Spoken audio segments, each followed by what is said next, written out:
The playground camera ticked through its loop with a gentle beep. Beep! The sound so polite it felt like a lie. Noon heat had turned the plastic slides slick and the swings into little black griddles. The air smelled of sunscreen and rubber, of cut grass, and the faint tang of bleach coming off the cafeteria's back door. A leaf blower droned somewhere behind the brick building, smearing the afternoon into a single mechanical hum. Noah Hale sat where he always did on the far wooden bench beneath a hobbled oak, whose shadow couldn't decide what it wanted to be. He kept his backpack strapped tight, like a life vest. The right leg of his uniform pants fell straight, the left ended in carbon and polymer, a matte panel that caught sunlight when he shifted. Every time he moved, the prosthetic's knee coughed a small click, just loud enough to mark the difference. He could feel the camera finding him and losing him, the lens sweeping through its arc, the beep landing and passing like footsteps walking away. The world he lived in had no corners, just loops. "Why are you sitting here all alone?" a voice asked, small but steady. He looked up. The girl's hair was tied into two uneven puffs, like quotation marks that didn't quite match. Dust clung to her laces and ankles, as if her shoes had argued with a whole playground in one. Her uniform skirt was faded at the pleats. Her collar had that stiff, starched edge you got when someone ironed with the TV on in the background. She couldn't have been more than 6, same as him, but her eyes dark, alive, found things without flinching. "They don't want me there," Noah said. His voice felt like it had to fight its way through the heat to reach her. "Who's they?" she asked, head tilted. He didn't have to answer. Laughter came from the mulch, like something heavy being dropped. 3 boys had slipped out of the crowd and were taking their time getting close. The tallest, Trent, all elbows and confidence, carried a milk carton with the straw bent sideways. The second dragged a sneaker toe through the mulch the way movie bullies did when they'd practiced in mirrors. The third was the kind who smiled with his teeth and never his eyes. "Well, look," Trent said, as if narrating a wildlife video. Tin Boy found an audience. The small girl didn't move. Trent squinted at her, and a sidekick. The second kid whistled low. "Neat. Wrong color, wrong parts. That's like buy one, get one." Mulch rattled under Noah's shoes when he tried to stand. The leg clicked and insulted him in front of everyone. "That's enough," the girl said, stepping forward so fast the boys had to recalibrate their smirks.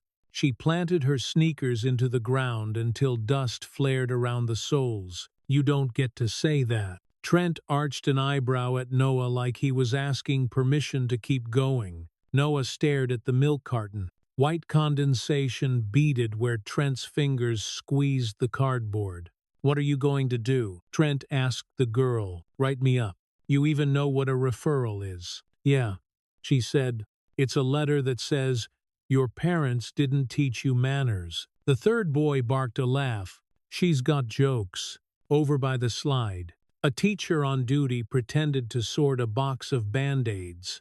She had an excellent view of the situation and, coincidentally, no idea it was happening. When a soccer ball thumped the fence, she looked that way, dutiful, concerned, and kept looking. The camera made its little beep again. Trent's eyes flicked up at the sound, then back down to the girl, who had not moved aside. "Or what?" "Sidekick. You going to fight us?" He lifted the milk carton a little, not throwing, just letting everyone imagine it. The straw dripped and made a soft starburst on the board beneath Noah. "You already did," the girl said, "when you got in our faces." "Our," the second boy echoed. Amused, she nodded at Noah, who tightened his grip on the strap across his chest. It cut into his palm and persuaded him not to tremble. Trent's grin widened until it looked too heavy for his face. "He needs a new warranty," he said, tilting his chin toward Noah's leg. Maybe get one that doesn't sound like a door hinge. The girl's chin rose a notch. Maybe get a personality that doesn't sound like a copy-paste. The smile cracked on Trent's mouth. He recovered quickly, shifting the milk into his left hand. Don't worry, we'll help. He jerked the carton toward Noah's shirt, as if to baptize the uniform in cafeteria calcium. Hey, the girl said, loud enough to ring. It wasn't a scream or a plea. It was a command that surprised everyone else with its existence. Even the leaf blower took a breath. Trent posed, the angle of his arm wobbling. The second boy muttered, "Dude, you throw that," the girl said, "and you're exactly what my grandma says." Some people are. What's that? The third boy asked, just for the satisfaction of the setup. Small, she said, with nothing to brag about. So you borrow ugly from other people. Noah felt heat crawl up his neck. He'd known this scene before its arc and its exit. Usually he would fold in as much of himself as possible until the world forgot where to aim. Usually he would decide being a bench was safer than being a person. But the girl stood with her fists, almost but not quite clenched, knuckles smooth, palms open as if the only thing she was ready to throw was the truth. "Sadi," a voice called from the gate. 5 minutes.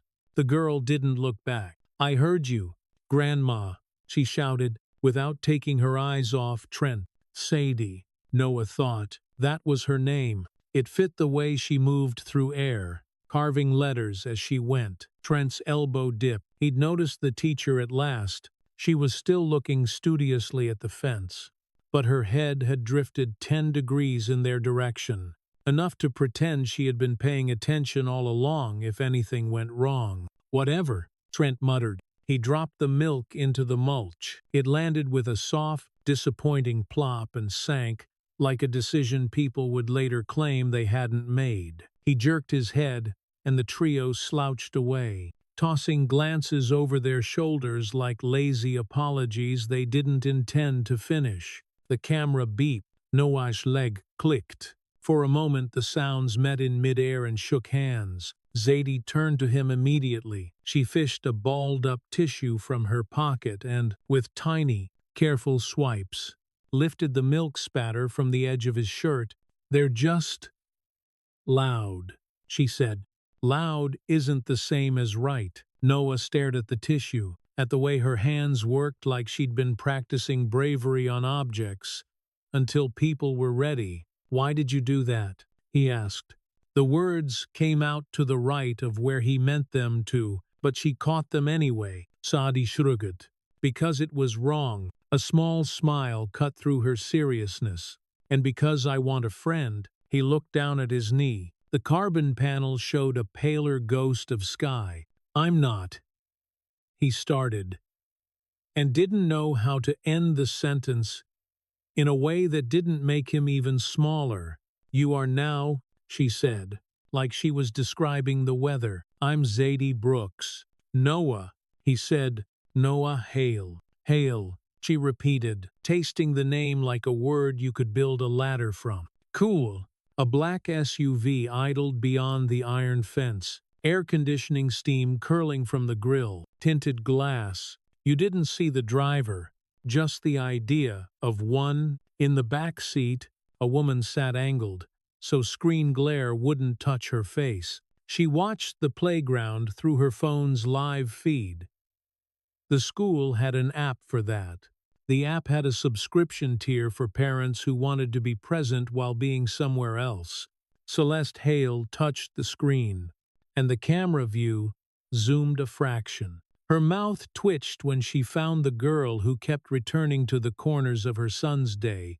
"Some friendships don't translate," she murmured, to the phone, or herself, or the air beside her, where reflections sometimes looked like people. The bell rang, a shrill, commanding jolt that made the leaves tremble. The playground sloshed toward the doors in a collective tide. Zadie glanced at the traffic of bodies and pulled the strap of Noah's backpack with a swift, practical tug. "Come on," she said, You'll get stuck if you wait for the nice kids to leave room. He stood. The leg clicked, but less like a criticism this time, and more like punctuation. He had learned to hate that tiny sound.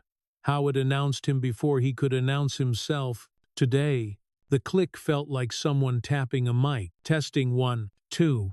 He moved into the current beside her. The boys had already disappeared into it. The teacher found a reason to remind a cluster of girls to stop sharing lip balm. The camera watched everything and nothing, its beep insisting it was the guardian of all things known.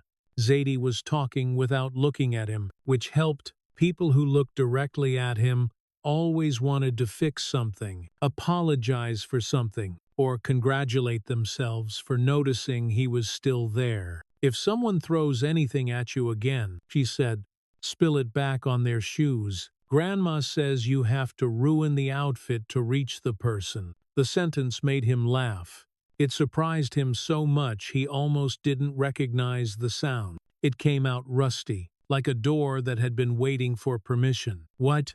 She asked, smiling now that she'd coaxed the noise into the world. Nothing, he said. Just, thank you. You're welcome, she said, like it was an ordinary chore she'd checked off. Don't tell anyone I'm nice. It'll ruin my brand. He didn't know what that meant, but he nodded in solemn agreement. They reached the doorway, where cold air licked at their faces like permission to exist. Inside the hall, a poster above the hand sanitizer dispenser told them in block letters that this school values every voice. The ink had faded around the word every, where sunlight hit it in the mornings. Noah stared at the ghostly outline, while a kid behind him bumped his backpack and didn't apologize. Move along.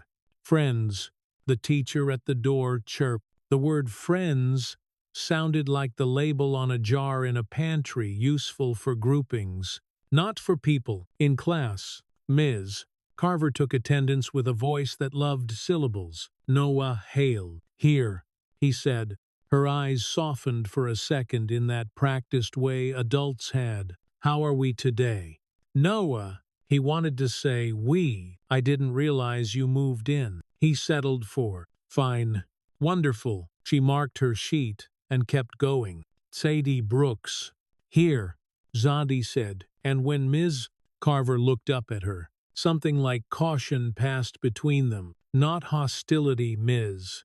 Carver was better than that. Just the gentle bureaucracy of low expectations. The morning marched forward, shapes that wanted names, numbers that needed quiet. A story about a rabbit who learned to share by being forced to. Trent raised his hand often, always with answers that sprouted from confidence rather than effort. He didn't look back at Noah and Zadie, which somehow made the room narrower. At lunch, Zadie waited for him by the end of the serving line, where the fruit cups sweated and the pizza slices curled at their tips. The cafeteria smelled like ketchup and ambition. A laminated sign near the register said, "We sit where we belong," with clip art arrows pointing to different color-coded tables for each grade. Belong was a tricky word. Zadie slid onto a seat at the end of their grade's table, as if she had just been paid to make it look comfortable. Noah joined her. His tray trembled minutely when he set it down. He watched his hands until they were steady. Relax, Zadie said around a bite of peanut butter sandwich wrapped in wax paper. It's just a room with bad acoustics. He took a slow breath and unpeeled his yogurt lid like a bomb he didn't want to offend. Across the room, Trent held court. Jokes were told, laughs borrowed. The teacher monitors drifted by like boats, waving when waved at. Zadie nudged him with her elbow. You like cartoons? He blinked. No one ever started there. Yeah. Which ones? He told her. She told him. The conversation went forward not because it had permission, but because it had momentum. Halfway through his sentence about a show with a robot who wanted to be a drummer, his prosthetic tapped the leg of the table and clicked. He winced reflexively. Zadie leaned closer. Does it hurt? Sometimes. he said. The word slipped out before he could put it through the filter his life required. My grandma fixes shoes, Zadie said. Not the same, but you'd be surprised how many problems are just screws doing the wrong job. She says people are like that, too.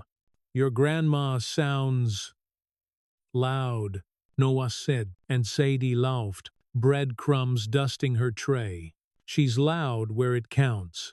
Something landed on his tray, a wad of napkin, tight and satisfying like a fist. Milk freckles dotted the tabletop. Trent and his two satellites ambled past, not stopping, letting gravity do the work. Sadie stood so fast her chair legs squealed. Conversations snapped like twigs nearby. The nearest teacher pivoted, concern activated. Clipboard angled, sight down. Ms. Brooks, the teacher called.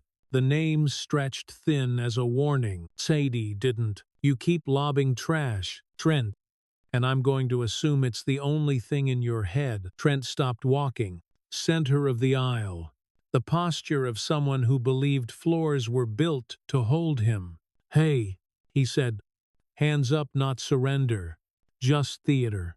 We're just having fun. Fun is a thing everyone agrees on before it starts. Zadie said. Noah felt his ribs shudder open and closed. Cameras always seemed louder in the cafeteria, their beeps setting a tempo no one admitted hearing. He looked at the teacher, at Trent, at the napkin fattening on his tray from the milk it had absorbed. He reached for it, then stopped, because picking it up would be cleaning their mess. The teacher, faced with a situation that would require paperwork, took a step backward. Keep moving, she told Trent, gentle. Matey. Trent smirked and complied, letting his shoulder float within inches of Noah's. See you after, he said, as if promising a gift. Zadie sat slowly, breathing like she was counting. This school loves posters, she said softly. Not to him, not to anyone, and hates proof. After lunch, math arrived like a punishment for feeling. Then recess again. The heat sharper now, the playground radiating yesterday's light, the way sidewalks did after a storm. The camera's beep had shortened, or maybe Noah's ears had tuned themselves to measure it. Each pass snapped into the next like links on a chain. Trent waited by the monkey bars, palms chalked in the dustway that made boys feel like athletes. The third kid had a wad of something in his hand that he looked almost disappointed to be holding. The second rolled his shoulders, as if loosening them for the part where everyone would say he was only there to watch. Noah felt Zadie slow beside him. He wanted to apologize for gravity, for patterns, for loops. Before he could speak, she said, you don't have to stand in the same place every day to be the same person. What does that mean? It means if they move, we don't go with them. They turned left, away from the monkey bars, toward a strip of cracked blacktop, where a hopscotch course had been chalked and rubbed into a constellation of foot-shaped clouds. A little boy in a dinosaur hat jumped squares with total faith in the pattern. They'll follow, Noah said, not because he wanted to be right, but because he had learned to consult the future. Then we keep walking, Zadie said. They did. The camera watched and watched, the beep doing its tidy work. A shadow slid over the blacktop. Noah glanced toward the fence. The black SUV had eased closer, as if the curb were a friend. Through the tint, you couldn't see the woman's eyes, but somehow you knew they were pale. The phone in her hand held a live square of the world that left out the part you could smell or touch. At the far edge of the playground stood the oak, whose shadow couldn't make up its mind. Noah and Zadie claimed the shade like land. The wood of the bench warmed his palm. His leg throbbed in that dull, secret way it did when the socket wasn't honest. You okay? Zadie asked. Yeah, he said. Then, because he had promised himself at some point in the last hour to be a different person, he added, not really. She didn't flinch from the second half. Where does it hurt? "Here," he said, touching above the knee where the plastic bit down when he sat wrong, stood wrong, breathed wrong. "They say it's normal." "Normal doesn't mean right," Zadi said, and the sentence dropped into him like a key falling into a lock he hadn't realized was there. He looked at her. She wore it like a fact, not a fight. "My grandma can look," she added. "She's not a doctor. She just sees things people miss when they want to feel important." The bell clanged again. Less command, more release. Kids ran for the door with that wired, end-of-day joy. A whistle cut the heat. The teacher waving in a lazy semaphore. Zadie started toward the building, then stopped, turning back with her hand cupped around her mouth. "I'm serious," she told him, louder than she needed to be. "Don't let loud win." He nodded. It wasn't agreement so much as consent to try. He was halfway to the door when the click from his leg hit something inside his chest that had been braced for it, and braced for it, and braced for it, until it finally couldn't. He stumbled. The floor tilted. His hand shot out and hit brick. Zadie was there faster than embarrassment. She slid an arm under his elbow and took enough of his weight to let him stand on his own. "There," she said, not congratulating, not pitying, just making a small repair in the universe and walking away. "Sadie Brooks." The voice from the gate called again, closer now, the tone tied with love and command. "Let's go, baby." Zadie grinned at Noah like they'd just shared a joke. "No one else deserved." "That's my ride," she said. "See you tomorrow."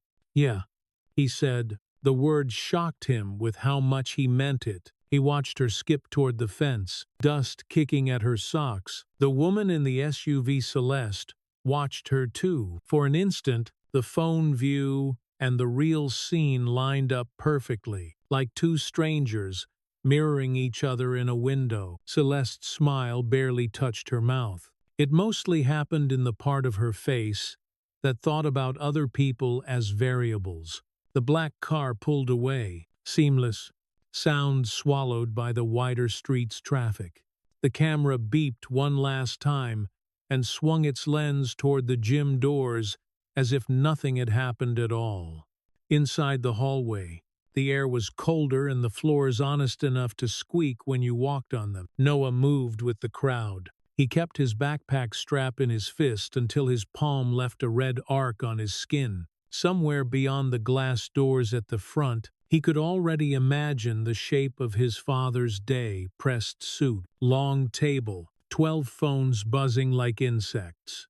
Adrian Hale would ask about school on the ride home because he had learned to ask about school. Celeste would ask about school because she had learned to manage outcomes. He reached for the door to the dismissal line and caught his reflection for a second. A boy with a perfect uniform and a leg that sounded like a secret. His mouth made a line that didn't know how to be a smile yet. He looked down at his knee. "Don't let loud win," he whispered, testing the sentence in his own voice. It felt right in his mouth. Sturdy.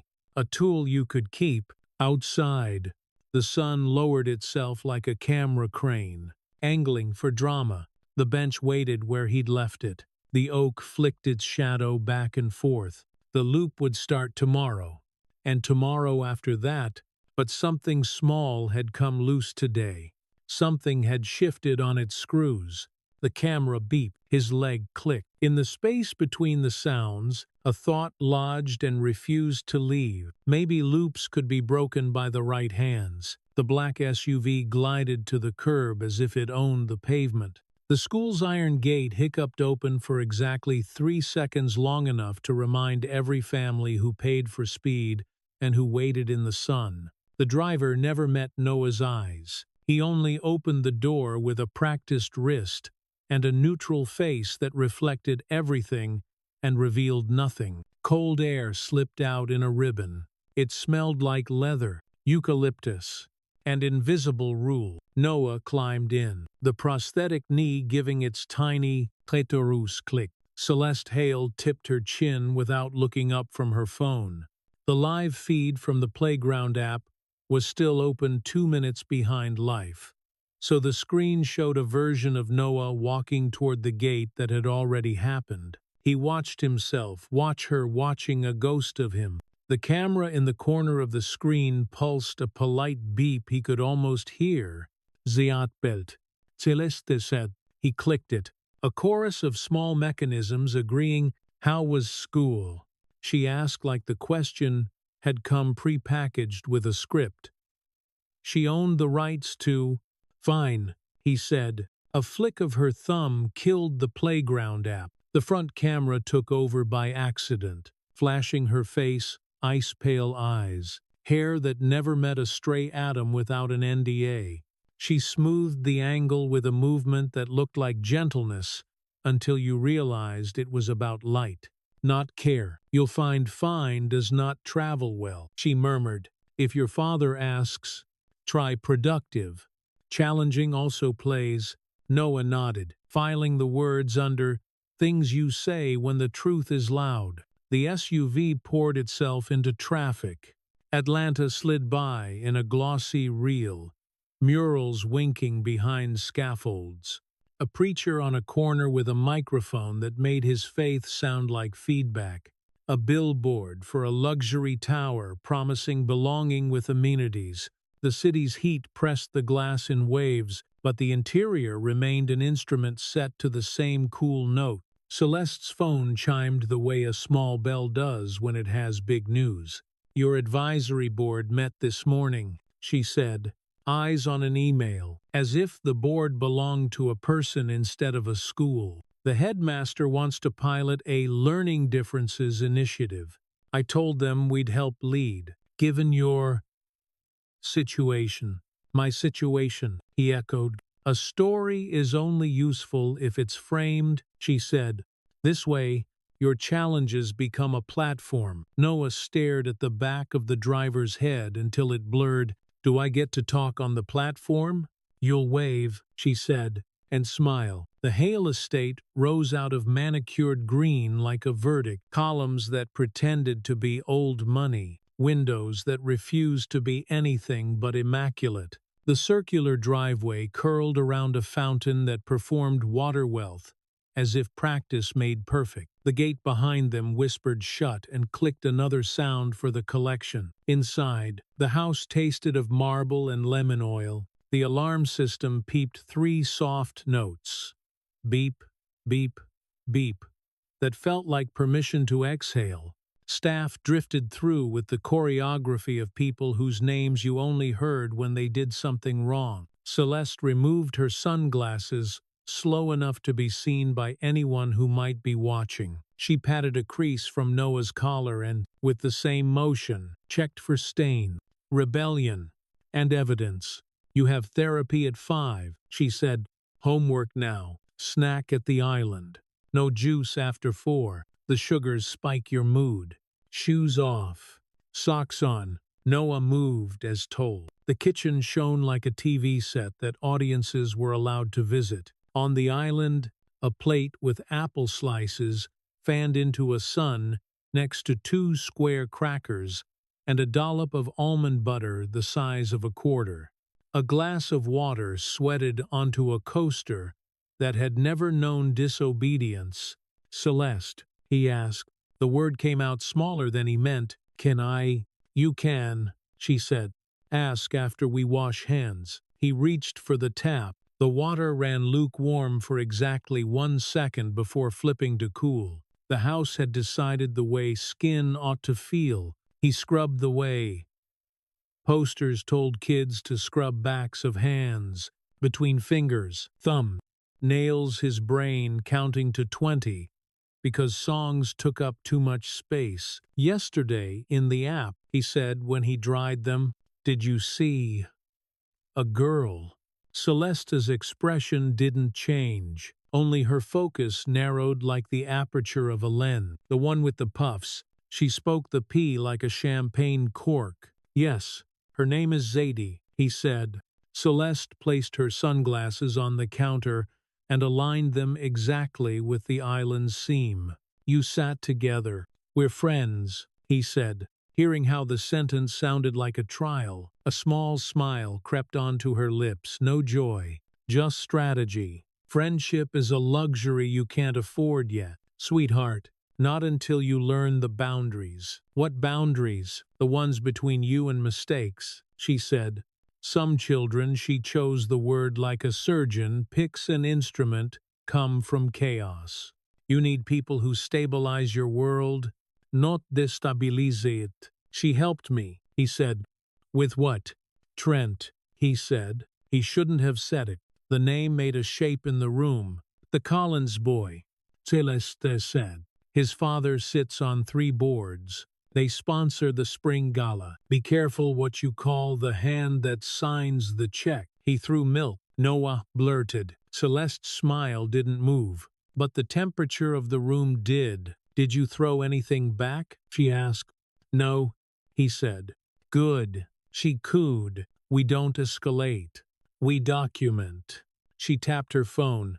Every problem is a PR problem if you let it be. We prefer solutions. He glanced toward the window, toward a slice of afternoon that looked honest enough to step through. In the edge of the glass, he caught his reflection, the boy with the uniform, perfect, and the leg that narrated him. He swallowed the urge to say her name again. Saadi. Like a door he wanted to keep open. Upstairs, his room waited with its quiet inventory, shelves of toys that knew they were exhibits, a desk that loved angles more than writing, a bed that held sleep like a banker holds money. He set his backpack down, unzipped it, and froze. Tucked into the front pocket, he hadn't put it there, rested a small object, a metal washer, scuffed and warm from his hand, a circle with a hole in the middle, grease, kissed one edge like a birthmark. He didn't remember Zadie giving it to him. Maybe she had slipped it in when she'd lifted the strap. In that small patch of time when he'd been looking at his shoes, he turned it over. The metal made a soft sound on his palm, like a coin telling the truth. Normal doesn't mean right, she'd said. He slid the washer under his pillow, the way other kids hid contraband or letters they weren't ready to read. If Celeste asked, he would pretend it was nothing, because everything that mattered was safer as nothing in this house. At 5 sharp, the therapy room clicked into being a neutral space, designed by a catalog that thought beige cured pain. Doctor. Keene waited with the half-nod of a man who sensed bills coming in his sleep. He wore the kind of blue blazer that made other men agree with him before he spoke. How's our champion? He asked as if team ownership applied to people. Noah eased into the chair with a sit and scoot that hid the hesitation in his hip. Click. He watched Dr. Keene's eyes flick to the leg and backed away. Driver's glance at speed traps. How's the socket? Keena asked. It pinches sometimes, Noah said, and the knee clicks. Keene made a sympathetic face in the vicinity of his notes. Clicks are fine, he said. Think of them as feedback. You want a conversation between your body and your device. What if it hurts? Noah asked, before the impulse to be agreeable could close his mouth. Hurt is weakness leaving the body, Keene said, and the sentence sat there a moment like something damnable disguised as wisdom. We'll tighten today. Support is your friend. Independence comes later. Noah nodded to make the session move. Let's stand, Keene said, clapping his hands in a way that assumed enthusiasm would follow. He kneaded the stump end of the socket as if it were dough, and he wanted bread by dinner. His fingers were brisk, competent, and far away from the person inside the limb. He took an Allen key from a drawer and made small, decisive turn. Tick-tick, the sound of screws accepting someone else's idea of your life.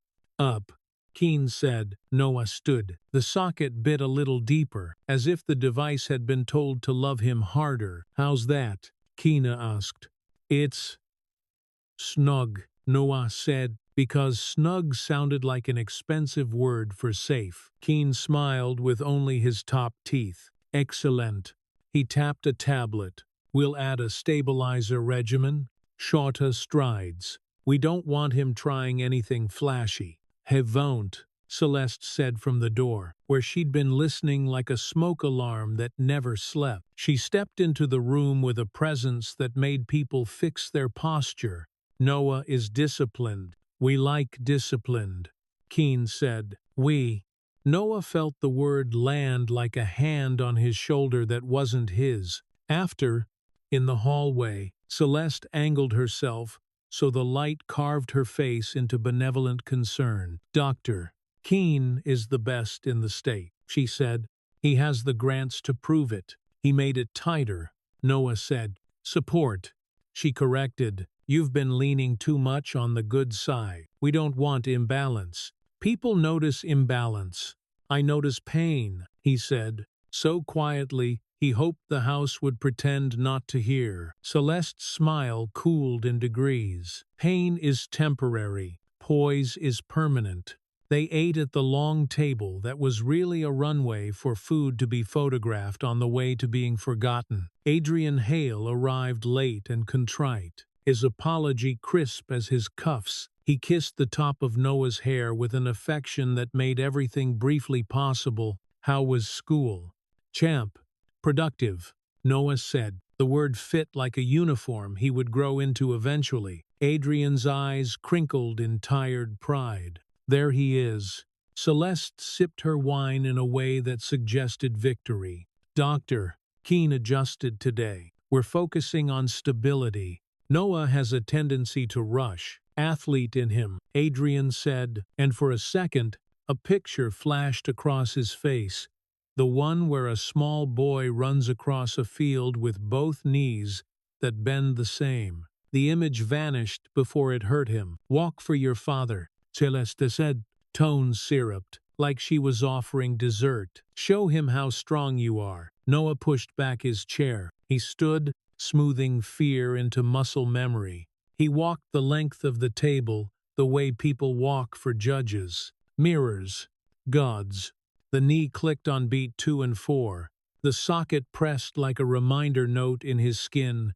Don't get clever. Look at that, Adrian said, meaning well. So proud, Celeste said, meaning something else. They didn't see his jaw tighten where the camera wouldn't, or how his left hand had curled fist, not clenched, just closed, holding on. They saw what the house had taught them to see outcome. Optics. A boy narrowed into an emblem you could staple to a brochure. After dinner, homework hummed. The house dimmed in choreographed layers, one switch at a time, like a theater apologizing for the world. Adrian returned to the study, where a wall of screens yawned awake, and called him Sir. Celeste drifted through rooms making adjustments as if the furniture worked for her, and had underperformed. 8:30, she paused at Noah's door. Lights out in 10. Can I read?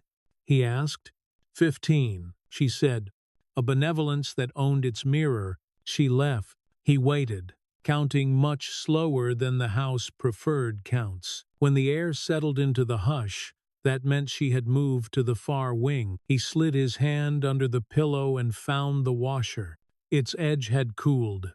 Its weight was still true. He held it to the dim light and lined the hole up with the small star sticker on the ceiling, the one the decorator had allowed, because stars marketed well to boys who needed winning bedtime. The circle framed the star until the star felt chosen. He turned the washer over and over until the motion whispered calm into his bone. Normal doesn't mean right.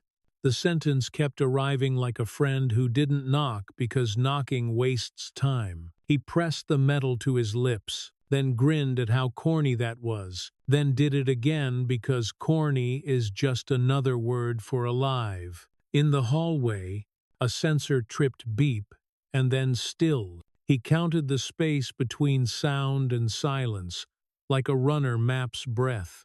Footsteps padded, softer than staff, sharper than Adrian, the heel strike of someone who thinks floors should be grateful. His door edged open. Celeste stood in the slit of light, her features arranged for patience. Hand. she said. He froze. If I have to look, I will, she said softly, almost kind.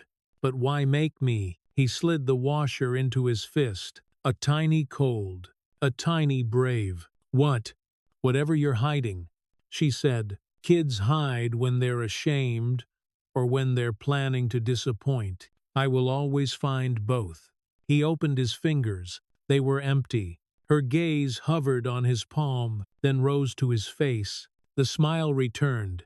Good night, sweetheart. When she left, the darkness didn't return all at once. It layered itself, gray into blue, into the kind of black you can hear. His heart thumped like someone knocking from inside a box. He slid the washer under the mattress instead, safer than the pillow, less romantic than the movies promised. He closed his eyes and tried to breathe in a way that didn't make the socket complain. Sleep came in shards. In one, he stood on the playground under a sky that blinked like the camera beep, beep, and every time it blinked, the world rearranged into a loop where the same joke landed harder. In another, he ran, and the click became a drum, and a drum became a voice, and the voice was Zadie, saying, "Don't let loud win," until the words weren't words anymore, just wind. He woke before the alarm. House alarm, human alarm, all the alarms this place owned, and lay listening to the air conditioner draw lines through the night. The washer pressed against the underside of the mattress, a dull halo over his ear. At school the next day, Heat had already decided who it loved. The playground steamed. The camera sang its antiseptic beep. Zadie found him by the fence, like the map had been drawn that way. "You alive?" she asked. He nodded. "Yes." "You looked like a coin yesterday," she said. "A coin, dropped where people decide what it's worth." He almost laughed. "You put something in my bag," he said instead. "Maybe," she said, shrugging. "Sometimes tools find the hand they're supposed to live in." "What is it?" "A washer," she said. "It keeps things from grinding themselves apart." "My house is full of grinding," he said before he knew he would. "Mine is full of squeaks," she said. "Grandma says squeaks are honesty. Grinding is secrets." Over by the slide, Trent made a show of not looking at them. The teacher on duty adjusted her visor in a way that said, "Sunscreen and not this. Not today." The air tasted like fried air. After school, Zadie said, casual and bright, and exactly the opposite of how the sentence felt in his chest. "Come by. Grandma will look at your leg." "I can't," he said, out of habit. "I'm not supposed to." "Supposed to what?" "Not get better. That's a weird rule. Celeste says, you've got a lot of Celeste." Zadie cut in. "Not cruel, just factual. Maybe try some, you." He winced. "She'll see on the app." Zadie pointed with her chin at the camera, its lens rotating, like it had nothing better to do. "That thing doesn't see people," she said. "It sees permission. There's a difference." The bell screamed. The crowd went river. They were halfway to the door when Trent sidled in from a safe angle, the way boys do when they want to be caught without being punishable. He grinned like a problem that had just remembered your name. "Morning, Hale," he said. "Your little mechanic going to lube your hinges today." Noah's ribs locked. Zadie stepped in one pace without asking him if he wanted rescue. "Pick a new joke," she advised. "That one's got mold." Trent's grin sharpened. He lifted a carton of orange juice and flicked it in a way that made drops spatter onto Noah's shoe. The stain bloomed like a map of countries you didn't apply for. Teacher eyes slid across, took in the color, harmless. Citrus, and slid away. "Oops," Trent said. "My hand slipped." Noah's hand found the washer in his pocket. He'd moved it while Celeste was brushing her teeth, and the metal's edge said, "You're here." Heat climbed his throat. The old script cued swallow, shrink, shake later. Zadie's voice landed first. "We're not oops," she announced. We're receipts. She placed her own shoe over the splash on his and, with irreverent precision, smeared it up. Trent's pristine white, the orange streak looked like truth. Trent jerked back, eyes flaring. A small, shocked sound came out of him, the kind people make when their reflection behaves. The teacher's whistle went peep at last. A reluctant siren, enough, she called, and now she could see, because the mess had spread to the right shoes. Trent did that laugh boys do when they need other boys to stay. You're dead, he hissed, not brave enough to say it loudly. We've been dead, Zadie replied, calm as rain. It's living you can't handle. Noah's leg clicked under him. The camera beeped. Somewhere in a black SUV, a hand tightened around a phone. Somewhere in a marble house, a woman began lining up explanations. Somewhere else, in a kitchen that hummed with the history of other people's hands, a grandmother set out a battered toolbox that had fixed shoes, fans, and once a church door that insisted on sticking after school. Zadie said again, softer this time, just for him. If you want.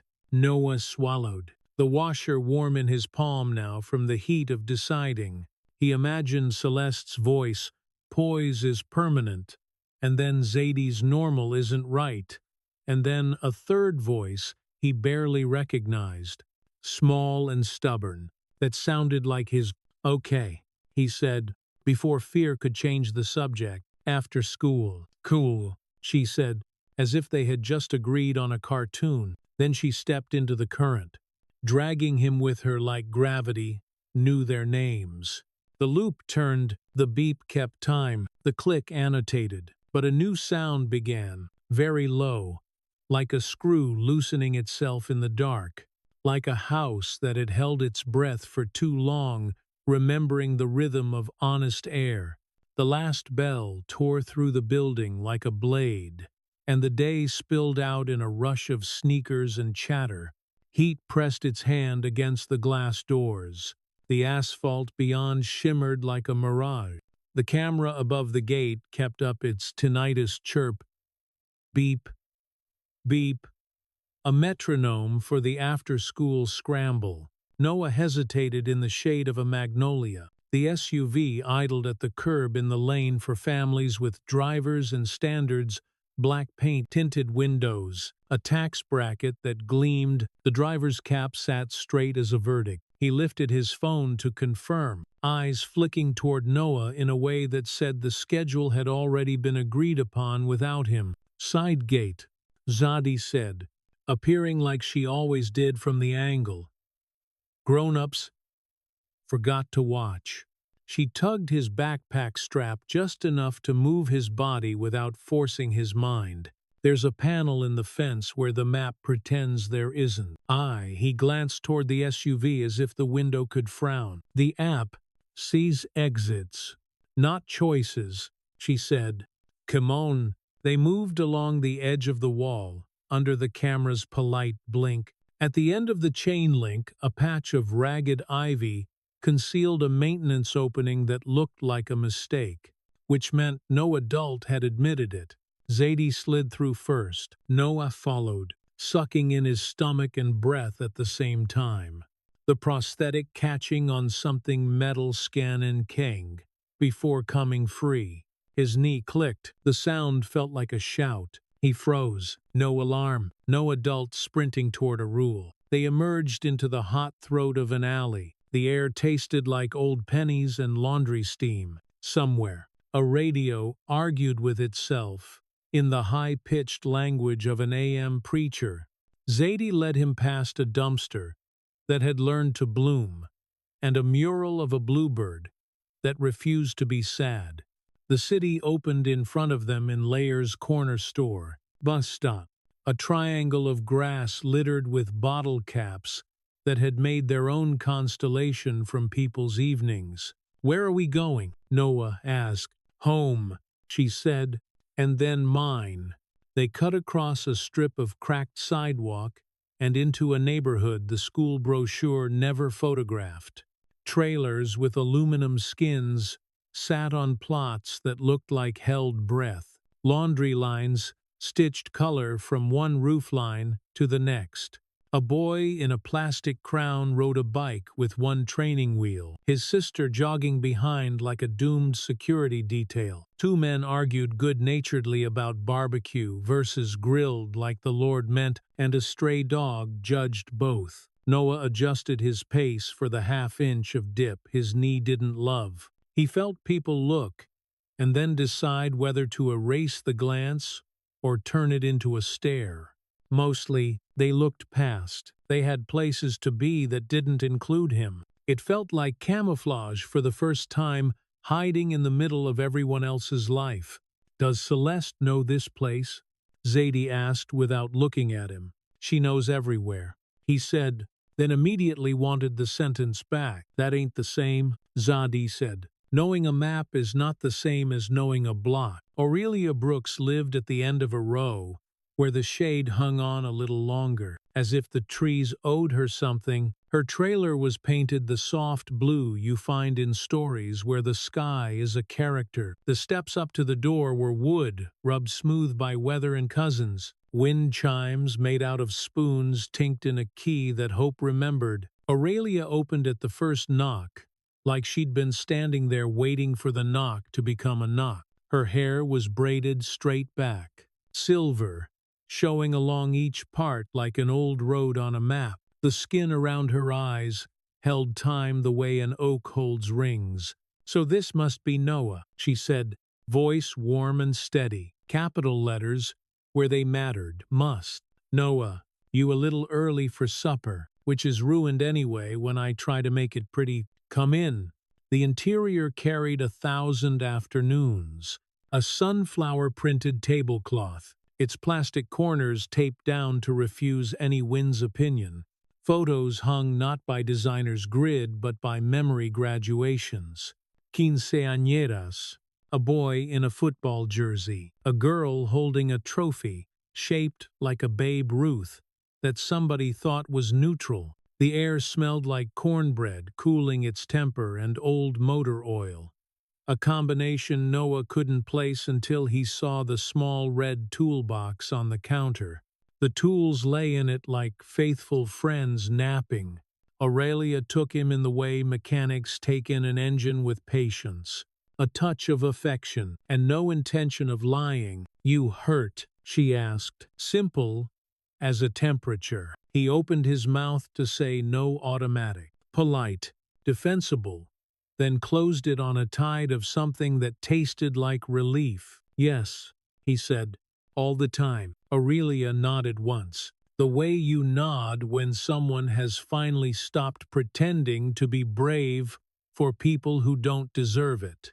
"Sit," she said, pointing to a chair with a cushion crocheted by a hand that had known how to make warm out of string. He gripped the armrests and lowered himself. The prosthetic, speaking in its one note, clicked like an old friend who could only say the same sentence. Aurelia crouched. Noah flinched, not from pain, but from the sight of an adult bringing herself down to his level without a badge or a stethoscope. "May I?" she asked, her hands hovering. He nodded. She cuffed his pant leg gently, folding the fabric as if it were something that could remember kindness. The socket gleamed with that particular kind of clean that comes from sterilized rooms and bills with commas. Aurelia's fingers moved with authority and no rush. She pressed the pad of her thumb along the liner, watched for his breath. He didn't realize he had been holding it until hers told him to let it go. "Too tight here," she murmured, pressing above the tibial crest. "Too loose back here. That gall spot on your skin isn't random, it's a speech. Dr. Keene calls the clicks feedback," Noah said, hearing the defensiveness the house had taught him. Aurelia replied, which in her mouth meant, "I heard a word but not a truth." She reached for her toolbox, pulled out a cloth tape and a strip of worn felt. "Feedback is something you can use. That click is a brick someone else put in the way." She slid a thin wedge of felt under the rim, adjusted a strap, that wasn't supposed to be adjustable, and pinched a seam with a clothespin like a mother fixing a costume 30 seconds before the school play. "Stand for me, baby," she said. Hadid. The socket's hug changed. Not a squeeze, not a cut, a hold. "How's that?" she asked. "Different," he said, surprised by the word, better different. She smiled with the side of her mouth that stored satisfaction. "Different can be a country. You can move there if you want." Noah took one step, then another. The click softened, not gone, but less a scold, more a suggestion. He let breath expand his chest, without worrying that someone would see him getting bigger. "How come the doctors didn't?" He let the sentence die because too many endings made it hurt to pick one. "Because some folks get paid when you stay needing them," Aurelia said, not unkind, just unfooled. "And because some of them ain't listening to your legs so much as to your mother's checkbook." "She's not he started. Stopped. "Celeste is." "Celeste," Aurelia nodded. "She a whole weather system, I imagine. Storm warning every day." Zadi added. Cupboard open, clattering 2 cups, as if sound could burn off heat. She poured sweet tea from a jar that had known peaches. "Drink. You look like you've been dehydrated on purpose." Noah sipped, cold and sugar and something lemony that made his mouth believe in weekends. He didn't know how thirsty he'd been until the swallow made him ache. "When does she track you?" Zadi asked. "Always," he said. "Sometimes she lets me pretend it's my idea." A horn honked twice out on the road, a rhythm that said, "Cousin, ride now." A neighbor yelled back, "Hold on, Frank. Your car knows my last nerve by name." Laughter rolled through the cracked windows like air conditioning. "The power company couldn't bill. You got 10 minutes before Mr. Suit realizes you slipped the leash," Aurelia said. She bent to the prosthetic again, her hands working with the easy competence of someone who had learned on machines that would not forgive sloppy and never got a certificate for it. "I can make this better enough to get you through the week. After that, you need someone who gets paid to hear what I hear." "Dr. Keene," he began, "will frown at me like I'm a rumor he don't have to believe," she said. "But here's what you tell your daddy: you want a second opinion from somebody who ain't on the hospital's Christmas card. There's a clinic over by the university, run by Dr. Patel. She likes to fight with systems and win." "Will my father listen?" he asked. "And the room holds the ache like a bowl." Aurelia set the wrench down. She looked him in the face the way adults rarely did, unless they were about to ask for forgiveness. "Men like your daddy listen to power and pain. You got both now.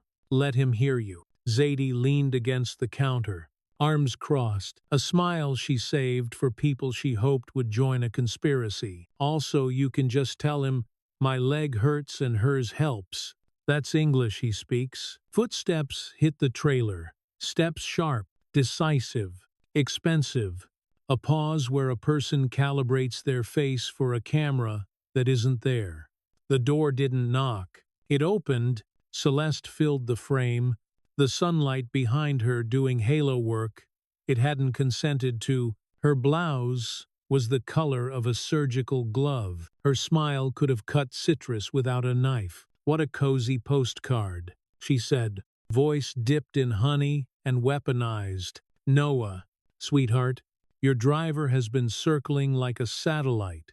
Zadie stepped between the bullseye and the arrow, because that is what she did. "He asked for help," she said. Celeste's eyes cooled a degree. "I wasn't speaking to you." Aurelia rose slowly, like a storm cell gathering. "That's a poor habit in a home you didn't knock on," she said.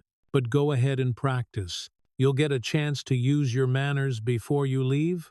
Color tugged at Celeste's cheeks, and then thought better of it. She surveyed the room the way people appraise not for beauty, for value. "Noah requires specialized care," she said, landing on the toolbox like it had insulted her degree. "Not improvisation." Improvisation saved the Apollo 13 astronaut. Zadi said, and my grandma fixed the church door with a fork and Jesus. Both times men in suits got to keep talking. Zadi, Aurelia murmured, and the single word did what sermons try. Celeste's gaze slid back to Noah. It softened.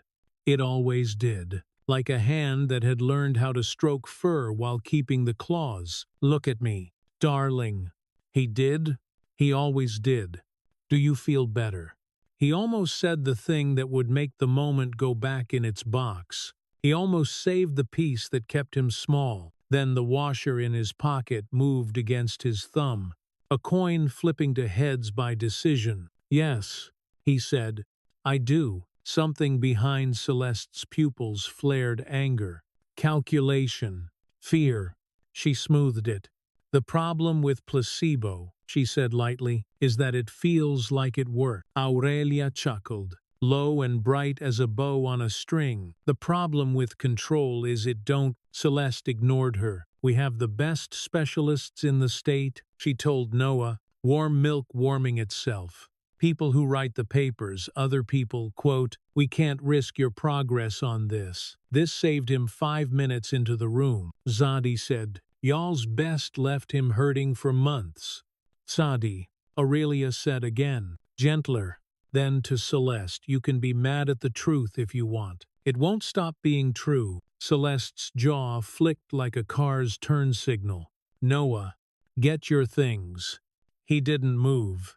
The prosthetic held him like a friend who knows the word wait. Please, Aurelia said, not to Celeste, not quite to the room. It was the please you use when you learn the cost of absorbing blows for children. Let me send him with a list for Dr. Keene. He'll ignore my handwriting. But sometimes paper makes men look twice. Your notes won't be necessary. Celeste said. She took a small step into the trailer, and the space shrank around her. Physics reconsidering its principles. We have protocols. Protocols are just habits with better suits. Aurelia said, give the boy a second opinion. I am his opinion. Celeste said, and didn't hear what she had confessed until silence repeated it back to her. Noah's heart did a strange, brave thing. It clenched and opened at the same time. He thought about Adrian's hand on his shoulder at dinner, the way it pressed pride and absence into the same square inch. He thought about how the house listened for secrets, and how this small blue home kept them safe until they could turn into sentences. I want Dad, he said, and then louder. Surer, I want my dad to hear from Dr. Patel. The air thickened. Celeste smiled like an apology people pay for. We don't make decisions based on playground rumors, she said softly. We make them based on data. Data's what tells you the stove is hot. Zadi said, pain is what tells you to move your hand. Celeste's eyes cut to her, clean and cold. Respect your betters, she said, before she could stop the reflex. Aurelia's carried 3 generations. We do, she said. That's why we teach them how to act better. For a heartbeat nobody moved. The room held 4 bodies, and an argument that had lived in this country longer than any of them. Then Celeste exhaled through her nose, tucked a hair that did not need tucking, and raised her phone. Noah, we are leaving. You will not come back here without permission, which you're never gonna give, Zadi muttered. Celeste pretended not to hear. Now, Noah squeezed the washer. He imagined its hole like a little zero, like a reset. His mouth opened and almost jumped back to yes. Then he remembered the second step he'd taken in this room and how it didn't hurt. I'm not done, he said. The sentence surprised everyone, including itself. It stood in the room like a new piece of furniture nobody had ordered, but everybody had to walk around. Celeste's smile went thin. Don't be dramatic, sweetheart. It hurts when he tightens it. Noah said, here it doesn't, because she's coddling you. Celeste crooned, because she's teaching you weakness, because she wants to make you dependent. Baby, Aurelia Coutin, voice gentle but pointed as a sewing needle. Look at who depends on who in this room. Silence again. Then the sound of a horn from the road. 3 short pulses, bup, bup, bup, like backup for the brave. The driver had found the right address. The neighborhood watched without watching. That's an art. Celeste stepped back toward the door, recalculating. We're leaving, she said again, and the second time it was less command and more contingency. Say goodbye to your friend. Noah looked at Zadie. Something like a grin tried to happen at the corner of his mouth, and decided it would be safer as a promise. I'll come back, he said. Make it a plan, not a pledge, Zadie said. Plans survive people better. Aurelia reached for a pen and a grocery receipt. She scribbled a name and a number, and the words, socket assessment, ask about distal pads. She folded it, pressed it into Noah's palm like communion. For your daddy, she said. And for you? Because you're the one living in your skin. He slipped the paper into the same pocket as the washer. Metal and pulp, tool and story. 2 ways to keep the world from sliding apart. Outside, the heat carried a whiff of creosote and cut grass. The SUV crouched at the curb like a mammal bred to obey. As they walked toward it, kids on bikes slowed out of curiosity, then sped up with survival. A woman from the next trailer over called, Aurelia, I got that pan you like, catch me later, and waved with the hand that wasn't smoking. Celeste's heels sensible, expensive clicked on the metal steps. Then down. Noah followed, each footfall. An argument with gravity. He felt he could win now. As he reached the bottom, the prosthetic didn't bite. He almost smiled. Behind them, Aurelia stood on the porch, arms folded gentle, eyes bright with the kind of pride that unspools without shouting. Zadie leaned against the rail, chin up, gaze dead on. She touched 2 fingers to her forehead and flicked them toward him like a blessing, stolen from a movie and made better by context. In the SUV, cold air reset the world to safe. Celeste closed the door and did not speak until the car had pulled away from the embarrassment of the other zip code. When she did, her voice was neutral like a scalpel. You will never go there again. Noah looked out at the city, at bridges and billboards, and the steeple of a church that promised answers on Wednesdays and fish on Fridays. He touched the washer through his pocket. He felt the receipt's corner like a tooth. It helped, he said. It helped you feel helped. She corrected. That's how people like that operate. They trade comfort for compliance. People like what? He asked, and made her say it. Her mouth paused on the word. You could watch the calculation as it took off its mask and then, like a polite act, put it back on. People who don't understand discipline. She finished. People who want to drag you back to their level because rising scares them. He watched her in the reflection, the careful hair, the careful eyes, the careful sentences. He saw himself next to her like a double exposure boy as emblem. Boy as boy. He turned his head toward the window before she could read his face and tell him what he felt. At a red light, a bus pulled up alongside them. In the smudged rectangle of its window, he saw a collage, a woman with a baby on her chest, texting with one hand, a teen with slicked hair nodding to music that made his mouth smile, an old man asleep with his hat on his lap like a second, smaller head. The bus heaved forward on the green, its diesel breath leaving the SUV behind for a second that felt like a choice. When they reached the estate, the gate recognized the SUV and opened with a hum that pretended it was a welcome. The fountain performed, the air reset. The house cleared its throat. Adrian was in the foyer. T. Losant, phone to his ear, eyebrows up at the sight of them. He ended the call with an apology to someone who would forgive him because money blurs time. You're early, he said, surprised into a smile. How was? Productive, Celeste said smoothly. and we need to discuss boundaries." Adrian's gaze lingered on Noah just long enough for the boy to speak first if he wanted. A beat. The house listened.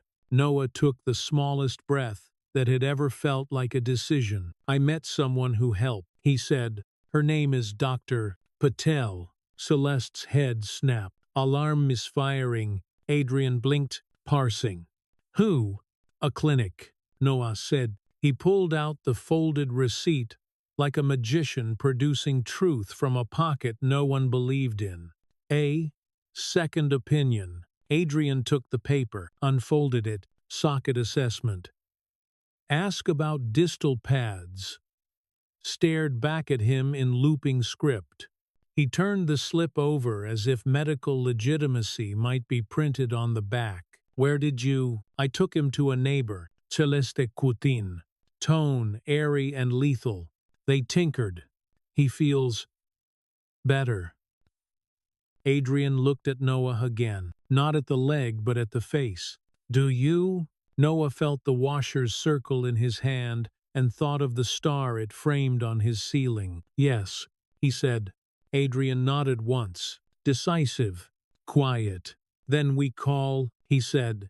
"Tomorrow. And we see." Celeste smiled with every muscle except the ones that tell the truth. "You don't want to undermine Keen," she said lightly. "It sends a message we don't mean." Adrian's mouth moved into a shape Noah hadn't seen since the hospital, the one that says mine and enough, and watch me all at once. "The only message I care about is my son not being in pain," he said.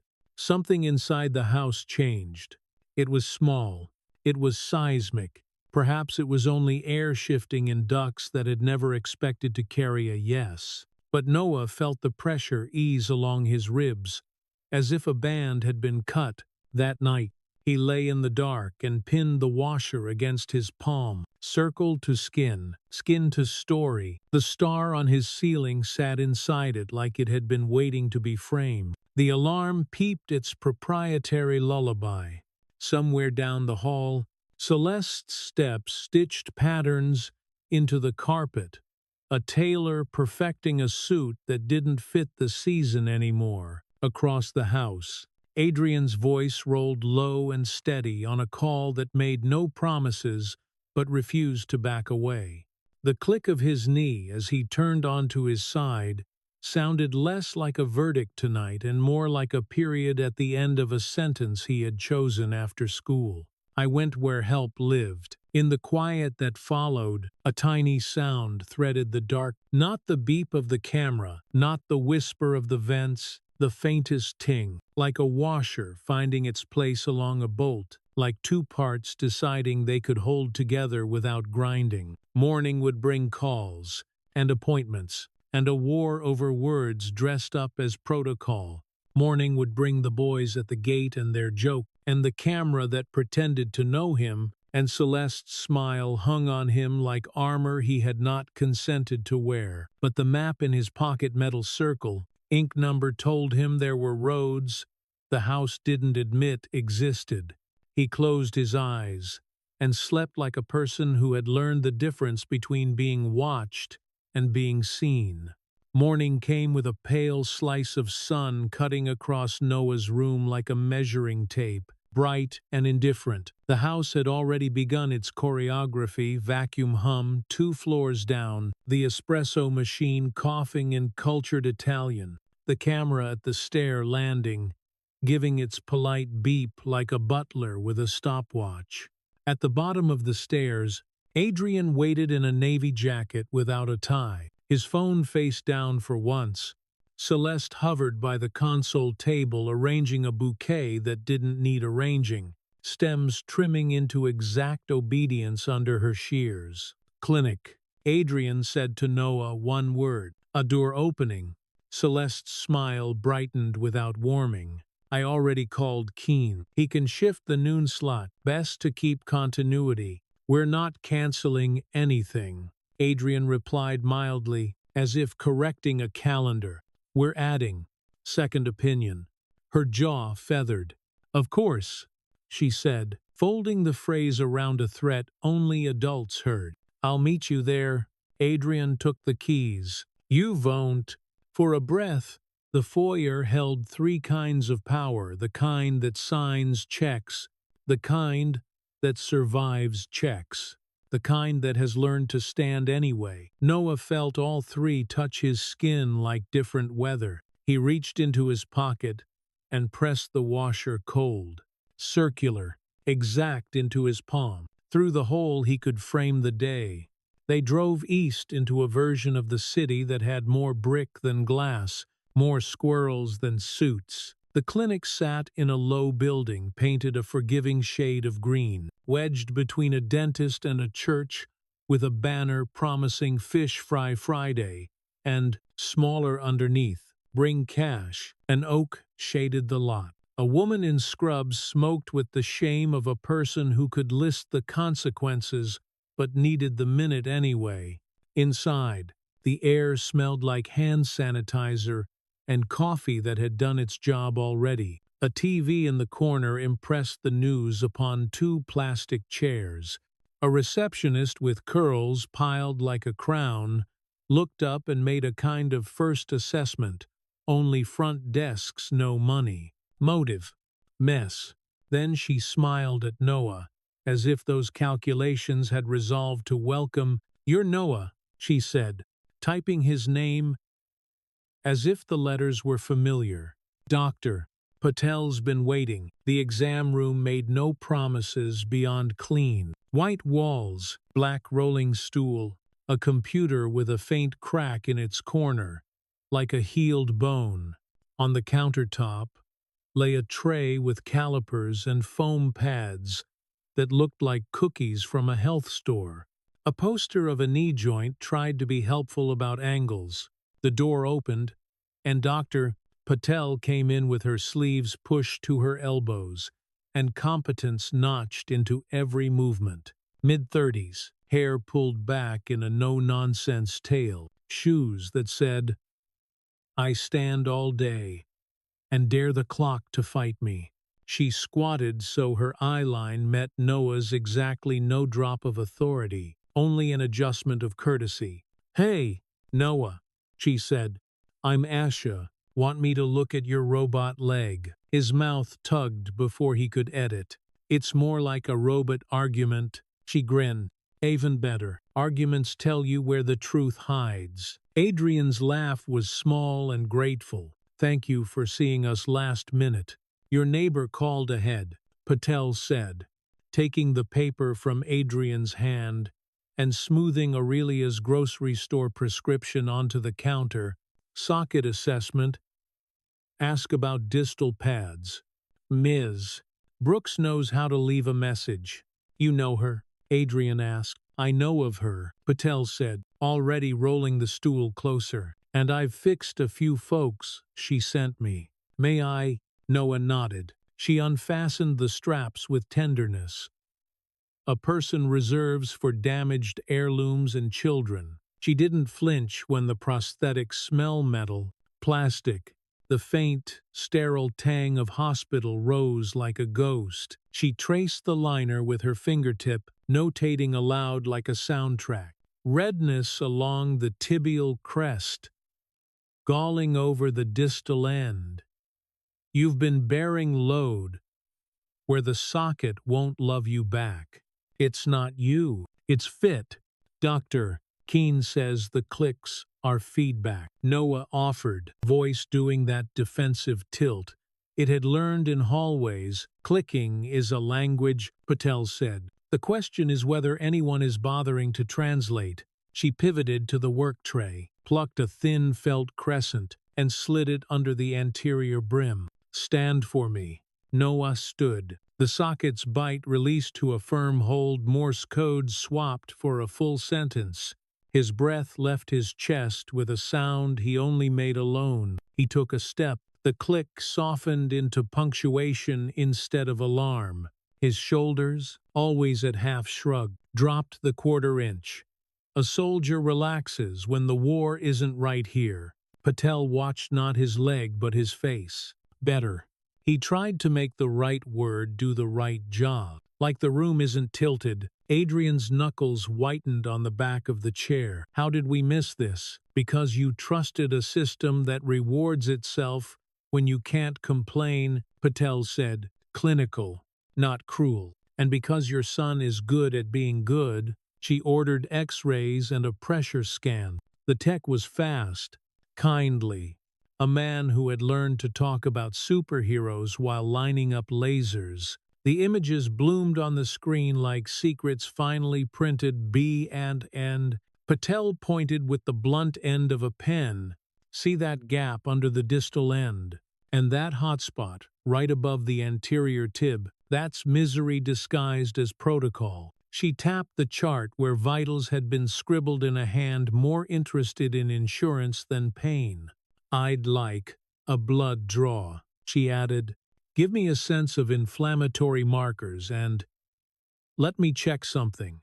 What something? Adrian asked. Sedation agents, she said, soft enough not to scare. I've seen this before, to help them sleep and keep them easy. Adrian's breath went cold. A memory seized Noah, the afternoon lemonade that tasted floral and slow. The nap that happened to him instead of for him, the mornings his mouth felt cottoned. He swallowed hard enough to hurt. Patel's tone gentled even as she filled vials. Nothing about you is weak, she said to Noah without looking up. Pain isn't a moral, it's a message. They left with a temporary refit. A list of exercises that sounded like verbs. He wanted to learn weight shift, stance control, proprioception words that could be friends. Patel promised to call by evening with prelim labs. She handed Adrian her card but looked at Noah. If anyone tries to make your pain smaller, she said, you make your voice bigger. Outside, noon heat pushed against the sidewalk. The church across the way was already setting up folding tables and foil pans. Grease and spice wandered the block like rumors. In the car, Adrian drove without music. The city slid by the mural with the bluebird. A bus, belching into its lane. A man selling waters from a cooler for $1 and kindness for free. I'm sorry, Adrian said finally, low and almost to himself. I should have. Noah shook his head. You're here now. The sentence surprised him by how grown it sounded. He pressed the washer harder into his palm. The metal cool enough to anchor. They made it back to school for the last period. A banner in the front hall announced Unity Week in letters that looked plucked from a cheerful hostage note. Beneath it, trifold posters covered a table kid's handprints in rainbow paint. A photo collage of smiling faces curated with surgical diversity. A QR code led to a pledge about kindness. The fine print made kindness easier for some. The hallway TV screens looped a promo for that night's community forum Celeste. In a navy sheath, a panel of administrators. The school's donor board chair whose smile never reached the worry beside his eyes. The tagline crawled along the bottom, we hear you. Do they? Zadie appeared at Noah's locker like punctuation. Her hair was pulled up in a puff that refused gravity. She took him in with a glance, the set of his shoulders, the way his weight sat more even on both legs. You're walking like the floor owes you respect. Patel, he said, and couldn't stop the small grin. It's better. That woman could fix an orchestra with a screwdriver, Sadie said, then lowered her voice. Heads up. The boys rehearsed a joke. They think practice makes them funny. They didn't have to wait long. The tall one in his orbit leaned off the radiator like a crime show's idea of teenagers. His new t-shirt read Heart Pride in a font that priced out most families in the building. Look who got an upgrade, he said, eyes flicking from Noah's knee to Zadie's face. Did your mechanic friend put it on layaway? His shadow cackled. Another boy, smaller, sharper, the kind that fights by suggestion, murmured loud enough to hear. Careful. Some people don't pay up front. Some people pay in cornbread. Laughter rode the edges of the hallway like a funhouse mirror, distorted, dark. A teacher at the end of the corridor looked over, saw the gradient of wealth in the cluster, and decided papers needed stapling in the opposite direction. Zadie didn't move. "You practicing your lines for the forum? Will," she asked, "gonna get up and say, 'It's the jokes that hurt me most.'" Will, of course, his name was Will, smirked. "My mom says your grandma's teaching you to scam. First, it's handouts. Then, it's houses." Noah felt a heat rise under his ribcage that wasn't shame anymore. "Your mom's wrong," he said, voice low and newly shaped. "She should come over and learn what help looks like." Silence. Then a chorus of "ooh." Will's smile tightened. "You keep talking like that, and you'll lose the only favor this school does you." He leaned close. Noah could smell mint gum, and fear shot through with entitlement. "We can make things hard. Harder than they already are." Zadie asked, "Must be nice to think you invented gravity." The inevitable adult arrived, clipboard in hand, eyes scanning for easy resolution. "Mr. Dever, assistant principal," hair parted with policy. He took in Sadie's stance, Noah's jaw, Will's parentage. "What's the problem?" Dwyer asked the heir, but his gaze landed on Zadie. "No problem," Will said smoothly. "Practice does make perfect." We were welcoming our classmates to the forum. Dwyer pasted on a school as family smile. "Wonderful." And Zadie, "Please remember, our dress code asks that hair accessories remain understated during official events." Zadie blinked as if he'd spoken in calculus. "My hair is attached to my head," she said. "We celebrate expression," Dwyer said, already sliding sideways down the hall, within guidelines. Later, in the cafeteria, community forum posters went up while lunch came down in plastic. Someone had placed a basket of conversation starters on every third table. "What does unity mean to you? When have you felt seen?" Zadie held one up like a museum label next to a broken vase. "You ever notice how unity gets scheduled between fourth period and donor photo ops?" she asked. Before Noah could answer, Will sauntered by and flicked the edge of Noah's tray. Milk sloshed, a pale tide line across his sandwich. The small boy whispered something about "spill like your people spill," and Noah's hand clenched around the carton so hard it folded. Zadie stood. "Enough, Zadie," Noah said, but the word was a long leash. She was already in the aisle. "Chin up, eyes bright. You got something to say to him. Say it to me," she told Will. "We don't talk to help," Will said, loudly enough for the half of the cafeteria that needed entertainment. "We talk to families that matter." Phones rose like a field of flowers. Somebody whispered live. The school resource officer, Officer Mendez, who could be kind when nobody watched and obedient. When somebody did, shifted from his post by the vending machines and started over at that cop walk pace that pretends to calm people down by getting there slow.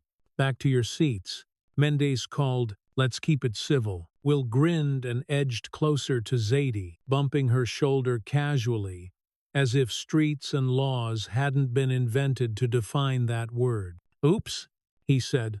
Zadie's body snapped into a brace years of learned physics. She didn't swing. She didn't shove. She simply didn't move away. It was enough. The room took sides like magnet filings. A teacher began the anxious clap pattern adults use to stop other people's decisions. Hands, clap, clap, and clap, clap eyes. In the slow-motion pocket where bad choices outpace instruction, Will tipped his juice toward Noah. "Not enough to spill. Enough to threaten. Accidents happen," he said. "Some people are just built for them." Noah heard his own voice from someplace new. "Say her name." "Will." "What?" "You won't," Noah said. "You won't say Zadia. You won't say Ms. Brooks. You talk around us because words make people real. That short-circuited the script. Will's mouth opened. Something mean and rehearsed started and died. And then the person with the least script, Darla from the PTA, hair wrapped in a silk scarf patterned with philanthropy, wandered between the tables checking centerpieces and said brightly, "We just want everyone to feel included." Zadi laughed, a sound with no humor in it. "Then stop excluding us with your mouth." Officer Mendez got there. "Seats," he said. "Atasit play." The phones cooled. Will backed up, smile fixed to his face with family glue. "See you tonight," he said to Noah. "Make sure your friends watch their tone." When the lunch bell cut the scene in half, Zadi zat, hands flat on the table, eyes steady. She looked at Noah like people look at maps when they trust their feet. "You good?" she asked. He stared at the milk-tide line on his tray. It looked like a shoreline on a map he didn't want to live on. "I'm mad," he said. "Hold it," she said. "Don't swallow it. Put it in your leg and make it walk." The clinic called at 5:12 p.m. The blue of the evening pressing against the kitchen windows like water. Adrian put the call on speaker. Celeste, who had spent the afternoon on the phone with Keen and donors and reputation engineers, wandered in carrying a stack of printed talking points. Patel's voice was clear and tired in the way of people who work until things get better. "Two things," she said. "One, the socket fit is a fixable scandal. I'll document everything. 2, labs show traces of a benzodiazepine, not high dose, but chronic. It would blunt reflexes, create fog, soften resistance." Adrian closed his eyes. "Who? I'm not saying from where," Patel said. "I'm saying it's there. We can taper at once. And Noah, are you listening?" He was standing with his hand on the island, as if to keep the counter from floating away. "Yeah, this isn't your fault," Patel said. "Your body was telling the truth the whole time." Silence. The refrigerator hummed, as if trying to apologize. "Thank you," Adrian said. His voice sounded like gravel trying to be a road. "Email me what you can. We'll take it from here." Celeste inhaled carefully. "We need to be very cautious about allegations," she began. "Laborers happen. Cross-contamination." "Enough," Adrian said, quietly. "Lethal. We're done pretending pain is policy." Her eyes flashed hurt, outrage, strategy. She lowered the talking points onto the counter like a set of cards that had lost their trick. The community forum played like a fundraiser, rehearsed as a reconciliation. The auditorium smelled like varnish and hand soap. Stage lights warmed the faces of administrators, while the audience cooled in their grievances. On the panel, Celeste wore sincerity, the way some women wore pearls. Next to her, Mr.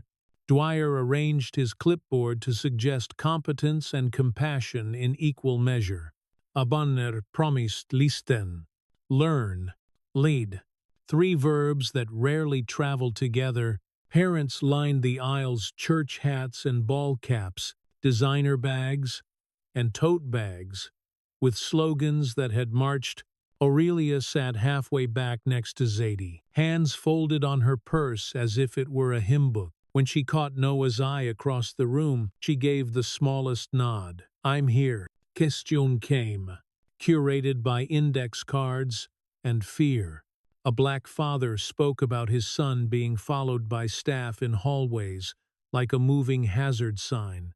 A Latina mother asked why every class with the strictest discipline rules filled up with brown kids by October. A white mom with expensive yoga shoulders worried aloud about tone of conversations. Of hair, of volume. Laughter tore at the wrong places, then quickly patched with embarrassment. During the second half, an usher in a red polo leaned to whisper in Dwyer's ear. He stiffened. He said something to Celeste behind his hand. She nodded just enough for people with binoculars to notice. The moderator, a local news anchor with an empathy voice, smiled brighter. "We're so grateful for everyone's courage tonight," she said. "We also have to pivot. There's been a community safety concern off campus." Whispers rippled like wind in grass. People craned to catch rumors before they turned to fact. Sadie's phone buzzed. She glanced down Ms. GCPS at the park. Anonymous call, saying unlicensed medical treatment. Her chair scraped. Aurelia's hand caught her wrist without effort. "The way strong trees catch wind, we'll walk," she said. Across the aisle, Noah felt the text land in Zadie's posture. He didn't need the words. He could read her shoulders. He stood, Celeste, on stage, saw movement, and misread it as insolence. "Security," she murmured. Dwyer gestured. A volunteer blocked the side exit with an apology that tasted like rules. Adrian leaned in. "What is it?" he whispered. "CPS at Ms. Brooks's," Noah said, trying to make whispering do what shouting wanted. "Someone called." Celeste's eyes slid toward him, then away, like a person admiring their reflection in a window and pretending the street beyond wasn't on fire. "We should not interfere with official processes," she said softly. "Just for them. It could complicate things." Adrian looked at his son, at the stage, at the words, "Listen, learn, lead." On the banner, he stood. "Let's go," he said. They pushed down the aisle. A few heads turned. A man in a polo with volunteer across his back tried to smile them back into their seats. "Excuse us," Adrian said without raising his voice, and the phrase reached for its old country club meaning and found a new one. Outside, night held heat in its fist. They drove downtown, then southwest, then past where the maps felt advisory. Sirens bloomed somewhere. Not here. The trailer park appeared like a city that had decided to survive anyway. Blue lights washed the aluminum homes, a color no family picked on purpose. A CPS caseworker in a sensible skirt stood on Aurelia's steps with a tablet and a professional squint. Two officers flanked the walkway as if anyone here had somewhere else to run to. A few neighbors had collected at an angle the right distance to witness, the wrong distance to be accused. Aurelia stood in the doorway, framed straight as a plumb line. Zadie anchored at her side, chin up, hands open.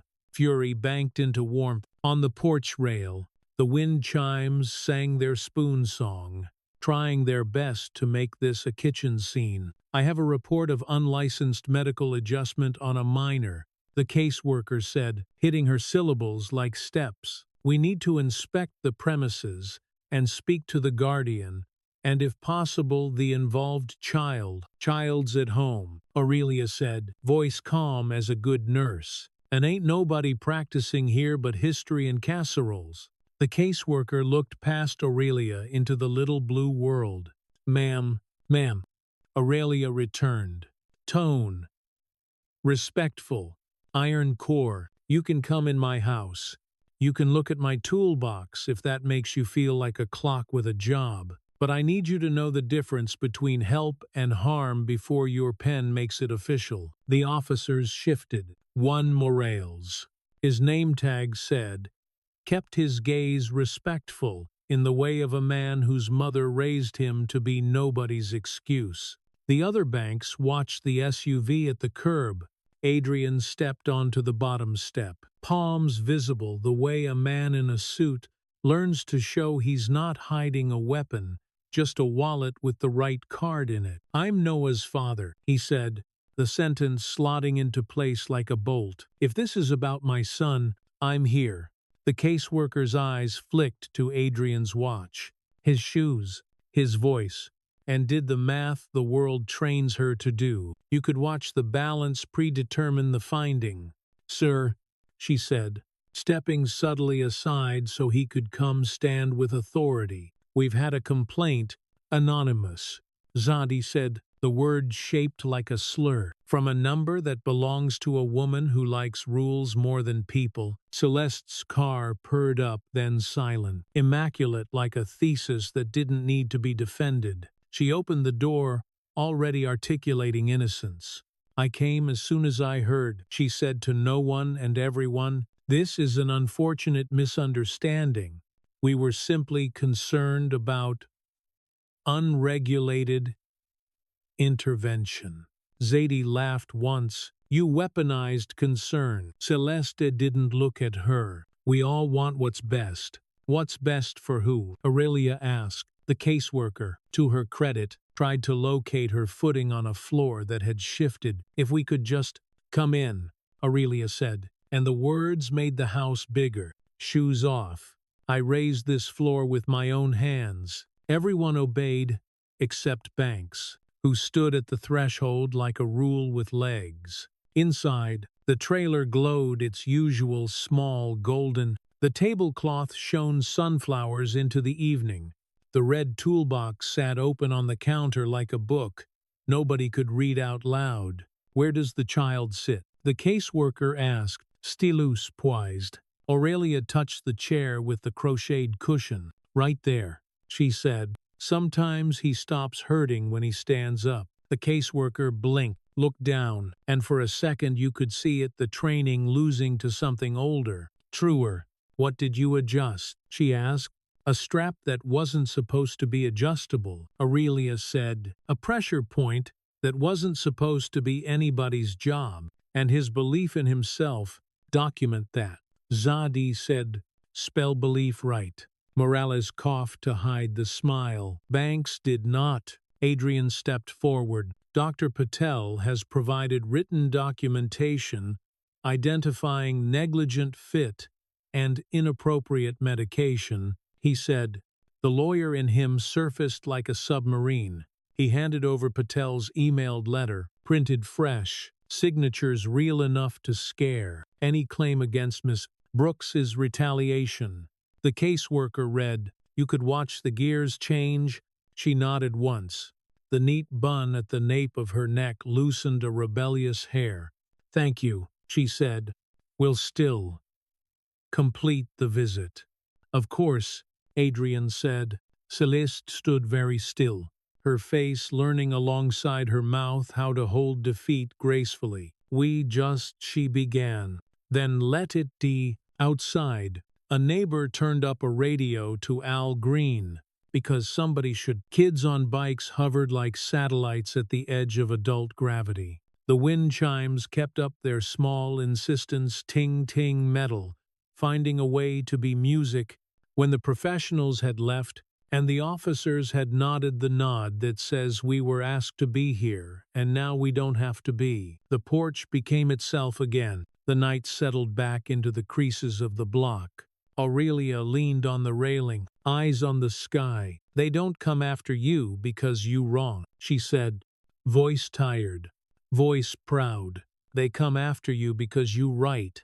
Zadie exhaled.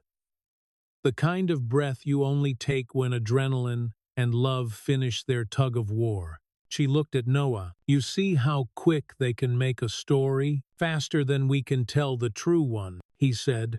Then we gotta learn to tell it louder, she said. And prettier. Adrian put a hand on Noah's shoulder. The pressure steady, a vow without ceremony. Celeste stood on the grass, a little removed, profile turned toward the SUV as if it could swallow time. Her expression had gone careful again, calculations recalibrating as the evening cooled. Down the block, a train groaned somewhere unreachable, low and long. Noah touched the washer in his pocket, and beside it, the sharp corner of something else. Zadie's star-shaped button, forgotten until his fingers found it. He pressed metal to metal, circle to star, and felt the math those shapes made. When they decided to hold, he looked at the little blue house, at the people on the porch, at the street that watched without blinking. The camera in his front hall could beep all it wanted. It couldn't map this. The night ended without arrests. without papers, signed against the wrong people, without a victory speech. It ended the way most fights for truth do, in fatigue and small food and the promise of tomorrow work. But when Noah climbed into the SUV, the seat felt different under him. Not softer, more honest. On the ride home, the city glowed its patchwork. At a red light, a bus pulled alongside again. In its window, a boy in a plastic crown looked out and saluted with a solemnity. Kings don't learn until they lose something. Noah saluted back. Second opinion, Adrian said finally into the hum. First fire. Noah nodded. The washer warmed in his hand. The star pricked his skin. We keep going, he said. We keep going. Zadie echoed from the open porch behind them. Too far to hear. Close enough to matter. In the rear view, the blue trailer got small but didn't shrink. Some places live big in your pocket no matter how far you drive. The house met them with its usual performance, the fountain throwing up light like a hired party trick, the camera blessing them with its polite beep. Celeste walked ahead without a word. Adrian lingered long enough to look up at the satellite-studded sky as if it could give him permission. Up in his room, Noah lay on his back and held the washer over the glow in the dark star he'd stuck there as a little boy. The circle framed the 5 points, a private eclipse. Through the hole he could see exactly as much as he needed to. The click in his knee when he rolled to his side sounded less like a judge and more like a metronome. Outside, the city tuned itself for tomorrow. Inside, a boy decided a map could be wrong and a road could be right, even if it wasn't printed. Somewhere between those truths, sleep found him not like a drug, like a friend who knows when to leave the light on. Morning slid into the house like a rumor thin, fast, already weaponized. The kitchen TV, usually looping stock tickers and weather map, had been left on the local news. A chyron crawled under the anchor's ergonomic jaw. Community tensions. Unlicensed adjustments spark concern.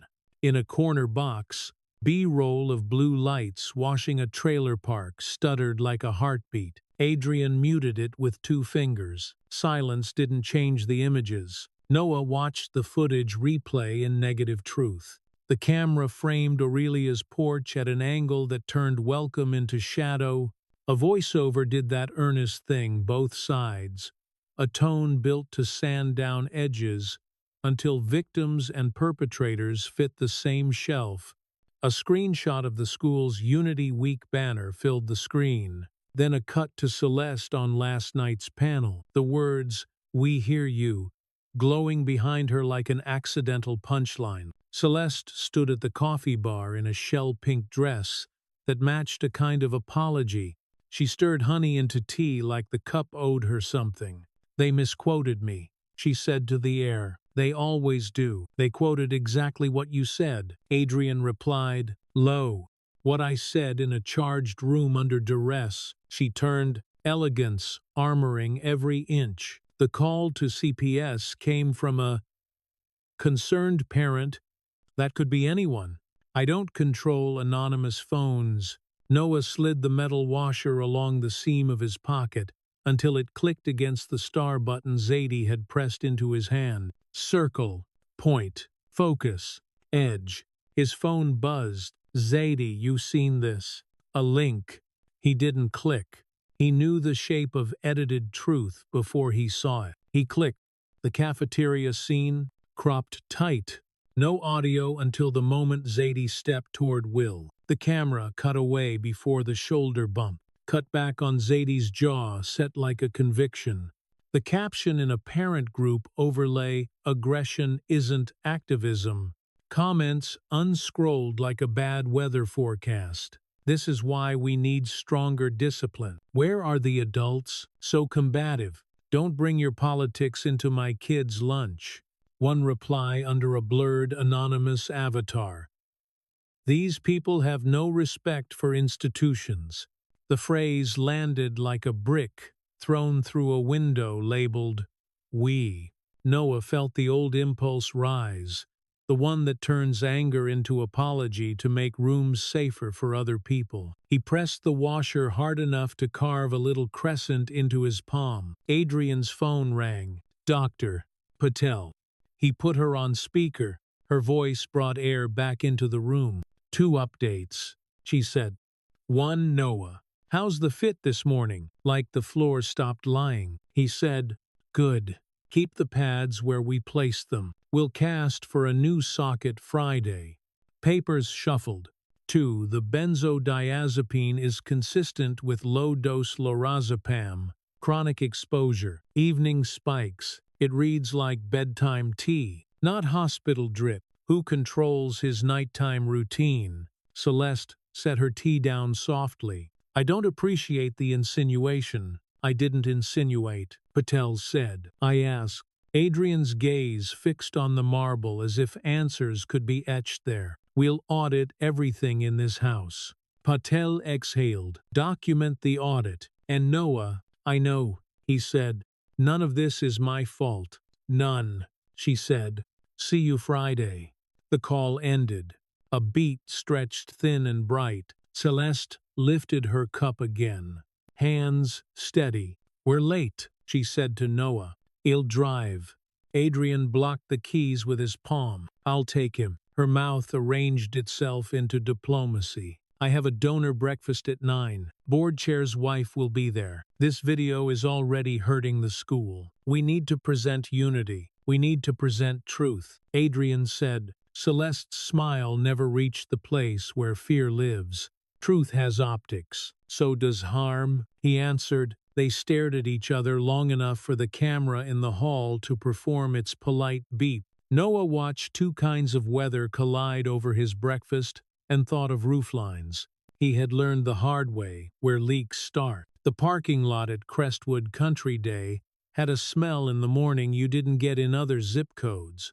Wet mulch, new rubber, lemon polish warmed by first sun. The Unity Week banner fluttered above the entrance, its edges curling like it wanted to confess. At the front desk, Mrs. Coates, the receptionist with nails like polished cherries, lowered her voice when she saw Noah and Adrian. People lower their voices when they think volume is the problem. Mr. Hart, she murmured. Mr. Dwyer asked to see Noah before first period. Adrian's jaw tilted. I'll join. That won't be necessary, came Mr. W. Dwyer's soft baritone from behind a cluster of college pennants. He emerged with his clipboard like a priest with a hymnal. His tie was the color of compliance.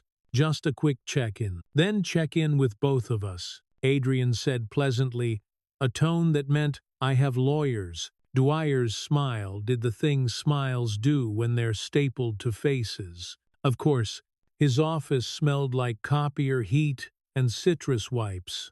On a side table sat a pyramid of Unity Week conversation cards in a ceramic bowl shaped like open hands.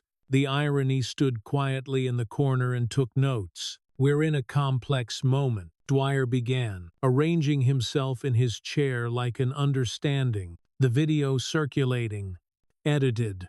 Noah said, I'm sure it's missing context. Dever allowed. Regardless, the perception is that certain students his eyes flicked to Noah and then, quickly, away are escalating.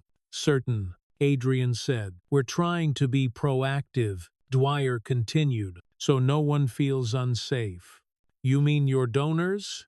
Adrian said with a dentist's smile. Say the quiet part. Dwyer's clipboard performed a small twitch. He looked at Noah instead, safer, easier. The kind of target the handbook approved. Noah, we have to talk about tone. When conflict arises, diffusing is everyone's job. I asked Will to say Zadie's name. Noah replied, I think that's diffusing a different kind of bomb. Dwyer cleared his throat. A tidy cough. Language matters. So do names, Noah said. A pause.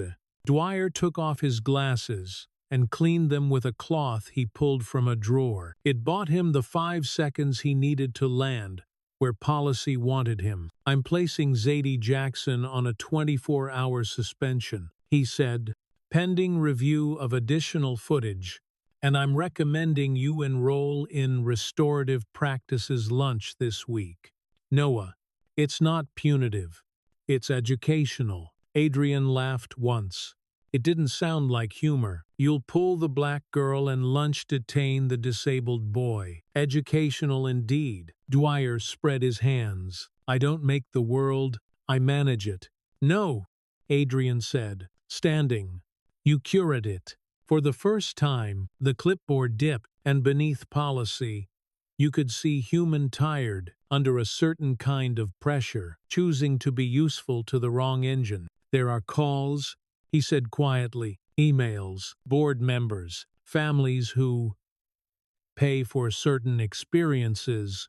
If we don't, you'll lose funding. Adrian finished, and you'll keep the body count low by calling the bruise an accident. Dwyer looked at Noah again, finally meeting his eyes. Behind the institutional blue of his irises, a small, flickering doubt lived in a jar. Restorative lunch starts at 12:10, he said. Bring your tray. By second period, the video had metastasized. Every phone held a version. In the hallway, girls in tennis skirts watched it with commentary. She's like intense. It's the hair, you know. Boys in hoodies performed reenactments for each other, perfecting the shoulder square, the eye roll. Say my name? On him mocked, then laughed like he'd invented cruelty. Noah passed a locker where someone had taped a flyer for the fun run, over a flyer for the debate team, over a flyer for a real talk circle, layers on layers. You could peel a school like an onion and find the same tear. At his own locker, a note fluttered out a strip of printer paper. Clean font, clean venom. Unity starts with you being quiet. He folded the paper in half, then again, until it was a small white square that looked like nothing dangerous. He slid it into his pocket with the washer and the star. A geometry of resistance collected there. Third period. Coach Lafrenz pretended PE was Switzerland. We don't do politics here, she announced, handing out pennies that smelled like other people's sweat. We do fitness. On the far side of the gym, the tall one Will wore a grin that said he knew which parts of the world didn't count as politics, the parts that worked for him. The teams divided with the frictionless self-sorting of caste. A ball thumped. Sneakers squeaked. The scoreboard blinked 8 one-inch ghost numbers. Let me run, Noah said to himself under the squeal of a whistle. The prosthetic hugged like a promise instead of a trap. He cut right. The joint tracked smooth. No spike, no slip. Joy flared so fast he almost tripped on it. Then Will's heel hooked just a graze, just enough to make plausible deniability grow legs. Noah stumbled and caught himself with a 3-step dance he hadn't known he could do. 2 boys snorted. One said, "Look at it click," like he was pointing at a metronome in an orchestra he owned. Coach Lafrenz blew her whistle at random air. Eyes up, she barked to no one. Her eyes stayed pointedly away from where they were needed. The way eyes learn to behave in rooms with donor walls. Noah breathed. In, out. He found cadence. It ran a line. The click in his knee settled into time signature. Have felt? For a flicker, bigger than the bleachers. At water break, a hand chalked 2 words on his locker whiteboard in block letters. Tin Man. Underneath, a heart drawn the size of contempt. Zadie would have called it dollar store Oz. She would have turned it into a joke that could hold a blade, but Zadie wasn't here. Dwyer had benched her. Noah rubbed the word away with his sleeve. It left a ghost. Restorative practices lunch took place in a beige classroom with a rug that said, "Welcome" in 7 languages, as if syllables could redesign gravity. A counselor named Ms. Lydia handed Noah a worksheet titled, "Owning My Part." in a font with curlicues that felt insulting by itself. 3 other students sat in a loose triangle far enough apart to communicate not friends. A kid in a vintage band tee who'd vandalized a golf cart. A cheerleader who called a teammate ratchet on TikTok and had to Google why that was a problem. A quiet 7th grader who had shoved somebody in a line and cried afterward. Ms. Lydia smiled in a way she hoped made her approachable and not complicit. We're going to use I statements. She cooed. Try this. I felt when, and I need.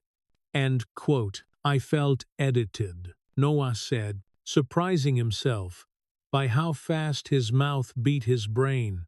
When an entire cafeteria pretended not to hear a kid call my friend out of her name, and I need adults who stop people with power instead of kids with anger. Ms. Lydia blinked. Her smile wobbled, then climbed back to its appointed place. Thank you for sharing, she said, squinting at his paper, like it might tell her how to protect her job and the children at the same time. On the worksheet, Noah wrote, I felt like a door. I need to be a lock. He underlined lock until the paper almost tore. When the bell rang, he dropped the worksheet in the tray, labeled growth, and left before Miss Lydia could say something about mindfulness. At dismissal, the day split like an apple. Kids with drivers peeled left toward the loop of SUVs, whose grills looked like polite teeth. Kids with bus passes moved right toward the curb, where patience is public transport. Noah stepped into the swirl and nearly ran into Mr. Dvir again, who stood on the steps like a lighthouse that only warned certain ships. Update, Dwyer said in that low conspirator's voice adults use when they've mistaken their tone for care. We've added a security presence at tonight's events. In case of outside agitators, like neighbors, Noah said, like disruptions. Dwyer clarified, as if synonyms could be policy. Across the lawn, a cluster of moms with stroller-ready calves huddled in athleisure and outrage. Words floated on the breeze like pollen aggressive. Ungrateful, our community. One saw Adrian and lowered her sunglasses to ensure her eyebrow could be seen doing its job. Adrian ignored them. His phone chimed an email from Housekeeping Services, monthly pantry refill confirmed. A PDF invoice spooled open, evening wellness sachets lavender chamomile, 2 boxes. Add in L-theanine plus LZP0, 5 milligramo microdose. The supplier, Keen Concierge Well. Adrian's stomach did the drop roller coasters charge for. He forwarded the invoice to himself, to Dr. Patel, to a folder he named in all caps, Record. In the rearview mirror of his mind, he saw last winter's tidy gift box. On the kitchen island, Celeste's Wellness Warmth. Ribbon, note. For our nights, he hadn't used them. Coffee was his religion, but he'd watched Celeste brew a sachet for Noah after long PT days and call it comfort. He felt the word sour in his mouth. Let's go, he said to Noah, and the syllables were a rope. The trailer park breathed the same as yesterday, laundry lines lifting like prayer flags, kids chalking galaxies on the asphalt, the air, warm bread, and motor oil. But as Adrian turned into the lane, blue tape caught the light, like a hazard.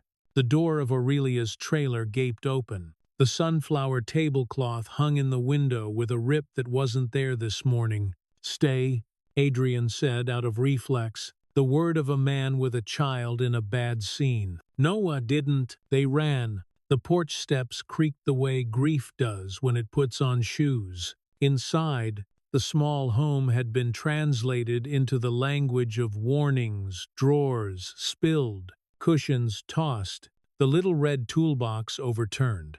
Sockets and wrenches spilled like teeth.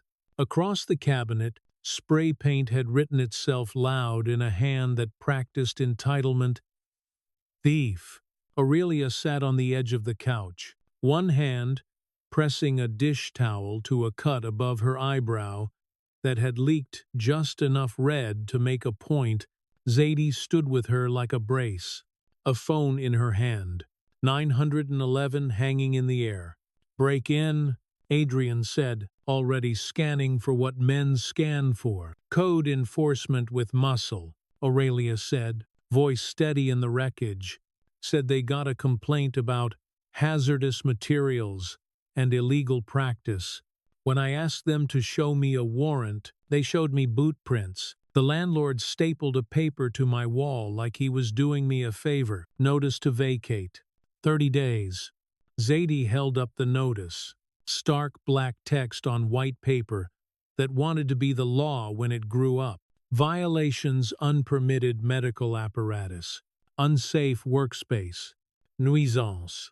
The signature at the bottom did a flourish. It didn't earn. "They tossed the place," Zadie said, breath tight. "And they took your socket pads." "Noah," said evidence. Noah's vision tunneled. He pawed through the spilled tools like a prospector in a riverbed, hands shaking, metal clinking his bones through his fingers, as if he could assemble a world back out of parts. His palm knocked the washer loose from his pocket. It fell, spun on the linoleum, and sang a bright, small ring before it settled. Circle perfect in the chaos. He picked it up. It was warm now. A neighbor's laugh, too loud, too bright, came from outside a defense mechanism. Through the cracked blinds, 3 boys on bikes stared with the hungry calm of kids cataloging power for later use. "Who called it in?" Adrian asked, voice low, focusing to a point. Zadie shrugged one shoulder with a practiced teenage eloquence. "Anonymous," she said, "just like the video, just like the CPS. Funny how anonymity always finds black women's addresses." "Not funny," Aurelia said. She shifted the dish towel, assessed the blood, decided it counted as nothing. "Predictable." Adrian paced once, turned, paced back. The jag of spray paint glowed in the small kitchen like a message sent and received. He took a photo. Another. Angles, close-ups, the state of the toolbox, the notice to vacate. "The cut, may I?" he asked Aurelia. She nodded. He shot the cut. His hands shook. He steadied them by pretending he didn't. Outside, a siren wailed somewhere not here. Inside, the wind chimes, miraculously untouched, offered their tin song to a god that hadn't earned it. The landlord arrived with a gut and a clipboard and a shirt that said City Pride. He kept one foot on the bottom step like a man who likes to claim thresholds without entering rooms he dirtied. "Nothing personal," he said. "Got to keep folks safe." "From what?" Zadie asked. "Furniture. From liability," he said, the word smooth from use. His eyes slid over Noah, over Adrian, and stopped on the wallet shape in Adrian's pocket. "Y'all can help your friend move along quiet. Keep it nice. No need to make a scene." Adrian didn't raise his voice. He didn't have to. "You made the scene," he said. "We're buying the theater." The landlord snorted. "It's a trailer park. Then we'll tow the stage," Adrian said. A flicker ran through the man's eyes. Comprehension. Threat assessment. The math of who can afford to cause him trouble and who can't. He backed off half a step without meaning to. "Talk to code," he said. "Talk to the city. I'm just the messenger. Messengers don't swing boots." Aurelia murmured. He left, scribbling nothing on his clipboard. Because nothing needed scribbling. Outside, kids resumed their chalk galaxies. Someone had to keep the cosmos in order. Aurelia stood very carefully and crossed to the sink. She turned the faucet. The water ran brown, a second-old city pipes burping history, then cleared. She dampened a fresh towel and pressed it to her eyebrow, watching herself in the little mirror above the dish rack. The mirror had a sunflower decal in its corner. Sunshine insisted upon. They think if they take the tools, they take the know-how, she said to the mirror, to the room, to the painting on the wall of a lake nobody here had ever seen. Tools are muscle, baby. Know-how is bone. Noah wanted to ask 1,000 questions and exactly one, is this my fault? He swallowed it. The answer was both and neither, and everything. He touched the washer to the star button. The points bit his skin in a way that felt like a promise made of teeth. Adrian's phone buzzed emails, finding new ways to gather a reply from Dr. Patel. Already come to my office. I'll document the scene. Bring the notice. We can file an injunction. He texted back one word, on way, no space. Speed, beating grammar, pack what you can't lose, Adrian said gently. For now, Aurelia snorted without humor. What I can't lose don't fit in a box. Sadie moved. She retrieved the toolbox pieces with reverence, laying each wrench and socket back exactly where the foam had once cradled them. She found one of the thin felt pads the code men hadn't clocked as contraband, and held it up like a relic. For the road, she said, slipping it into Noah's palm. Like a communique. Her fingers pressed his hard, quick, real. We're not done. He closed his fist around the pad and the washer and the star, metal and felt and plastic, pressed together into a shape that wasn't comfortable, but was right. Outside, from a porch radio half a block away, a voice rose, the kind that could turn sorrow into architecture. Sam Cooke promising a change. Gonna come. People always said prophecy like it was pretty. It sounded here like work. Noah stepped to the threshold. The blue tape flapped against the door like a nerve. The word thief loomed over the kitchen, black and insisting and wrong. He wanted to scrub it until the paint flaked, until the cabinet looked raw and honest again. Leave it, Aurelia said softly, reading his mind. Let them write our testimony for us. Makes the judge's job easier. Adrian took a final set of photos. We'll fight this, he said. All of it. Aurelia nodded. You new to this. We practiced. Sadie slung her backpack over one shoulder. Her eyes were hot glass, dangerous, beautiful, ready to be blown into a shape the world hadn't seen. Tonight, she said, we're not going to their forum. They can talk to their mirrors. We're going to make our own room. What room? Noah asked. The kind you build with bodies and sound, she said. Front of the school. Real talk. Not curated. Dwyer will call it a disruption, Adrian said. Good, Zadie answered. Let the word learn something. They stepped back into the sun. The world carried on with its Tuesday buses exhaling, dogs negotiating with leashes, an airplane stitching the sky to somewhere else. Behind them, Aurelia's little blue home gathered itself. A woman with a towel on her eyebrow and a jaw like a line level watched two men and two kids walk down her steps and didn't brake. She didn't need to. The braking had happened to the visitors. In the SUV, Noah looked at his reflection in the glass boy. Washer, star, bruise at the edge of his heart that looked like a map of somewhere he no longer lived. The click in his knee found time with the turn signal. Click, click. Not a judge. A metronome. At the light, he turned the washer between his fingers and framed the school's banner in its circle as they approached.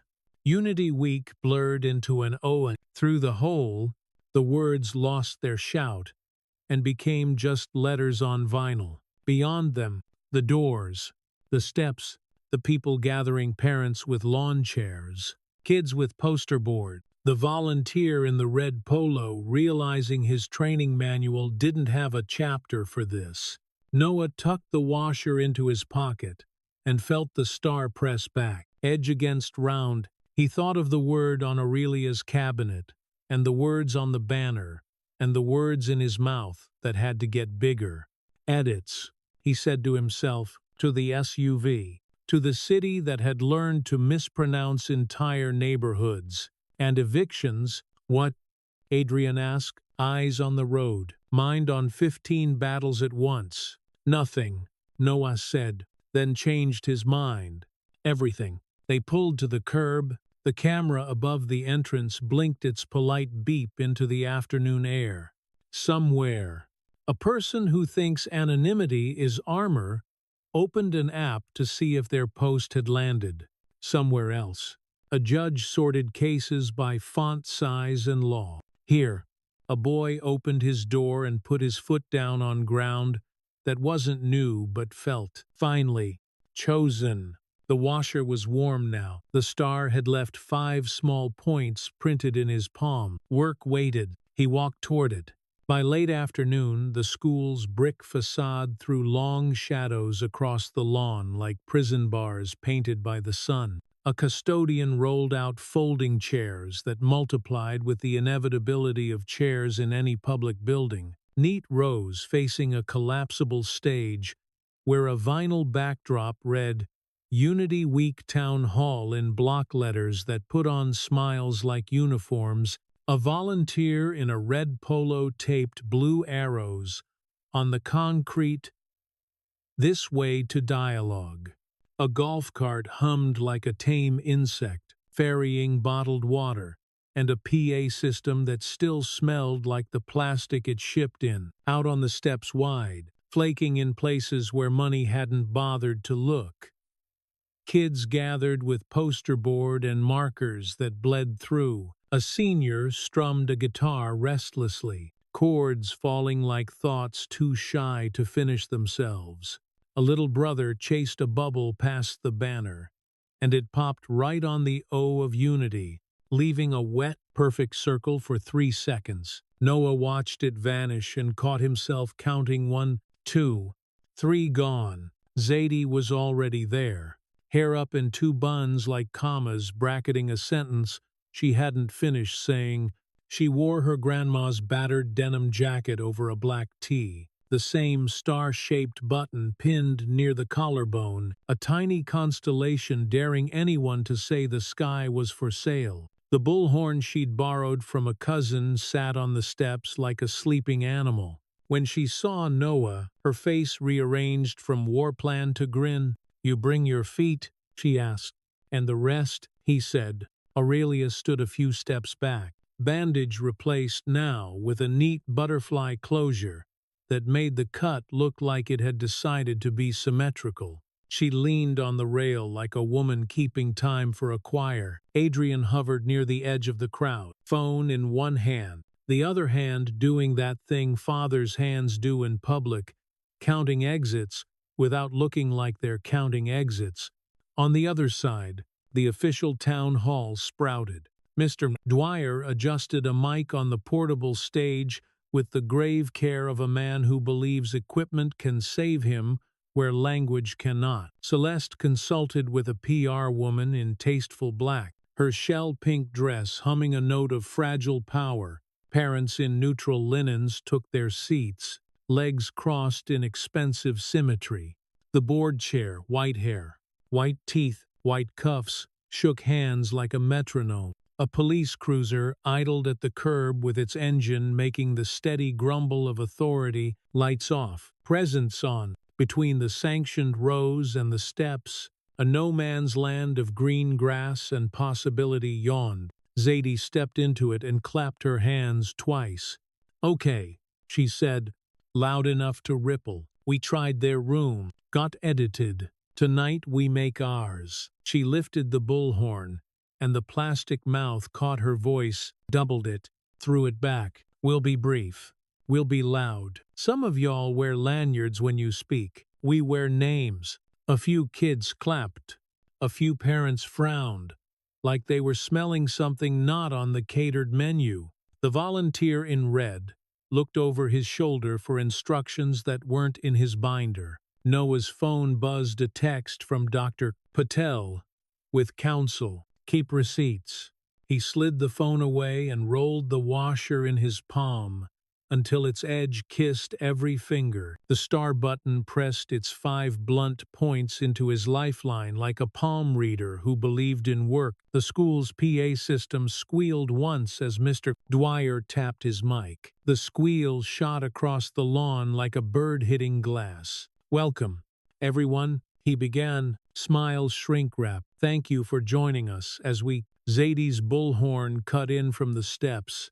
A second voice on a second frequency. "As we learn how to hear," she said, "because y'all didn't last time. Murmurs."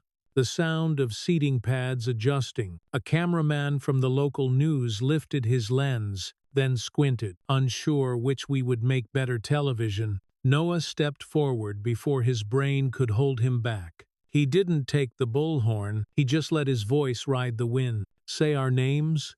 He called. "Start there." In the 4th row of donor chairs, a woman in a blazer with a school pin leaned to her husband. "Is he the heart boy?" The way she said boy wasn't a word. It was an old house with rotten beam. "Names," Sadie repeated, pointing to the crowd in a teacher's roll call she'd taught herself. "You," she pointed to the tennis jacket that had laughed at lunch, "say mine." The girl in white pleats flushed. "Sadie," she said, tentative, as if it might be a trick. "Again," Sadie said, softer and somehow scarier, like it's not a dare. "Sadie," the girl said, clearer this time. Then, "I'm Lily." The syllables met in the air and regarded each other like strangers on a bus who just realized they share a stop. On stage, Celeste smiled into her glossed mic. "At Crestwood, we believe in dialogue," she cooed. "We are one community. Except when you call code on Grandma's house," Zadie said without looking. A quick crease passed over Celeste's mouth like a shadow of its future. The PR woman grimaced in micro-embarrassment. "The kind you practice in mirrors." Adrian moved toward the steps, not to take the bullhorn, not to take the stage, but to place himself inside the Venn diagram of the 2 rooms. He lifted his phone and read into his own voice recorder. "Housekeeping invoice," he said, tone flat. "With the new religion of evidence, wellness sachets, Lithianine plus LZP, vendor keen concierge well." Date stamps, aligned with nights Noah reported dizziness, delivered to Mr. Hart. "Celeste," a laugh sneaking into her tone like a blade into a bouquet. "This is not the time to litigate our pantry." "It's exactly the time," Adrian said. He looked at her, then past her, then at the lawn as if he were speaking to every letter in the word unity separately. "I don't know who you are when you're alone, Celeste. I know what you signed." The board chair cleared his throat in the way men do when they have decided the room is owed their hierarchy. "This is unproductive," he said. "Let's return to our agenda." "Your agenda," Sadie said, "keeps my grandma's door open for boots." A siren in the cruiser burped once, not a full wail, just the verbal equivalent of clearing a throat. The officer forearms the size of arguments. Badge, reflecting sunlight like a mirror. "You didn't ask for," shifted his weight and put a hand on the radio mic clipped to his vest, as if to remind physics who carried battery. A cluster of boys gathered 7 steps back from the steps. Orbit of the bully planet. Will stood at their center, cap backward because time is a loop. He folded his arms and smirked, the expression of someone in possession of an inherited map. "Tin Man's got a mouth," he said just loud enough for the kids nearest him to hear, which is how contagion is delivered. Noah's skin prickled, but his voice came out level. "Keep talking," he said. "I want them to learn your lines by heart." Zadie lifted the bullhorn again. "Ground rules," she said, ticking them off like a coach who knows what drills earn lung. 1. No slurs. 2. No editing out black girls. 3. If you feel yourself making a point that involves the phrase Both sides. Chew on your tongue until it passes. Some laughter, the kind that belongs to relief and rebellion. Ms. Lydia stood near the edge of the students with her hands tucked under her elbows, face pale with a teacher's knowledge. Her paycheck was inside the building. Her ethics were on the steps. Celeste leaned her head and conferred with the PR woman in a whisper that looked like a prayer if you'd never seen strategy. Then she stepped forward, smile reset. "We're creating an open mic," she said into the sanctioned PA. "Students first, then parents." She gestured to a frosted acrylic podium. It glowed like dental material. Zadie set her bullhorn down and walked toward the school's mic. Not to surrender, not to compromise, but to put her mouth on the thing that claimed to be the only mouth that mattered. She met Mr. Dwyer's eyes, and for one heartbeat they were just two people with pulses. He nodded, smaller than policy, bigger than nothing, and stepped aside. "What's your name?" he asked into the mic reflexively. "You know it," Zadie said, then leaned in. For a second, the feedback whined again. This time, it sounded like a protest sign, crying out against its staples. She spoke, and the school's system carried her voice. All the place's speakers carry voices through windows, into teachers' lounges, down halls where trophies sleep. "My name is Zadie Jackson," she said. "I am not a rumor. I am not a risk assessment. I am not a file in the concerned parents folder. I'm a kid who watched a cafeteria full of so-called good families watch a boy get picked apart for sport and decided to be the dull knife they choke on." She pointed behind her without looking. "They came to my grandma's house today, not with casseroles, with boots. They wrote 'Thive' on our cabinet with paint that cost more than our table. And then a landlord who don't know our names told us to leave. 30 days. Unity Week. Can't hold that." Her voice shook on thief and steadied on can't. It takes skill to shake and steady in one breath. She had it. The crowd did the math. Eviction plus black plus child who speaks too clean for people who want to believe her dirtier. You could feel it. The way some faces hardened into disapproval because fear prefers rules to stories. Celeste smiled, a narrow, photogenic smile. "We all regret what happened to your family," she said, every syllable ironed. "But you must follow code." "We followed the code for humans," Sadie said, and the mic jumped with her heat. "The city wrote a different one." The board chair leaned into his mic, baritone syrup. "We can't fix every grievance in the world," he said. "We can only fix what's in our control. Start with mouths," Aurelia said, quieter than everyone. "From the third step, then move to doors." The PR woman handed Celeste a stack of cards, talking points on crisp cardstock. Celeste glanced, then made a decision that would feel right in a boardroom and wrong anywhere else. "Officer," she called softly, motioning with 2 fingers. "Could you help us keep this orderly? The steps are a safety hazard."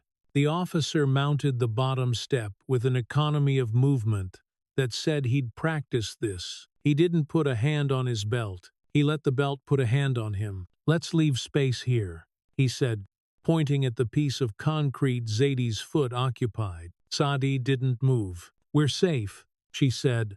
"We've been unsafe since lunch." "Ma'am," the officer said in the tone of a man who was about to make a choice that 3 trainings and 1 supervisor will defend. "I'm asking." Noah's body moved before his judgment caught up. He stepped down 1 step and put himself half between Zadie and the badge. Not blocking witnessing, he lifted his hands, palms open, the way television taught boys like him to do, even when they were ghost pale on the underside. "We're talking," he said. With a microphone, the school offered. The officer's eyes ticked to the star-shaped button on Noah's chest and back up. "I need you to step to the side," he said, already shifting his angle to match a policy diagram. Will, behind them, snorted like a horse that hadn't been taught manners, and muttered, "Tin Man thinks he's a shield. I'm a lock." Noah said under his breath. He could feel the washer round against his fingers, the edge fitting exactly to the groove of his knuckle. He could hear his knees quiet click, keeping time with his breath. In, click, out. From the line of folding chairs, a mother in a tan sweater raised her phone, half to film, half to sanctify. Instagram Live flickered alive. Comments sprouting like unwanted plants. They're out of control. Where are the teachers? Why is he in the cop's face? Ms. Lydia moved 2 steps forward, breath held, and placed herself 2 feet from the officer's shoulder. "Officer," she said, voice taught in teacher's school. "These kids are speaking under staff supervision. We can shift the line back, but we won't shut them down." The officer looked at her, then at Dwyer, then at the board chair, then at Celeste. A web of eyes pulled in 4 directions.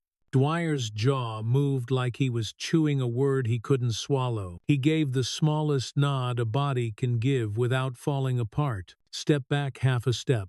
"Ms." Lydia murmured to Zadie. "Half is still a step."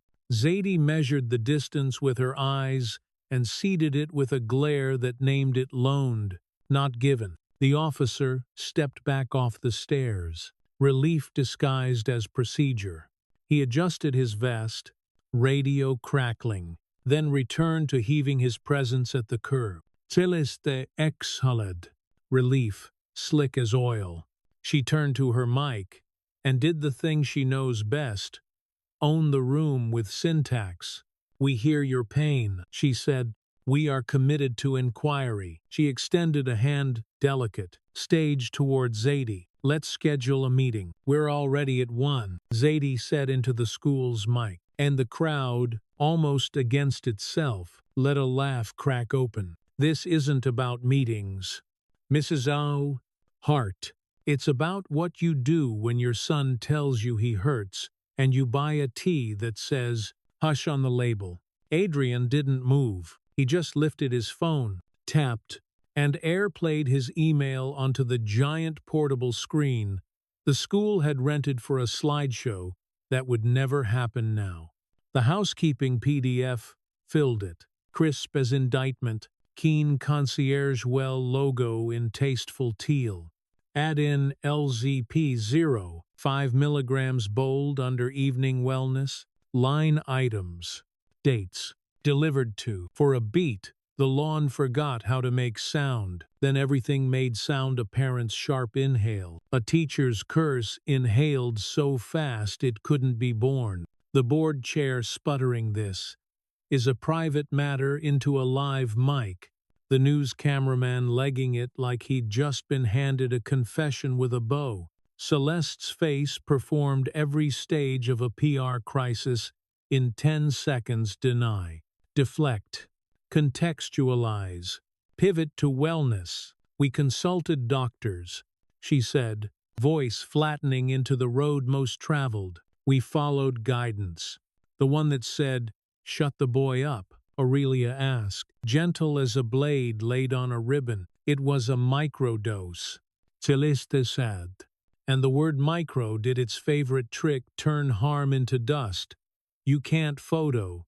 Noah felt something loosen at the base of his skull, a knot untying itself in air. He stepped to the mic for the first time and put his mouth on it. His voice sounded strange to him, older, as if someone had given it backbone while he was busy surviving. "It made me heavy," he said. No flourish, no metaphor. "At night I felt like my bones were wearing coats. In the morning my head was cotton. When I said something was wrong with my leg, I was told it was normal. When I said I was dizzy, I was told I was tired. When Zadie said my name, the lunchroom told her she was loud. All the labels go one way." Silence landed decent-sized. It wasn't peace. It was math taking its time. The board chair leaned forward, mouth opening for the oldest play. "We've all made mistakes. Before the sentence could turn itself into a parachute, the officer's radio crackled a code string. Disturbance at 1,207 Kinter. The numbers lay down for anyone paying attention. The trailer park's street. Aurelia's porch. Code for more boots. Aurelia didn't flinch. You save flinching for later when the glass is in the carpet.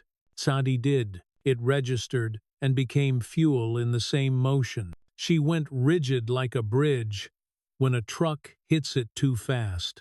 Then she looked at the kids on the steps as if assessing inventory. "They'll come while we stand here and talk about Tony," she said into the mic. "So here's the last thing." She raised her chin. "Tomorrow morning, we're walking." She jabbed a finger toward the banner. "The faculty, the money, out. T-N-A-M. From this lawn to the courthouse, to housing, to code, to your sponsors' storefronts. With receipts, with names, with steps you can't edit." The word walkout moved through the crowd like a weather front. Students looked at each other, and the space between them changed shape. A boy with a varsity jacket mouthed, "We can't," and the girl next to him mouthed, "We can," and suddenly the jacket's weight seemed optional. Mr. Dwyer's clipboard made a noise like a heart murmur. He swallowed. You could watch the algebra of his job crawl across his face. Board fury, ex-donor threats, divided by legal risk, plus kids with feet equals. This is the moment. He turned, catching Ms. Lydia's eye, and in the half-second handshake of colleagues who share a secret species, something aligned. "I can't sanction a walkout," he announced into the PA, looking like he was trying not to look like he was looking at someone else in his head. "But I also can't control the choices students make." It was a bureaucrat's sentence with a thin rebel note under it. Low, almost inaudible, the way bass carries outside a club. Sadie heard it. Her mouth twitched. Not a smile. Not thanks. Just a shared flourish on a hidden page. Celeste took one step toward the mic, then stopped. In that stalled breath, exposed by the big screen's teal indictment, the careful architecture of her image trembled. Adrian's gaze met hers and did not look away. The officer's radio chattered again. The wind shifted. Somewhere, a sprinkler head clicked alive and sputtered, then gave up. Nothing is automatic if the water isn't turned on. Noah stepped back from the mic and found his pocket. The washer was warm. The star printed its points into his palm like a constellation you have to fight city light to see. He saw it anyway. Behind the donor rows, 3 middle schoolers were already Googling how to make a protest sign. A freshman took out a notebook and instead of equations wrote, "We don't drink quiet tea," in block letters. Lily in the tennis skirt ripped a flap off a cardboard box and wrote, "Say our names," with a Sharpie that bled like honesty. The evening thinned toward night. The official town hall agenda lay face down on the stage. As if sleeping off an embarrassment, the cop returned to his car without decision. The PR woman's pen clicked nervously, marking the end of something she'd thought had better edges. Adrian ran a hand over his jaw and finally exhaled. A sound like a man handing keys back to his own ribs. He touched Noah's shoulder, not to steer, not to stop, just to say, "Here." Noah leaned into the weight for half a breath and then stood on his own. Aurelia moved down 2 steps until she was level with Zadie. "We're going to pack tonight," she said calmly, like telling a child what comes after bedtime. "We'll need boxes, not the tools," Sadie said. "Chin out. We keep the bone. The know-how fits in pockets." Aurelia agreed, eyes closing once like a prayer, opening like a sentence. Somewhere behind them, the janitor switched on the walkway lights. They hummed to life, each bulb taking its turn to glow. Moths found the glow the way grief finds anniversaries. The banner flapped.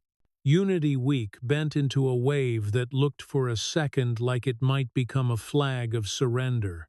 It didn't. It remained vinyl and intent. Tomorrow, Zadie said to anyone who could hear, which was everyone now. 10, 10. Someone echoed. 10. A third voice said, it spread the way the right words do when they arrive on time by mouth, by text, by the part of the spine that remembers standing. Celeste lowered her mic. For the first time she looked smaller than the font of her job title. She smoothed her dress. And in the smooth you could see it, the hairline crack in a vase you can only see in a certain light.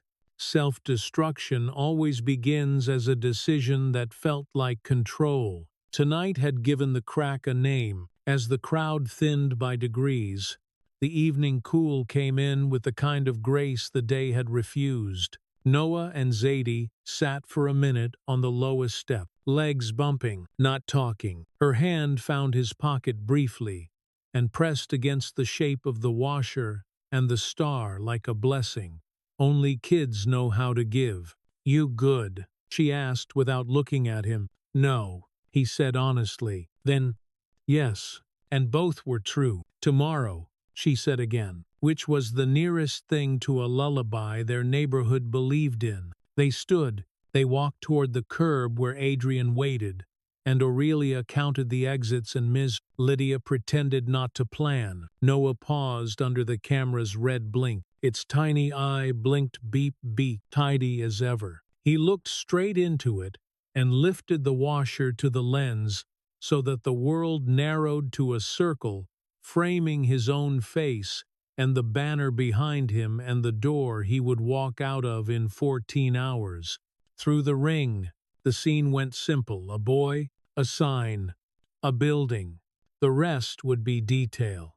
The detail was the revolution. He lowered the washer and slipped it back into his pocket where the star waited. The night carried the faintest smell of cut grass and hot plastic cooling. The street had found its mic. Tomorrow, it would find its feet. The morning began with a silence that didn't belong to morning. No leaf blowers, no delivery trucks idling, just a pale sky, stretching itself thin over Crestwood, like skin over a bruise. 10 o'clock sat there on the clock face like a dare. Noah woke before his alarm and lay still, listening for that old phantom metal against bone. Pain curled in his calf like a sleeping thing. Today it stayed asleep.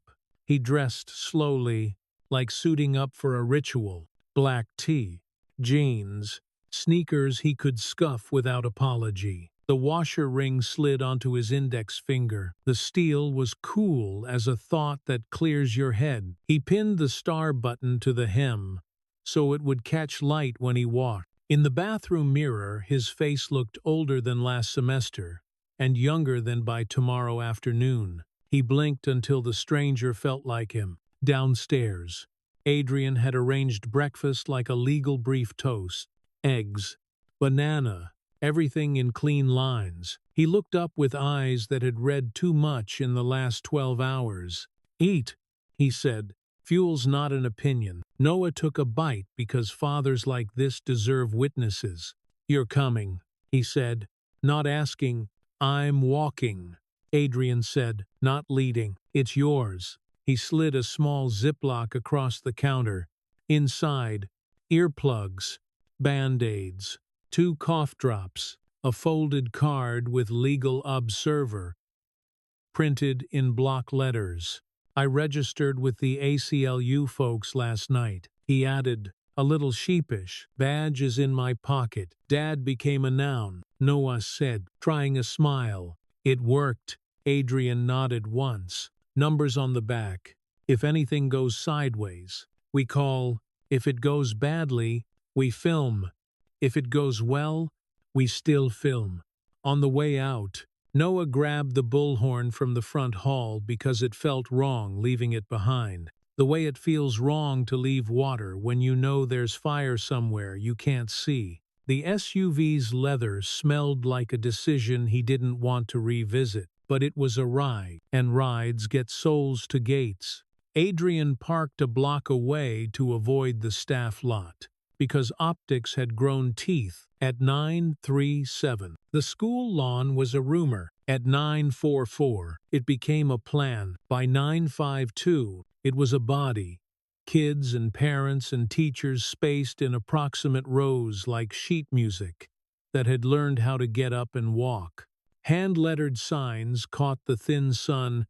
No more quiet tea. Code isn't care. Say our names. We are the agenda. Someone had printed the housekeeping invoice screenshots on glossy poster board. Another kid wore an empty tea bag, stapled to their hat like a failed halo. Zadie stood on the low stone wall where yesterday's steps ended. Her denim jacket was patched at the elbows with fabric from Aurelia's curtains, orange calico, corrected by a neat line of navy thread. The star on her collarbone winked like it knew cameras were on. She pressed her palm flat over her chest, grounded herself, then lifted the bullhorn with both hands. "Sound check," she called, and her voice leapt into bodies. "Raise your hand if you can hear me." Hands lifted like a garden after rain. 10 o'clock, she said. "This building will ring a bell. It rings for us. When it does, we stand, we say the words, we walk. If you cannot walk, roll. If you cannot roll, lean. If you cannot lean, look. Looking is a kind of moving, too. And they hate it when we move." Noah stepped up beside her and looked down the slope of lawn. He'd seen this view 100 times, but never like this. SRO officers posted at the gate trying to look like they weren't posted. Mr.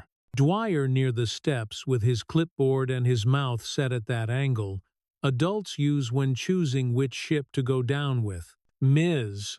Lydia in flats and a linen skirt, hair braided back like she meant to get things done without it getting in the way. Farther back, donors in sunglasses watched from the shade, faces thin as wire. Celeste stood near the portable stage with a phone in each hand. Hers and the PR woman's thumbs moving like a drummer warming up. She did not wear the shell-pink dress today. Navy, a color that doesn't stain in public. Adrian slid along the lawn's edge, green legal observer badge clipped to his jacket, his phone's camera already rolling. He raised his free hand once, just enough for Noah to see. "Here," the gesture said. "Here doesn't end." At 9:59, the air learned how to hold its breath. Birds, shut up. Even the flag on the pole paused mid-argument. A freshman with braces started crying, soft and confused, and their taller friend put an arm around them and whispered, "You got this. It's just a door that opens." The bell rang. Not a high school clang, the soft digital chime the district installed 2 years ago, polite as a dentist with a tray. It pinged once, twice, 3 times. On the 4th, Zadie lifted the bullhorn and said, "Clear enough to cut a ribbon, we walk." The sound of hundreds of bodies standing at once is a sound you don't forget.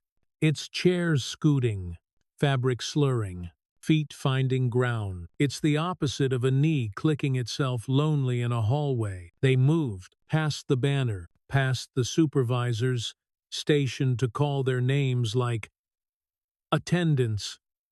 They didn't owe. Past a PTA table stacked with branded hand sanitizer and unused Unity Week stickers. They moved through the wide-open front gate that had funneled them in for years and found the street. The officer from last night shifted from curb to center. "Hand up. Stay on the sidewalk," he called, as if sidewalks are big enough for mornings like this. The crowd spilled, then adjusted itself into 4 columns across, like a school of fish that read a memo. A second cruiser rolled ahead to block the next intersection. A third tucked itself behind like punctuation.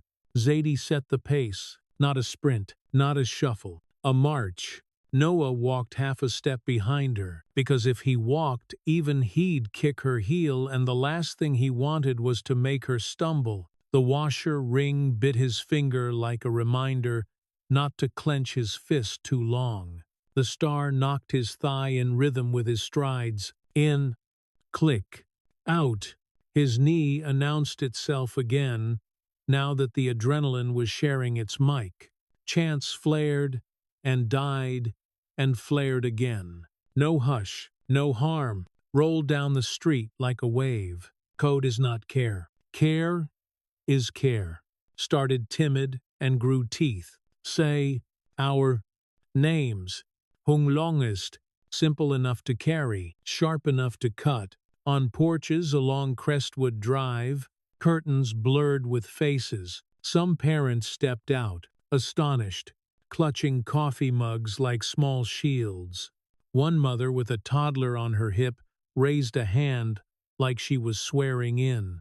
The toddler waved with the solemnity of someone who knows waving moves weather.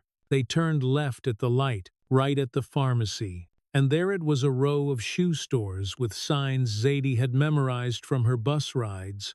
One sponsored decal after another, glinting in windows. Hawthorne Athletics, Stride & Co., Peak Performance. All those brands whose posters lined the gym and whose reps shook hands with board members in glossy photos. The same brands whose procurement officer had recommended Keen Concierge Well to facilities as a wellness partner, like wellness comes in a shipping box with a barcode and 0 calories. Receipts first, Zadie said into the bullhorn, then pivoted mid-stride and led them straight for the biggest window. A manager stepped into the doorway with a practiced smile like a parking brake.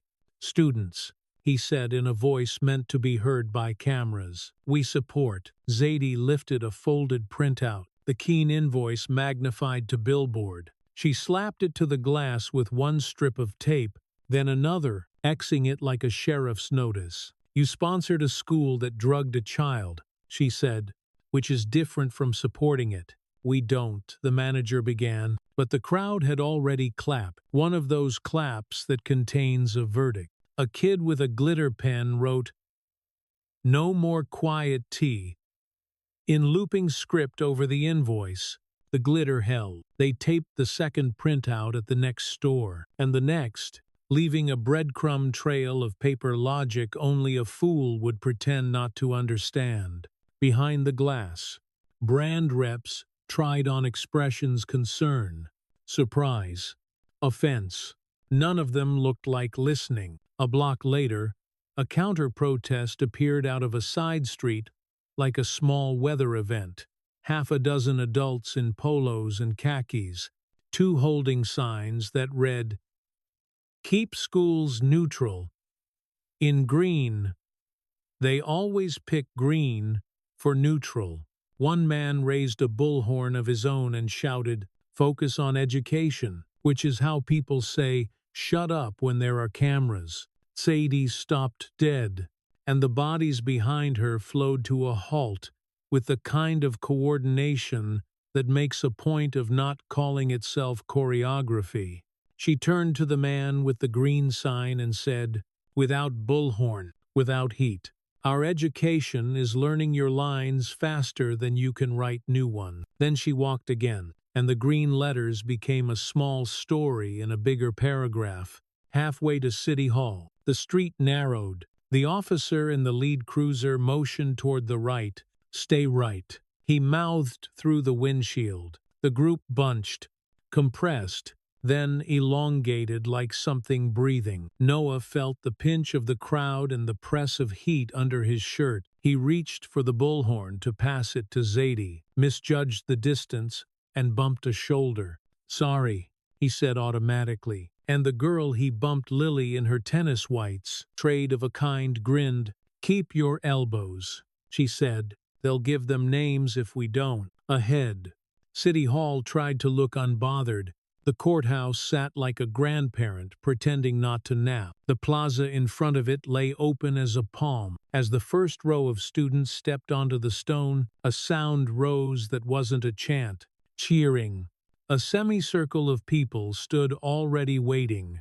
Housing advocates with clipboards, a church choir in matching tees, a handful of janitors in navy shirts with local 341 ironed on crooked. Ms.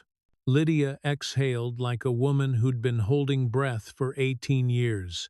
"Look," someone cried, and there was Aurelia, small as a memory, standing with her cane near the courthouse steps, a mason jar thick with paint at her feet. The side of the jar was streaked red, like somebody had tried to fix a crack with lipstick. Sadie broke formation and ran. But even that looked like a march because of the way she held herself. She caught her grandma by both forearms and didn't bother to pretend she wasn't crying. "You made it," she said. I remembered how, Aurelia said, "feet still under me." She kissed her granddaughter's cheek and then looked past her at the wave unfolding. "They came at 8, she added, simple as telling weather. Red tags on the door. 30 days. Zadie's face changed without moving, the kind of change that makes mirrors work harder. "We'll take the door," she said. "Make it a sign. We'll take the latch." Aurelia corrected, eyes bright. "Doors are for folks who think walls are fact." In front of the courthouse, the Housing Coalition had set up a portable speaker and 2 microphones on stands, so short they looked like they belonged to children. The coalition leader, a woman with silver hair braided into a crown, lifted both hands, and the plaza calmed. "We called this for code," she said, "but the kids brought something bigger than code. We'll be brief, then we'll file, then we'll march again."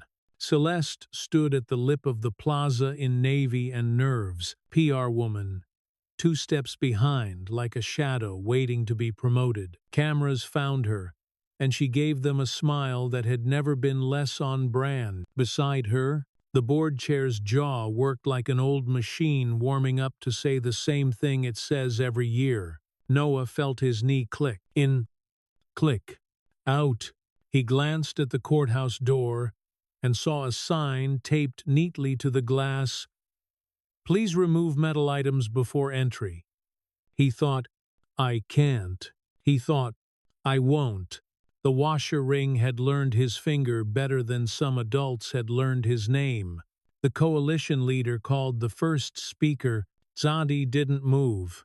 "You," Aurelia said, not gentle, not harsh, just factual. "Go."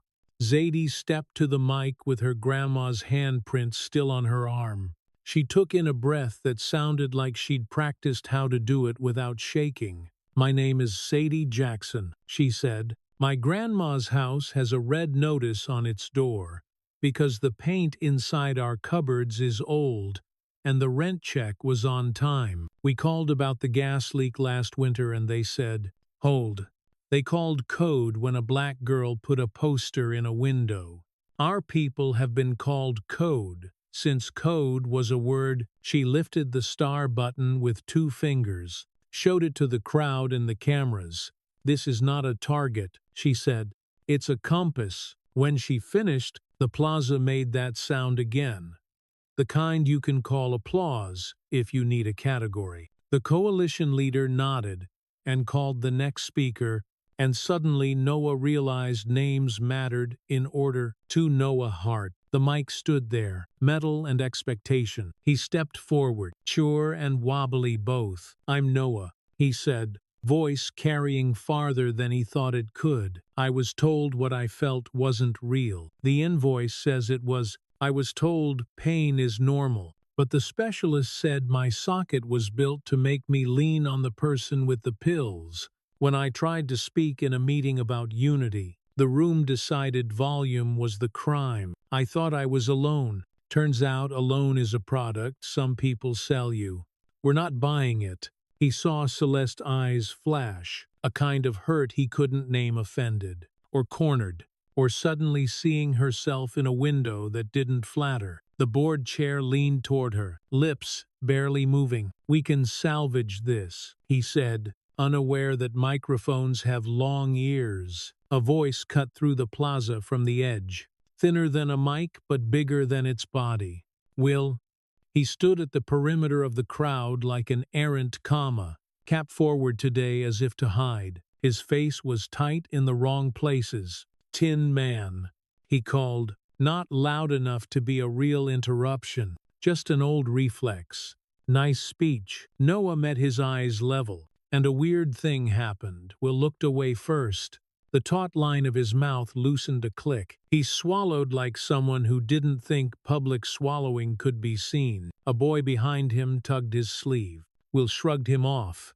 Not mean, not kind, just not ready to belong to anybody today. The coalition leader moved the mic aside for a housing attorney, who began listing statute numbers like a spell. As she spoke, a squad car eased to the curb and stopped with a sigh. Two code enforcers stepped out, clipboards in hands, vests bright as warning fruit. One of them looked at the kids on the stone wall as if kids were a violation they could cite.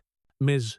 Jackson." The shorter one called, "Eyes on Aurelia's cane. We need access for inspection." Aurelia didn't flinch. "We're at court," she said. "That's access to future." The taller one frowned at his form, confused at a category he couldn't check. The shorter officer turned to Zadie. "Ma'am, our schedule. Your schedule ignores ours."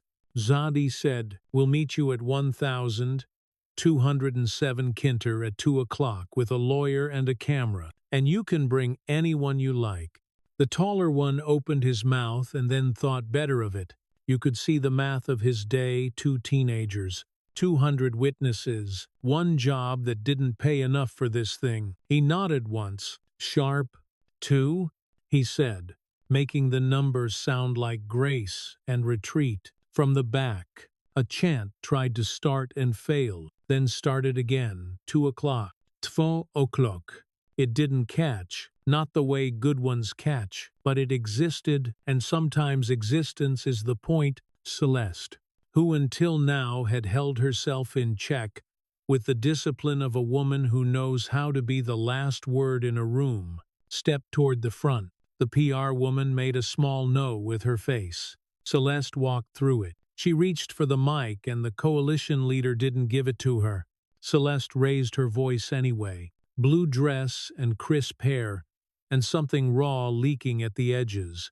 "I never," she began, and her voice cracked. She cleared her throat. "Tried again. I never wanted to hurt him," she said, and there was a hush, not of courtesy but of assessment. "We were told," she gestured vaguely, and that vagueness was the problem. "We were told a small dose would help him sleep." "I was scared," she said, and then the sentence that would either deliver her or destroy her. "I was scared of what the board would say about a son who couldn't keep up." The board chair whitened, which is a thing white men can still do when there are cameras. "Celeste," he hissed, and the mic caught it. She looked at him, at the crowd, at Noah, at her own hands. "I'm sorry," she said, and it wasn't a PR sorry. It was a sorry like tile cracking quiet, fatal to floor. "I am, but sorry isn't a door. I'll resign." You could feel the news vans pivot, their little weather vanes turning to point at ruin. The PR woman closed her eyes. The board chair did the calculation and got a wrong number, then did it again and got the same wrong number, and looked like a man trying to buy time with coins that weren't legal tender. Noah and Zadie stood 3 feet from Celeste, close enough to see her mascara stubbornly hold. The apology lodged awkward in the plaza. It didn't undo anything. It did unmask something. Self-destruction doesn't always look like a collapse. Sometimes it looks like a posture a person can't maintain any longer. "Do it," Zadie said, and the words weren't cruel.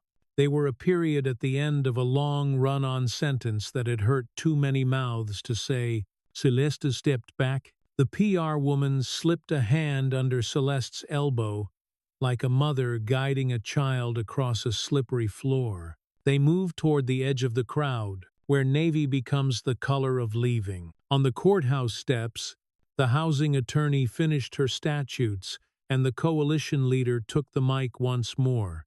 We file at noon, she said. We hold the city to its codes about their codes, and we go to 1,207 Kinter.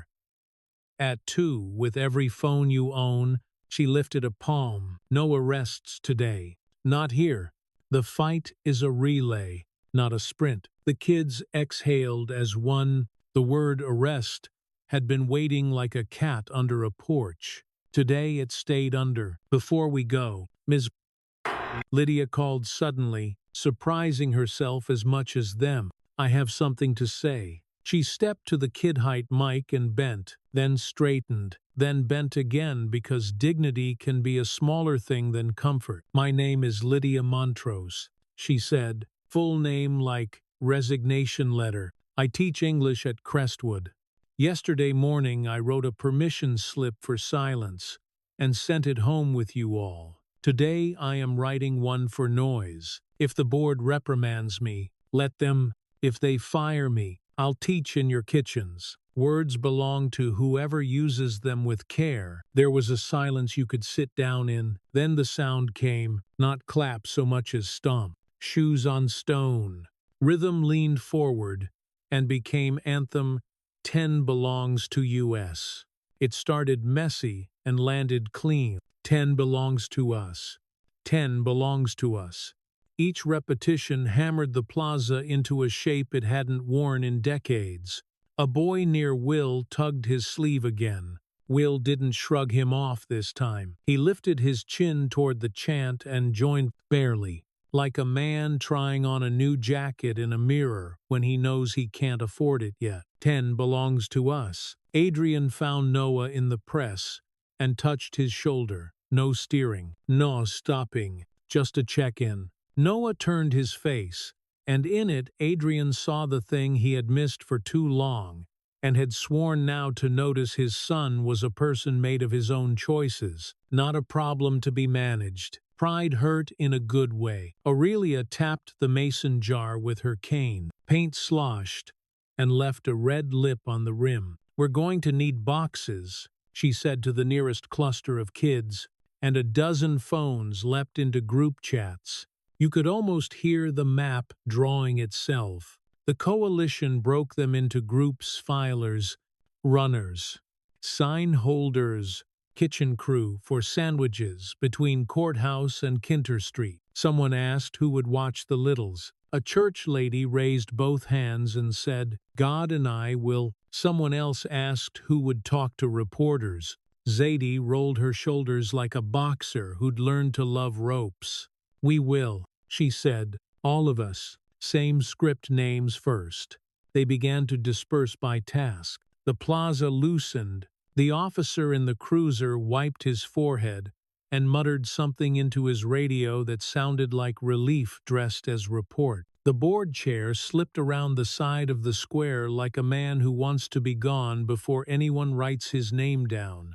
Celeste stood at the curb, navy turning into shadow, phone pressed to her ear, face lifted toward a sky that would not take her side. Before the line thinned entirely, Zadie hopped onto the low wall again and lifted the bullhorn one more time. Voice steady, thinner in the heat but fresher than anyone's there. 2 o'clock, she said, pointing toward the invisible coordinates of 1,207 Kinter as if pointing to true north. We take the latch? Noah lifted the washer to his eye like last night and looked back through the circle courthouse steps. Kids on stone, Mrs. Lydia's chin high, Adrian's green badge, Aurelia's cane, the plaque on the wall that said, In justice, we trust the just in bolder type. He let the washer drop back to his palm. The star pricked his skin. 5 small reminders. 10 belongs to us. He said aloud to no one in particular, tasting it like a line of a poem he might carry for a decade. He imagined telling this to his future and not having to explain any of the nouns. On the way down the steps, a reporter slid sideways like a crab. Mike extended. Noah, she said, what do you want? Today? Right now. He thought about all the big answers. Equity. Apology. budgets, bodies, and heard Aurelia's smaller one in his head. Doors are for folks who think walls are fact. He looked at the camera and said, simply, a latch. She blinked, then smiled, then understood. The word would look good in all caps at the bottom of a screen. They split then, some toward the clerk's office, some toward the sandwich station, rumored to be a card table under a maple tree, some toward cars with trunks already open, like mouths wanting to be full of boxes. Noah and Zadie walked last. Midtown shimmered like a mirage in the late morning light. Heat building off the courthouse, steps in waves. The air smelled faintly of cheap coffee, printer, toner, and somebody's barbecue, 3 blocks over that didn't care what day it was. 2, Zadie said. 2, Noah said. Her knuckles brushed the back of his hand, not a touch, exactly more like a calibration. He let his fingers hook hers for a second, and then let go. The way climbers test a hold and move on. Behind them, the banner someone had taped to the courthouse facade fluttered. Somebody had written over, "In Justice We Trust," with a fat marker, adding one crooked letter so it read, "In Justice We Trust Less." The crookedness made it truer. A siren barked a single syllable in the middle distance, then stopped. Noon bells from a church on 3rd Street tried to be delicate and failed because the wind smudged them. Ms. Lydia stood at the curb, laughing at something a janitor had said, and didn't notice the board chair, watching her with the look of a man who had finally found the hill he would die on and was disappointed at how small it was. At 1203, a clerk-stamped stack of papers slid across a counter and landed in a young attorney's hands. At 1219, a group chat named 10 Belongs hit 482 members and changed its icon to a washer ring. At 1242, someone texted a photo eviction tape peeled from Aurelia's door, red paper curling like a snake that didn't know how to die, a child's hand in the frame holding a strip of it, like a trophy and a lesson. 2 o'clock was coming like a train you can't see yet, all vibration and rumor, and when it arrived, it would not arrive alone. Kinter Street lay under a June sun that bleached the paint off bad promises. The row of low buildings wore mildew like old metals. Heat lifted the smell of frying oil and damp drywall into the air. Somewhere a radio leaked a gospel, "Hook trouble don't last always," and somewhere else a pit bull barked at a shadow that refused to move. 1207 sat in the middle of the block, a contralto among tired altos. The red tag on Aurelia's door looked fresh, its corners still cocked like it meant to fly away if someone gave it permission. The notice said, "Condemned unsafe conditions notice to vacate," in a polite font that had never once lived here. Below it, in smaller print, the words that turned poverty into a calendar. 30 days. By 1:54 p.m., the sidewalks were full. Kids from Crestwood still in their protest shirts, housing advocates with clipboards and yellow vests, church ladies in practical shoes, 3 janitors.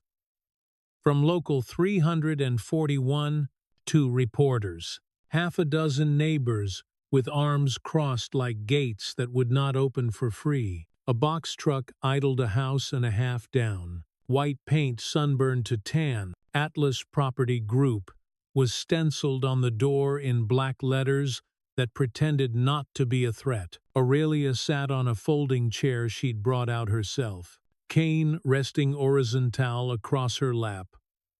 Like a baton, she had put on lipstick the color of brick dust and tied a scarf around her hair. Starched and neat. Beside her, Zadie knelt with a roll of blue painter's tape and a Sharpie labeling flattened boxes with a hand that wouldn't shake in public. Kitchen. Books. Photos though not stack. It'll only take a minute, Aurelia murmured, not looking at anyone in particular. A minute to carry out 47 years. Noah stood in the rectangle of shade thrown by the awning, flexing his hand around the washer ring. The steel cool enough to pretend it was mercy. The star button knocked his thigh like a metronome. He could feel the old click, trying to audition for a role in this scene. He told it, "Wait your turn." Adrian hovered at the curb. Green legal observer badge. Like a leaf pinned to a jacket that had never known a garden. His phone camera blinked its red dot of witness.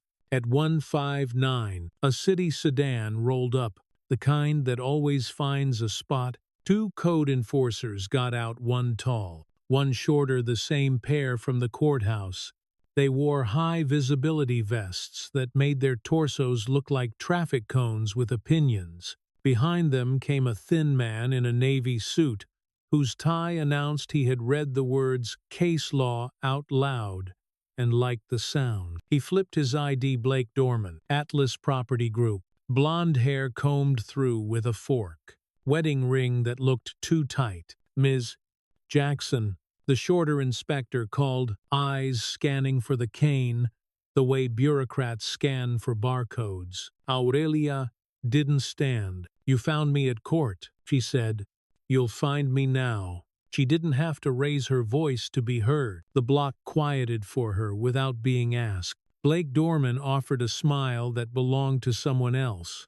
"This is an emergency inspection and abatement," he said, already sliding a paper from a folder like a magician palming a coin. "Due to hazardous conditions created by deferred maintenance." The Housing Coalition leader interrupted smoothly, stepping between Blake and the door like a comma that changes the sentence. Her name was Mrs. Ruiz. Her badge said Coalition Lead Tenant Defense. Her eyes said, "I have 30 years of receipts. Our counsel is present. No entry without a reasonable accommodation plan. Notice to counsel and tenant consent." Title 8 to 112, subsection F. Blake smiled thinner. "Ma'am, the city has determined that code is a gun pointed the same direction every week." A neighbor called from a stoop. Laughter rippled across the sidewalk. "Not happy. More like a good organ chord that tell it kind." The taller inspector lifted his clipboard. "Look, folks," he said, trying amiable like a jacket he hadn't worn before. "We just need to assess the severity. If it's safe, she stays.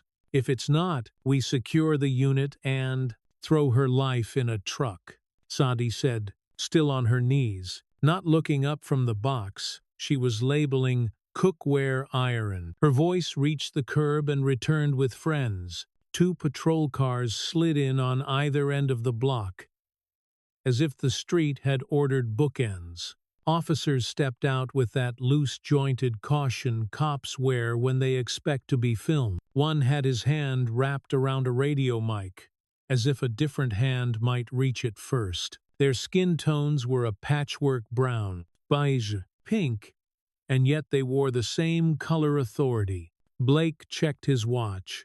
"We're on a timeline," he said. "Emergency abatement allows for immediate removal of damaged possessions." "Timeline," Aurelia repeated, savoring the syllables like something she might spit out. "Son, I've been on a timeline since the first rent I paid in this city came with a surcharge for my name." The crowd made that sound again, the one you can't caption without flattening it. In response, a door across the street banged open. A white woman in yoga pants and a namaste in bed tank top stuck her head out and shouted, "Some of us work from home." Then she saw the cameras and retreated like a snail, the door clicking softly behind her. Ms. Lydia broke through the ring of students carrying a plastic crate full of sandwich triangles and apples, and those little bags of pretzels no one likes until they're the only food. Her linen skirt snagged on a nail, and she unhooked it with grace. "Lunch," she announced. "Chew." Rage burns calorie. The tall inspector coughed. Ms. Jackson, he said, attempting professional. We need to see the unit. If you won't consent, we'll need to post a do not enter and schedule board up. Even he heard how ugly the sentence ended. Aurelia looked at Zadie. Zadie looked at Aurelia. It was a long look, not for the cameras, not for the coalition, just for the corridor they'd built with hands and years, and rent checks and braided hair, and late buses and early mornings, and a star pin that winked. Let's do this in the order that respects God, Aurelia said at last. We'll go in first. We'll carry out what lived here before you learned our zip code. You can follow with your clipboards. And your pity. She said the last word like it had mold on it. Blake moved to object. Mrs. Ruiz moved to object to the objection. The shorter inspector shrugged, the kind of shrug that saves a day from getting worse. Two at a time, he said. Tenant and advocate will accompany. Aurelia pushed her cane against concrete and stood, slow as sunrise. Sadie slipped under one elbow. Noah came around to the other side without asking permission. His knee clicked once, not from pain but from history. Adrian raised his phone higher and stepped back to fit the door in the frame. Aurelia paused in front of the red tag. Give me that tape, she said. Zadie peeled a strip of blue painter's tape from her roll and handed it over. Aurelia lifted the red paper's corner and taped over the bold black con of condemn. Now it read damned. She smiled to herself. Closer to the truth, she murmured. Inside, the air was cooler by degree but thicker by story. The living room was neat plastic runner over the carpet, a shelf of framed photos that documented hair and height over a dozen Christmases, a ceramic rooster that had outlasted 3 leases and 2 landlords. The smell was old, lemon cleaner, and something faintly sweet vanilla left over from last winter's baking. Document first, Mrs. Ruiz said, lifting her own phone. They moved like a small crew who'd rehearsed. Zadie knelt by the bookshelf, sliding photos out of frames and laying them in a stack with tissue paper between. Don't let no one tell you frames are forever, Aurelia said, and each word put a nail in a coffin for the way the city pretended memory didn't weigh as much as furniture. In the kitchen, the inspector's flashlight beam found the paint curled inside the pantry like dried petals. Lead, he said, quiet as apology.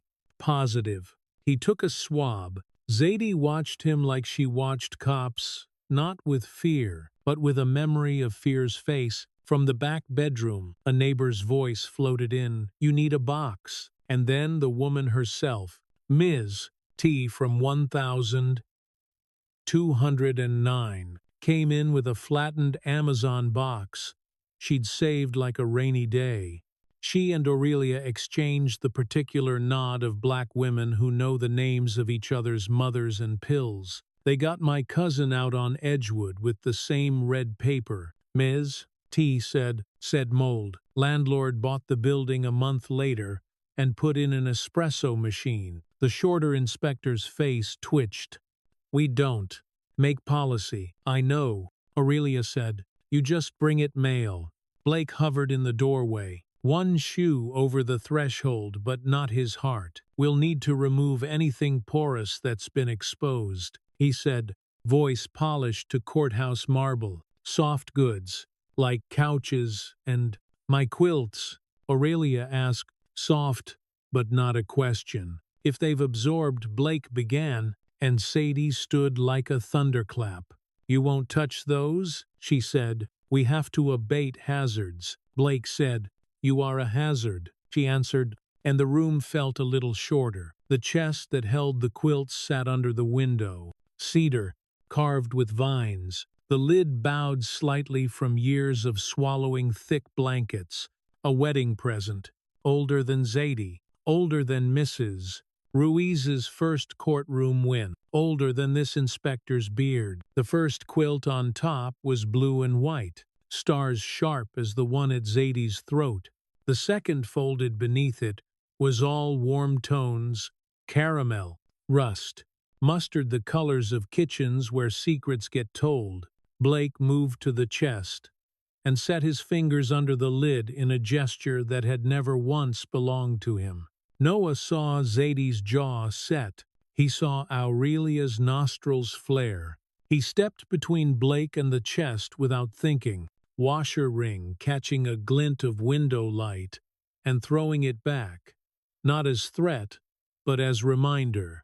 Don't, Noah said. Son, I need to assess, Blake said. Making that mistake some men make calling a boy son when his own father is 5 feet away. Adrian's voice came from the doorway, calm, courtroom calm, the tone he used when he didn't have time to explain how a thing would end. You will wait for counsel, he said. If you seize or destroy personal property without due process, you will be answering civilly before you finish your yogurt tomorrow morning. Blake's jaw fluttered. Insulted by an ordinary dairy, he withdrew his hand by an inch. The inspector lifted his flashlight to the ceiling instead, as if there were answers up there. Take the latch, Aurelia said. She wasn't looking at the door. She was looking at the chest. Zadie understood anyway. She knelt and slid her fingers under the lip of the cedar lid. The hinges creaked like old stamina. She lifted the top quilt with 2 hands, like bread and blessing. The hall outside filled with bodies. Ms. Lydia set the crate of sandwiches down and raised her phone higher. The janitors moved a couch and laughed at each other's bad backs. A church lady led a boy in a blue hoodie in a whispered prayer he didn't believe in. Not yet. In the living room, Will leaned against the jam like punctuation that refuses to choose a sentence. He wore shame badly. It bunched at the shoulders. His cap was forward again, as if backward had been a costume. He couldn't keep on. He met Noah's eyes, and then looked away, and then looked back. When he spoke, his voice came out sideways. You should probably see this, Will muttered, sliding his phone screen toward Noah, so only they could read it. It was a screenshot, an email thread, with half the subject line visible: Re-urgent Atlas Keen Enforcement, the top stamp 742A, M, the sender board chair Crestwood Trust, org, the body confirming our conversation, Heaven Optics, recommend acceleration of code action at 1207 Kinter, media window, ideal afternoon. Atlas has capacity, can coordinate with Keen rep on site, need to avoid arrests. There was a forwarded chain underneath, from a Celeste, Hart Crestwood Trust, org, time-stamped 3 weeks ago, attaching wellness talking points. Noah's skin went cold and then hot. He felt the washer ring press a crescent into his finger. Where did you? My mom leaves her laptop open, Will said, defensively. Then softer. And she thinks I'm not looking when she talks on the phone. He swallowed a word he didn't have yet. The chair's my uncle, he added. Shame. Finding a new crease to hide in. Noah heard a sound in his own ears like a wire pulled tight. The word accelerate broke into pieces, and each piece had a face. He looked up. Across the room, Zadie was easing the second quilt out of the chest. Aurelia's hands hovered like birds who have their own reason. On the stoop, a reporter adjusted her mic to capture whatever came next. Show me, Mrs. Ruiz said, reading Noah's face like a file. He turned the screen. She scanned fast, the way people scan before they memorize. She didn't say, oh God, or of course. She said, send that to my number, and held out a card like it was a net. She had thrown many times. Blake had moved to the kitchen and was talking fast to the taller inspector in a voice his wife probably hated. The inspector shook his head minutely. A man negotiating with his peace. Aurelia folded the star quilt like a flag. "This one," she said, "went over your mother when she had the flu. The winter you were 8. Sadie swallowed. She knew this not because she remembered the flu the way the house had smelled like menthol and lemon and worry, but because she had slept under that quilt, herself, 1,000 nights. It had never once asked to be evident. The moving crew appeared in the doorway, 3 men in atlas shirts with work gloves tucked in back pockets, the way men tuck their sinnings. The lead mover took in the room, and the crowd and the camera phones, and adjusted his plan without moving his feet. "We can start with the couch," he offered, neutral-like beige. "You can start with nothing, Ms. T shot back from the hall. "Not until the quilts have left the building." The lead mover lifted his hands. "Lady, we just move what they tell us to." "What they tell you," Ms. T said, "is why you'll never know who you are." It was a line from a poem Lydia had assigned in 10th grade. Hearing it here made the room feel like a classroom that had finally escaped. Lydia's eyes shone, and Noah saw the moment she understood what the school might do to her for being here, and decided her kitchen would make a fine classroom too. Outside, the officers murmured to one another, radios chirping.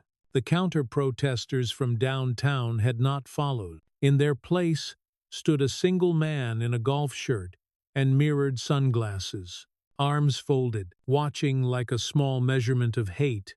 He muttered, "Savages," to no one and to everyone. And a church lady turned and looked at him in the way old women look at unholy things.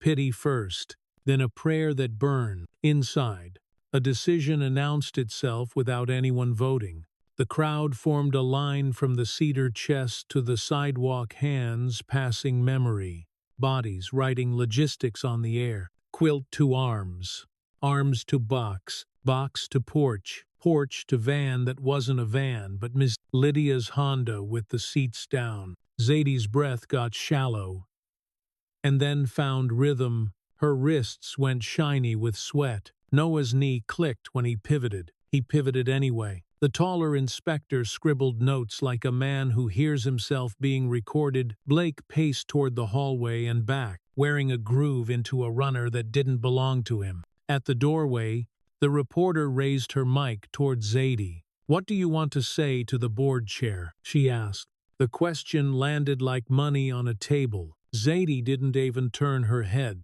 "Resign," she said, polite as a closed door. The box truck coughed, and then cut its engine as if it had remembered it can't leave without permission. From the church lady's portable speaker came an old song without instruments. Clap, clap, clap, sing. Someone in the hall started the call. "Ain't gon' let nobody turn me round." And the answer came back from the porch and the sidewalk and the stoop across the street. Noah didn't know the word. His foot knew the beat. He found himself on the chorus before his mouth did. "Sir," Blake said finally, turning to the tall inspector with exasperated dignity, "we have to move this along. We've got another enforcement at 147 Dodd in an hour." It sounded like he was ordering lunch. Mrs. Ruiz stepped between Blake and the lane of passing quilts. She held up her phone. Will's screenshot already forwarded, already saved to 3Cloud, already a tab on half a dozen journalists' screens.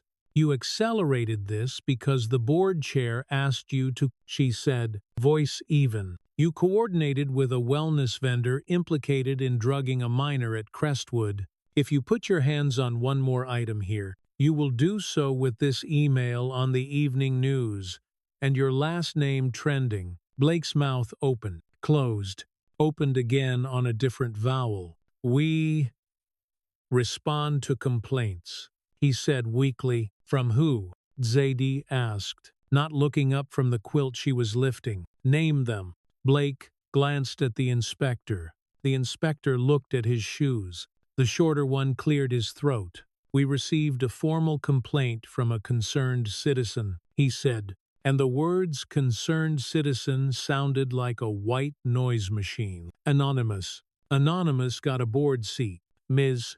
T said under her breath, and 3 people snorted an amen. Something cracked from the back bedroom. Not a metaphor. Wood, the lead mover, trying to be helpful despite orders and optics and the sweat making his shirt stick, had lifted the cedar chest's lid the wrong way. The old hinge, tired of carrying its share of time, snapped. The lid tilted, then fell crookedly against the frame, splitting a corner clean. The room inhaled, like someone had swung and missed. "My mother's chest," Aurelia whispered. She didn't raise her voice. She didn't have to. The silence made space for the hurt to sit down and put its feet up. Zadie's face went still, the kind of still that precedes weather. "I'm sorry," the mover said immediately, sincerity unpracticed, and therefore pure. We can, I'll pay to." "You don't have the money?" Aurelia said, and there was no cruelty in it, only fact. She put her palm on the broken corner like you touch a body that will not heal. The star pinned at Zadie's throat caught a flare of sun off somebody's lens and threw it onto the cracked wood. For a second, the star looked like it had landed there on purpose. It was a small destruction, not a headline. It was the kind that makes victory, when it comes, feel expensive. Noah felt something hot rise behind his eyes. He looked down. The washer ring had cut a tiny crescent in his skin. A red smile. Payne said, "Hold." He held. On the sidewalk, the golf shirt man smirked. "Property values," he said to the air, as if the air owed him interest. Adrian turned his camera on the words and on the mouth that made them and did not say a thing. The recording would. The last quilt slid into Ms. Lydia's Honda and the car became a vault. Zadie closed the hatch gently with both hands. Like the back of a hearse, she pressed her forehead to the glass for one long second. When she straightened, her cheeks were dry, her eyes not. "Latch," she said. Aurelia nodded. "Hall closet." They went together, Zadie and Noah and Aurelia, leaving the room to its observers and its offenses. The closet door stuck halfway, then yielded with a sigh. On the top shelf, above winter scarves and a Tupperware of old keys, sat a cigar box that had never held cigars. Inside lay hardware door latches, hinges, a handful of mismatched screws, a brass knob whose patina was the color of stories. Aurelia touched the latches. 2 then chose the smaller one. "This one lived on our front door in '92, she said. "Before they told us new locks would keep us safe." She closed Noah's hand around it. The metal was warm, as if it had been waiting for a palm. "A latch is a promise," she said. "A closed thing you can open from the inside." Noah swallowed. "We'll install it somewhere it hurts to see," he said. "On the school," Zadie said. "On that nice oak door where they keep the brochures." They returned to the living room, changed by an object. The inspectors stood in their vests, blinking in the way men blink when a narrative has shifted under their boots. The movers lingered by the hall, chastened by cedar. Blake looked like a man who has tasted the possibility of his own unimportance. Mrs. Ruiz lowered her phone. "Here's our path," she said crisply. "Tenant retains possession of personal property. We vacate voluntarily to allow for repairs under a stipulated schedule. We will write and you will sign. Failure to meet that schedule nullifies any claim of good faith and triggers injunction. You will provide hotel vouchers under the state relocation statute, or the city will, and I will sue you both if one of you blinks." Blake opened his mouth. The taller inspector beat him to it. "We can do a stip," he said. He looked at Aurelia. "Ma'am, we'll need to meet tomorrow too." "You'll meet today," Zadie said. 3 o'clock. Downtown. We're already dressed. The shorter inspector nodded, relieved to have a noun. 3. And the email, Mrs. Ruiz added pleasantly, like she was asking for lemon with her tea. I'll be filing an ethics complaint with counsel about the board chair's coordination with Atlas. You'll want to get ahead of that by not touching anything else without a warrant signed by a judge whose cousin doesn't play golf with your boss. Blake's jaw had arrived at acceptance by a road paved in sweating. We can do hotel vouchers, he said tightly. 2 weeks. 30 days, Aurelia said, not bothering to stand on her own behalf. The red paper promised me 30. Let's see if paper means breakfast this year. 21, he countered, because men like him have to counter. And a per diem. 28. And a per diem. Mrs. Ruiz said, immediately. And a written apology from Atlas for mishandling the cedar chest. Blake's mouth did the math, and came up with, we cannot lose this on the 6 o'clock. He nodded. The taller inspector scribbled the concession into his form like a man writing a psalm in the margins of a contract. Noise returned to the block in a softer key. Kids stacked boxes in organized disorder. Ms. Lydia handed out apples that tasted like field trips. The church lady refilled paper cups with water, poured from a plastic cooler that had seen more summers than Blake's tie. The golf shirt man retreated, muttering into his phone. The reporters swapped notes and angles. The janitors smoked by the fire hydrant and argued about whether the Braves had any bullpen left in them. Will stayed in the doorway, a question mark taught to stand straight. Noah looked over, held his gaze, then tilted the phone slightly. A private thanks broadcast at close range.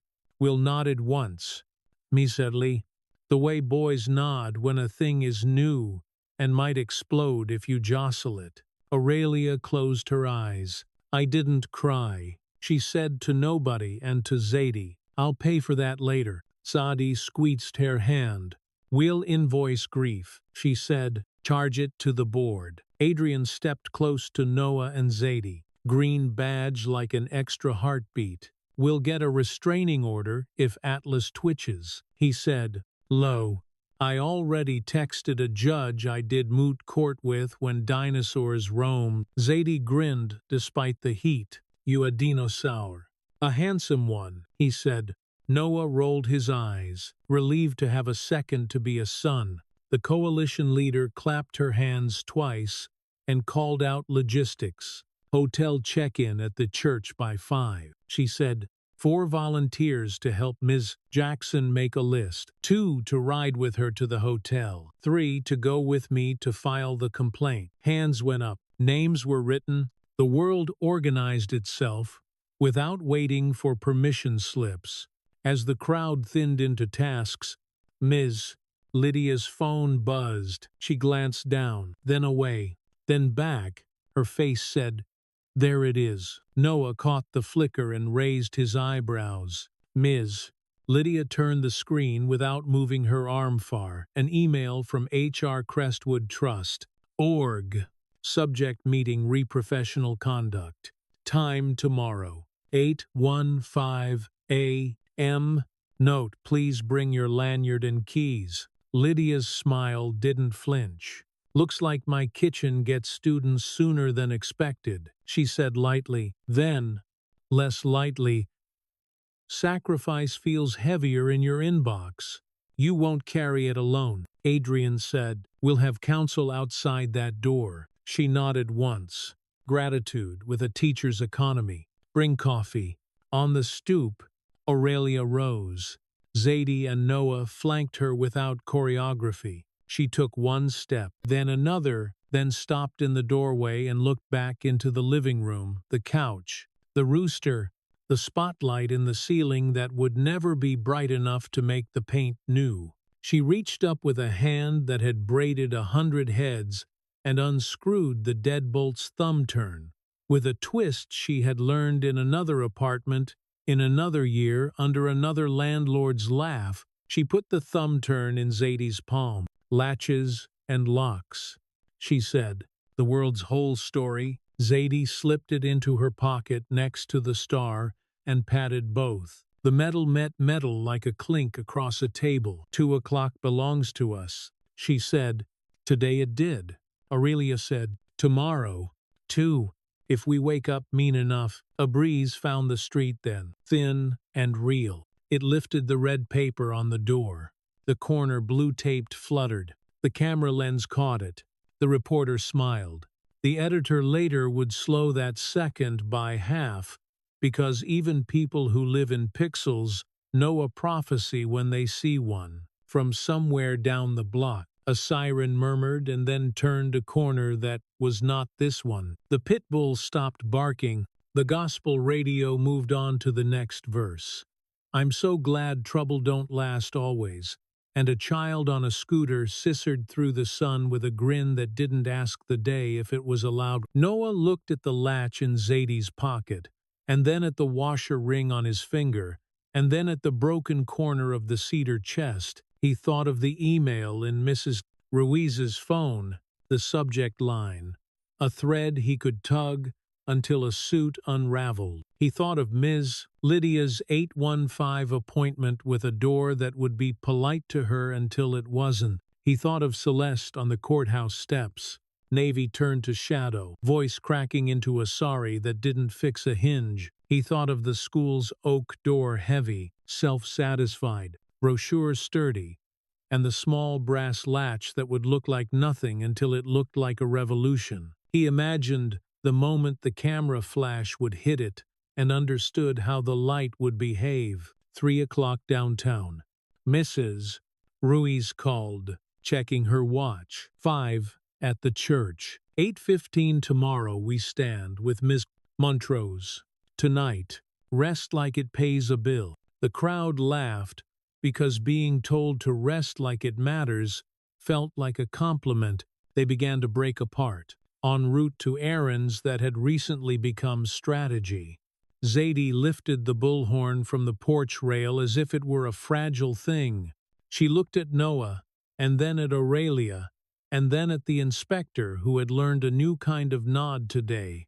Last one, she said, bullhorn off, because the block didn't need electricity for this. Say it with me. And they did, tired and sure, like a lullaby sung loud on purpose. 10 belongs to us. 2 belongs to us.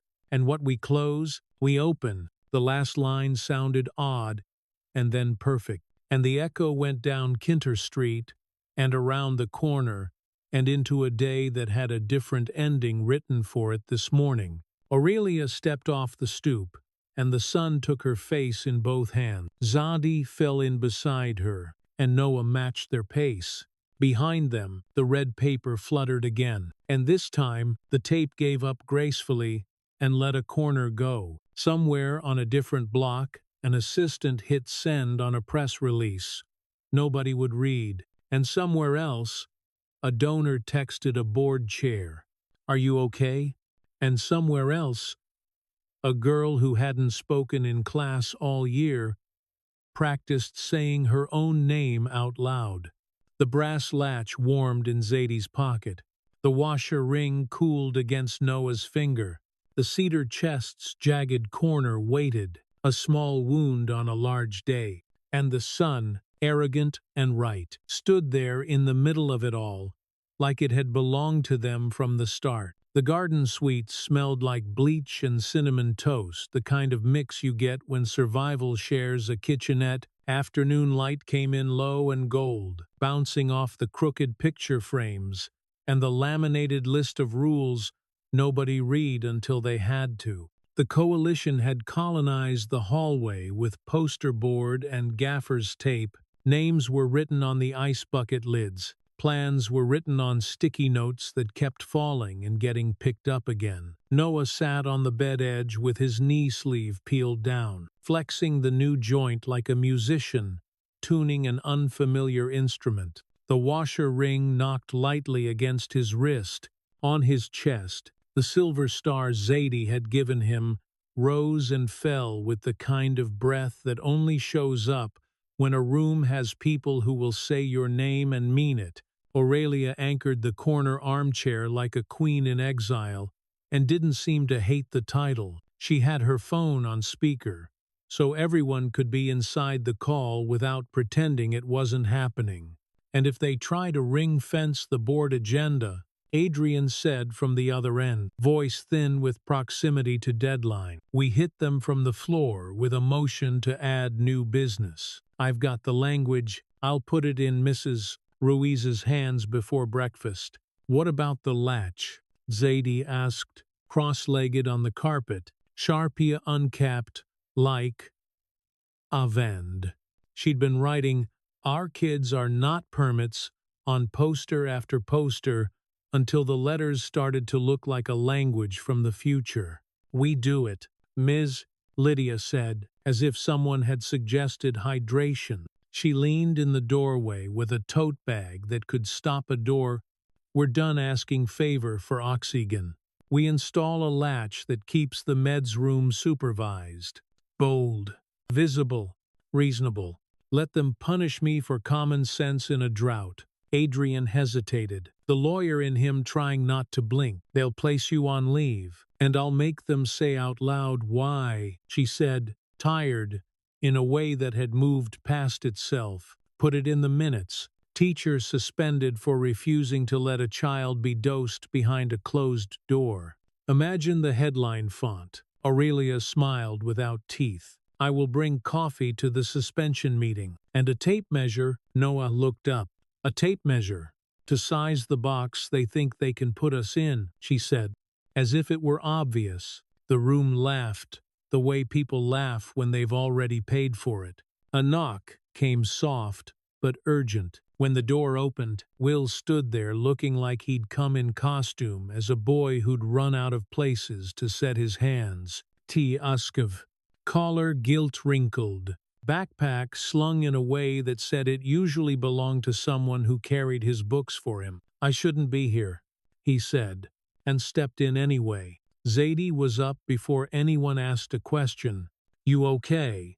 He nodded, then shook his head. Then found a third motion that was closer to help. He took his phone out, thumbed a code, and turned the screen around. A list of voice memos rolled up in neat, damning rows. Board pre-cal. Atlas pre-meet. Mom donor staging. Where do you think? He tried to smile and missed. I grew up in rooms where secrets were served like hors d'oeuvre. Nobody notices the waiter. Adrian appeared in the doorway from the next room, like an exclamation point had gotten a law degree. We can't use anything illegally recorded. Georgia is one-party consent. Will said, brittle with the relief of knowing something. I'm the party. Adrian took the phone like it might be a small explosive. He pressed play on the most recent memo. The room filled with the domestic quiet of Money Ice in Glass, the sound designer version of a laugh. Then Celeste's voice, precise as monogrammed stationery. If Kinter doesn't quiet down by next week, we push the hearing. Atlas needs the demolition permit this quarter. These people live on outrage. We live on outcomes. Zadias Yaf said. These people, Will's mouth trembled. She says it like weather. Noah felt the sentence land in his chest and make a dent that would not come out. He had a fleeting, treacherous thought. Maybe she didn't mean it like that. And then he remembered the cedar chest in 3 loose boards and swallowed the thought whole. Send the files to me and one other, Adrian said softly, eyes on the middle distance where the rest of the plan lived. Do not text them to anyone else. No socials. No cloud folders with names like proof, printed transcripts by morning, one clean clip for the PA. Will nodded too many times. There's more, he said, and pulled folded pages from his backpack email printouts. The subject lines a collage of both sides. ISM, community incident, management.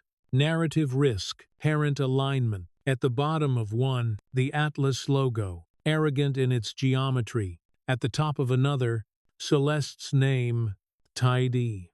Certain, Aurelia took the pages and did what grandmothers do with heat, held it without dropping it. "We ought to get you a sandwich." "Baby," she said.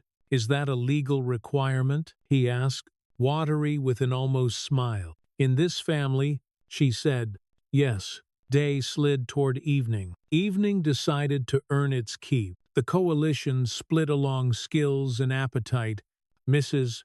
Ruiz went to the church office and bullied the copy machine into repentance. Adrian retreated to the corner of the lobby, where the Wi-Fi believed in him and wrote motions that sounded like they would stand up in rooms made entirely of mahogany. Ms. Lydia called 2 custodians she'd trained into conspirators, and a third who owed her 3 favors, and the right to keep calling them favors. At 6, Mr. Trammell, the taller inspector with the tie knot that meant sorry, showed up without a text or a reason. He stood in the hallway looking wrecked by 2 truths, the one with his name on it, and the one he'd been paid to ignore. "Garden Suites." "Who?" he said to nobody and everybody. "We cite these places every quarter and never ask why they're full." "Ask now," Aurelia said. He looked at Noah's leg, at the washer ring, at the star. "I don't know how to fix the past," he said, "but tomorrow morning I can sign off on a latch and make it my problem. That's how the past starts getting fixed." "Ms." Lydia said, "one present at a time." He nodded. "Email me the model number." "You're getting an email from me," she said. Miracles come in municipal. He did that shrug men do when they're hiding a country of regret. "Yeah," he said, "sometimes they do." At 7, Atlas met Celeste in a corner booth at the kind of steakhouse that believes in red leather. The host called her Ms. Heart like a password. The waiter poured wine he had been instructed to like. The Atlas VP was toned to look municipal and smell like capital. He slid a slim folder across the table and talked about contingencies the way surgeons talk about organs. Successful removals. Minimal scarring. "What we have is a messaging issue," he said. "We make it about order. Parents want order. We lean into safety. We elevate your voice as the adult in the room."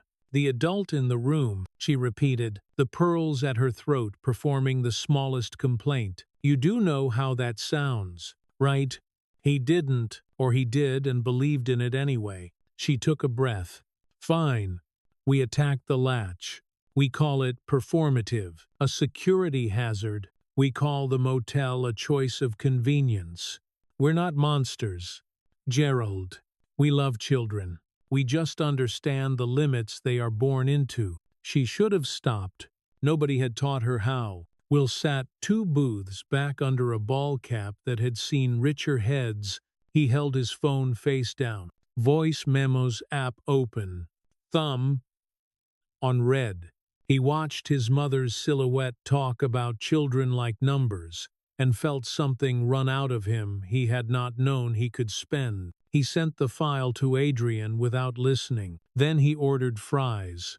Because sometimes your body insists on staying alive, even when your heart wants to hold very still. At 9, they went to Crestwood. They did not sneak. They arrived with ladders and union IDs, and an invoice that said, "Emergency Student Safety Retrofit," and dared anyone to argue with the notion of a doorknob that told the truth. Night security watched them cross the quad and considered his mortgage. He tipped his cap to Ms. Lydia like a man who knew he was outranked. The oak door breathed out cool air when the hinge rolled. Inside, the meds room glowed with that tired fluorescence that makes even the good things look suspicious. A clipboard hung beside the cabinet with lines for signatures and a bottom margin where someone had drawn a tiny, furious cartoon of a child kicking a lock. "Permission?" the head custodian asked, hand on the latchbox like it was a baptism, and he needed witnesses. "Given," Ms. Lydia said. "By who?" She smiled. by the people whose names they forget to print, drill bit to wood, the sound sharp and righteous. The latch plate seated into place, like a piece that had been missing because someone had made a profit from the absence. 4 screws bit. The lever swung and caught and held. Noah's chest stung, not from pain, from memory that decided to get useful. He stepped closer and laid 2 fingers on the metal. Cold, solid, a future you could touch. Is it really legal? He asked, not wanting to care and caring anyway. Until it isn't, Ms. Lydia said, and when it isn't, we make it again. Louder. The head custodian tested it, the way men test sons, gentle, then harder than necessary. The latch took it personally. Held.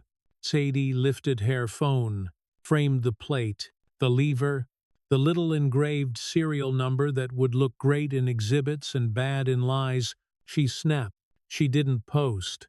Tomorrow, Adrian said from the hallway. We post. They finished with stickers you only see if you care about rules, authorized access, 2 key policy. They signed their names in tiny letters along the bottom edge of the door where no one but children and janitors would notice. On the way out, Ms. Lydia paused by the bulletin board and read the hand-lettered goals the 5th graders had written that week. Be brave, but not dumb. Make the team different. She took a picture of that one and sent it to herself for the morning she'd need it. Back at the Garden Suites, a hotel party materialized the way weather does sudden, unapologetic, mutual. Mrs. Ruiz brought pozole that smelled like an apology and tasted like a dare. The Mount Sinai baritone arrived in gym shorts and a t-shirt that said, "Faith is a verb," and hummed a thing that made the air vibrate into complicity. Adrian set up a folding table as command. He sorted printouts into stacks with labels. Only he understood motion, press, ethics, will. He slid an envelope to Aurelia. Sworn statement, he said. It reads like scripture in parts. Aurelia tapped the paper. It is scripture in parts. Noah drifted to the breezeway's cinder block rail and leaned into night. The freeway ran a block away, a long animal that only ever slept in segments. He watched headlights draw lines between strangers and wondered how many of them thought they were alone. His phone buzzed. Zadie checked the group chat. He opened Latch Crew to find a new icon, a brass lever on a field of blue, and a message from Ms. Lydia. Midnight's handwriting honest even in pixels. Tomorrow, 8:30 a.m. Bring your voice. I'll bring my job. His stomach dipped. Type don't. The 3 dots showed up, disappeared, came back. We don't win by keeping everything. We win by losing what they can't use anymore. He stared at the sentence as if it might reformat itself to a less expensive one. It didn't. A second buzz. A text from an unknown number that didn't feel unknown. It's me. Will. She's going to try to make it about safety and order. You need to make it about who gets to say those words. We will. Noah wrote. Hey! Will added, the way someone steps back into a room for one last thing. If I say anything stupid tomorrow, I'm sorry in advance. Say whatever's true. Stupid can't survive that. Noah slid the phone into his pocket, felt the star charm catch on the fabric. The washer ring press a small, honest circle into his skin. He went back inside and found the corner where Zadie sat with Ms. Lydia and Aurelia and Mrs. Ruiz, 4 women who could reroute storm. What if I freeze? He asked, as if the room would allow it. You'll sweat. Ms. Lydia said, that's how courage comes dressed. You point at the latch. Zadie said, you point at your leg. You point at your grandma. You say their names like street sign. You tell the truth, Aurelia said, and you take a breath between sentences so the truth has time to become more than air. Mrs. Ruiz patted his knee with the authority of a magistrate. "And if your voice shakes," she said, "that is not a problem. That is the sound a city makes when it wakes. After midnight, the party thinned to committee people who hold folding chairs like shields and rinse foil pans like currency. They cleaned without talking, and in the quiet, Noah heard the day arrive one soft foot at a time. He stepped out to the breezeway again and found Mr. Trammell sitting on the curb stop, tee off, phone face down, looking at the ragged strip of grass like it had something to apologize for. "My dad worked inspections too," he said to no one. Then to Noah, different county, same math. "I thought I could do it better. Then I started doing it the same. Tomorrow I'm going to testify against my own memo." "Good," Noah said, "because sometimes you don't put a pillow under the truth." "You're a kid," Trammell said, marvel and grief braided. "You're not supposed to know these words yet." "I didn't," Noah said, "and then I did." Trammell nodded and stood with the groan all men learn after 30. "See you in the morning," he said, and left like someone going to a thing you should not miss. Noah watched him go and imagined the boardroom, the dark wood, the microphones, the way power sits with its legs crossed. He imagined Celeste's face when someone else's voice took the room's first breath. He imagined the latch catching, holding, refusing. Behind him, Sadie slid an arm under his time and www. "You awake?" "Barely," he said. "Good," she said. Morning like soft edges. They walked the motel corridor past doors that had learned 10 kinds of knock. In one room, a baby hiccuped herself back to sleep. In another, the Mount Sinai baritone laughed at something nobody would remember in the morning but would feel better for having made. At their door, Noah paused and reached into his pocket. He took out the brass, latch-shaped keychain he'd 3D printed with Adrian's help, petty theft from symbolism, and rolled it between his fingers until the metal warmed. "Tomorrow," he said. "Tomorrow," Zadie echoed, and the word held. They met just before dawn at the corner of Kinter and Bayberry, the street 2 degrees quieter than it had any right to be. Someone had chalked "Bring your voice" on the cracked sidewalk in letters that followed the seams in the concrete, like rivers on a map.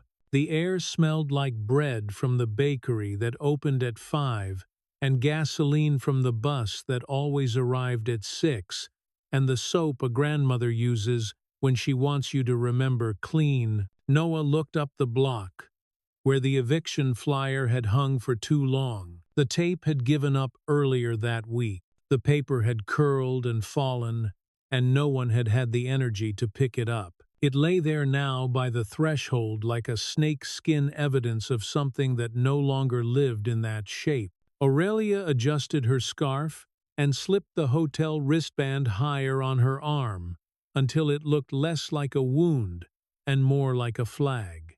"Ms." Lydia handed Zadie a bullhorn like a tort. "Mrs. Ruiz checked the stack of petitions like a priest checks the host. Adrian tied his tie wrong on purpose and didn't fix it when he noticed. Slow first mile." "Ms." Lydia told them, staring down the dawn like it owed her money. "Hydrate on the 2nd. Sprint when the cameras start lying," Sadie said, and grinned like she'd already seen them try. They started to move, not with the precision of a parade, but with the looseness of water finding slope. Kids with chalk wrote names on the backs of their hands. Aunties with sneakers and church dresses carried folding chairs that meant they planned to stay. A pastor from Mount Sinai said a prayer that did not ask permission. Noah fell into step. The washer ring beat time on his pulse. The star rested steady against his skin. He touched the latch key in his pocket and felt it answer like a small future saying present. At the corner, his phone buzzed once, a text from Ms. Lydia that he'd already read but needed again. 8:30 a.m. Crestwood. We're done being locked out. He looked back at Kinter Street long enough to tell it he was coming home. Then he faced the school that had taught him what locks were for and what hands were for too. They moved. The city, which had been pretending to be permanent since the day it got built, felt the shift and didn't know yet whether to be afraid or honest. Noah did. He lifted his head and walked toward the door. By 8:30, the Board of Education room had already decided what it wanted to be: a photograph of order. Flag tucked into the corner like a polite threat. Polished wood that reflected the faces of people who liked what polish did to things. Microphones sat tidy as silverware. The timer on the dais wore a digital smile that promised fairness and meant countdown. The crowd shoved itself into rows and along walls, and finally into air. Kinter parents, church ladies in sneakers, students in uniforms like armor, reporters with hair that defied humidity, camera lenses making circles in the oxygen. A cop near the back pretended to check his phone and practiced his neutral face. Along the side wall, a display easel held the evening's agenda. Someone had slid a sheet over the first item and written in Sharpie, "Public comment, safety and access." Someone else had drawn a tiny latch next to it. Noah stood along the aisle with Zadie's elbow pressed into his. Aurelia one seat over like a cathedral that had agreed to be portable. Ms. Lydia waited by the center microphone stand in a blazer she'd ironed twice. Adrian, tie still wrong on purpose, ran point from the second row, a legal pad in his lap, full of small wars that looked exactly like letters. Mr. Trammell hovered near the door, jacket folded over his arm, sweat blooming where apologies bloom, and Celeste savored the dais. She took her chair as if the room had been waiting for her posture, pearl studs glowing like punctuation marks that never had to be earned. The board chair performed civility. "Thank you all for being here. Before we begin, point of order," Adrian said, rising cleanly, voice polite, like a knife wrapped in gift paper.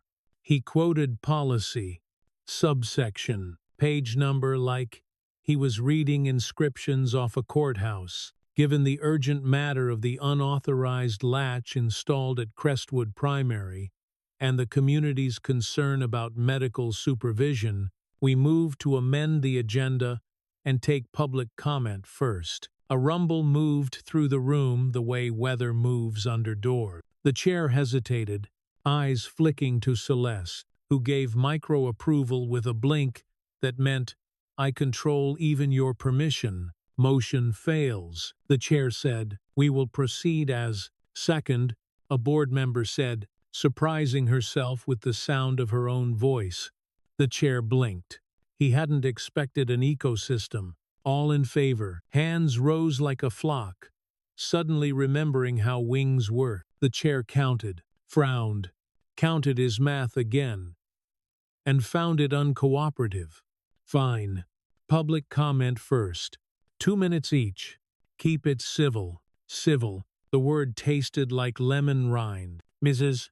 Lydia reached the mic and let silence introduce her. She placed a folded sheet on the lectern and did not look at it. "My name is Lydia Pierce. I've taught 3rd grade in this district for 23 years. I love my students," she began, the sentence so ordinary that it almost hid its sharp edges. "Yesterday afternoon, with the help of 2 custodians and a community that refuses to leave its children alone in rooms with rumors, we installed a latch on the medication room at Crestwood. Clear sightline.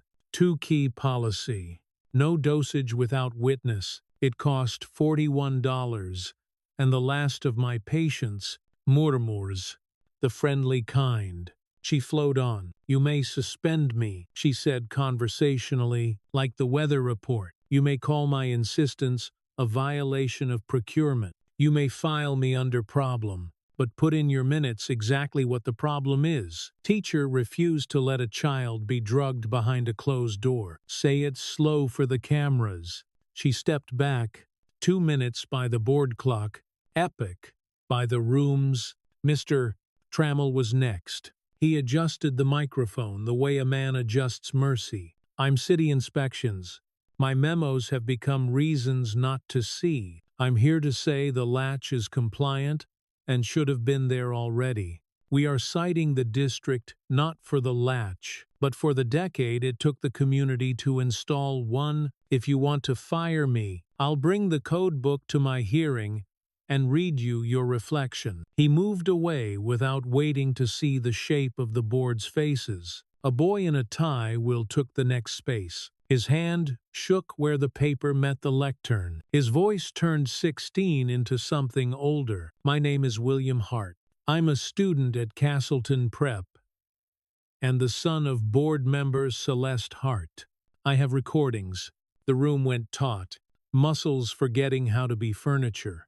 In them, my mother and donors discussed delaying hearings, reframing this as a law and order issue to rush Atlas Development's permit. They say these people a lot. They say safety when they mean silence.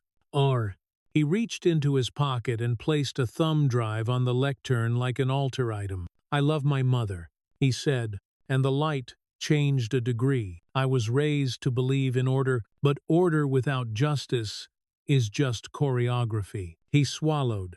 You don't have to take my word for it. Take hers. A choked noise escaped from the dais, half scoff, half instinct. Celeste leaned into her mic. Smile lacquered. My son is upset. He has been manipulated. Let him finish, someone said Aurelia, not even raising her voice. The room obeyed like a choir. Will nodded. My mom taught me to tell the truth. Today I am. He stepped away. He didn't look back at her. He didn't look at anyone. He walked to the wall and put his head against the cool paint, like it could lend him a minute. Noise. Chair gavel. Cameras clicking. The board lawyer whispered in the chair's ear. The chair's eyes learned a new word. Adrian stood, raised a small speaker that would have looked ridiculous if it weren't a hinge, and pressed play. Celeste's voice recorded poured into the room, honeyed and sharp. If Kinter doesn't quiet down by next week, we push the hearing. Atlas needs the demolition permit this quarter. These people live on outrage. We live on outcomes. On the dais, a smile died by centimeters. Celeste's knuckles went white on her pen, then regained their color like they had a mind to. She tapped the microphone and found her own heartbeat amplified. Out of context clips. Context is a luxury you lose when the room finally gets a key, Zadie said from her seat, and laughter ran around the panes like a small animal set free. The chair tried to wrestle order back into form. Next speaker, Aurelia Vent. Scarf. A flag. Eyes. Two kinds of storm. My name is Aurelia Monroe from Kinter Street. You know me. I'm the one your newsletter photographed holding a pie so you could write about community. She leaned in until the mic caught her whisper and made it a trumpet. You took my grandson's leg and tried to take the rest for parts. You wrote reports that spelled our names wrong and prescriptions that spelled profit right. You call it placement. I call it a plan. We're not an outcome in your bullet points. We're the people who can count. She took the star charm from her neck and laid it on the wood in front of her. This is from my husband's funeral program, she said. He died building your skyline. He thought it meant we belonged here. Prove he wasn't wrong. Something moved across the dais. Then shame or strategy. Both looked the same from certain angles. Celeste's turn came as if the room had been waiting to watch gravity try to argue with itself. She didn't stand. She didn't need to. A lifetime of being taller than other people's rules had taught her how to keep height while seated. These theatrics, she began, curving the word. Give it a ballet costume. are a disservice to our children. Safety is not a plot. Procedure is not oppression. Latches installed without procurement and review jeopardize. She glanced at the back wall where 3 TV crews had angled their lenses, and something in her eyes turned from persuasion to performance. We cannot let a mob dictate policy. We are the adults. We must preserve order. Order, someone echoed, not friendly. Whose? Celeste's smile bared its teeth. She gestured at the rows of kinter parents, church dresses, and bus driver uniforms, barbers and nurses with hands that still smelled faintly of sanitizer. These people, the room went still enough for Paper to think. She heard herself. The sentence hung in the air like a chandelier in an earthquake. She opened her mouth for a correction she did not have. These people, Aurelia said softly, are the ones who keep your power plugged in. Laughter and a gasp, the kind a theater makes when the script does a new trick. Noah didn't know he'd stood until his knee told him so. My name is Noah Monroe, he said when the chair, defeated by inevitability, nodded at him. The mic caught the tremor as if it were a note worth hearing. I'm the kid who got called one leg in a cafeteria. Your cameras pretend is equitable. I'm the kid who was told pain was normal, that I should be grateful for my chair because it costs more than my mother's car. I'm also the kid, your teachers, he looked at Ms. Lydia and my friends, he looked at Zadie. Then down the aisle where Will stood like a confession helped. They didn't install a latch because they're criminals. They installed it because the door was stealing. He lifted the brass keychain from his pocket, held it up until the light caught it. This is what we're asking for, not revolution, just a click you can hear. A future that holds. He set the keychain on the lectern and laid his palm flat beside it. The hush was huge and generous. His voice steadied as if the room had lent him cartilage. I'm not broken, he said. I was made to feel breakable. There's a difference. You can fix one of those. He stepped back, heart galloping, leg humming with the effort of staying vertical. Zadie squeezed his elbow so hard he'd have a bruise to show the next time somebody asked if courage left marks.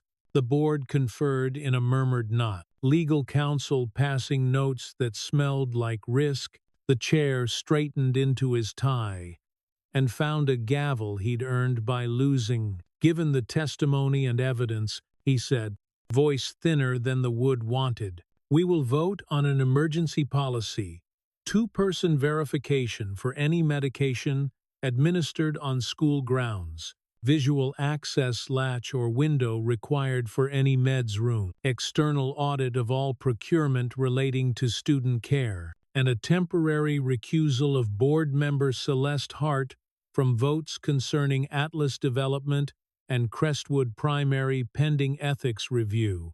The room took a second to understand victory arriving without trumpets. Then it did what rooms do. When air grows new, it became weather. Applause came first, then voices, then something like laughing and crying taught each other a dance. The chair banged the gavel and found that wood can't stop a river. Celeste leaned into her mic, voice low and steel-wrapped. This board will regret. A beep interrupted her, the little recorder on Will's phone chirping because its storage was full. The sound was so human it knocked the breath out of the performance. She looked at her son for the first time since the clip had played. He looked back like a boy at the edge of a road he'd learned to cross without her hand. Will, she said, and 20 years fitted themselves into one syllable.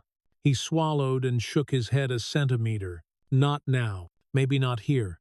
Maybe not like this. He placed the thumb drive into Adrian's extended palm and stepped away from the dais, toward the aisle where Zadie had already made space, toward Noah, who took one half-step forward without thinking, toward a grandmother who could make a refuge out of a hallway. Security leaned in toward the dais to consult the chair. A reporter asked a question. No microphone caught, and a camera caught everything else. Trammell exhaled so long it sounded like absolution. Ms. Lydia's phone buzzed. She didn't need to look. She already knew the words placed on administrative leave pending investigation.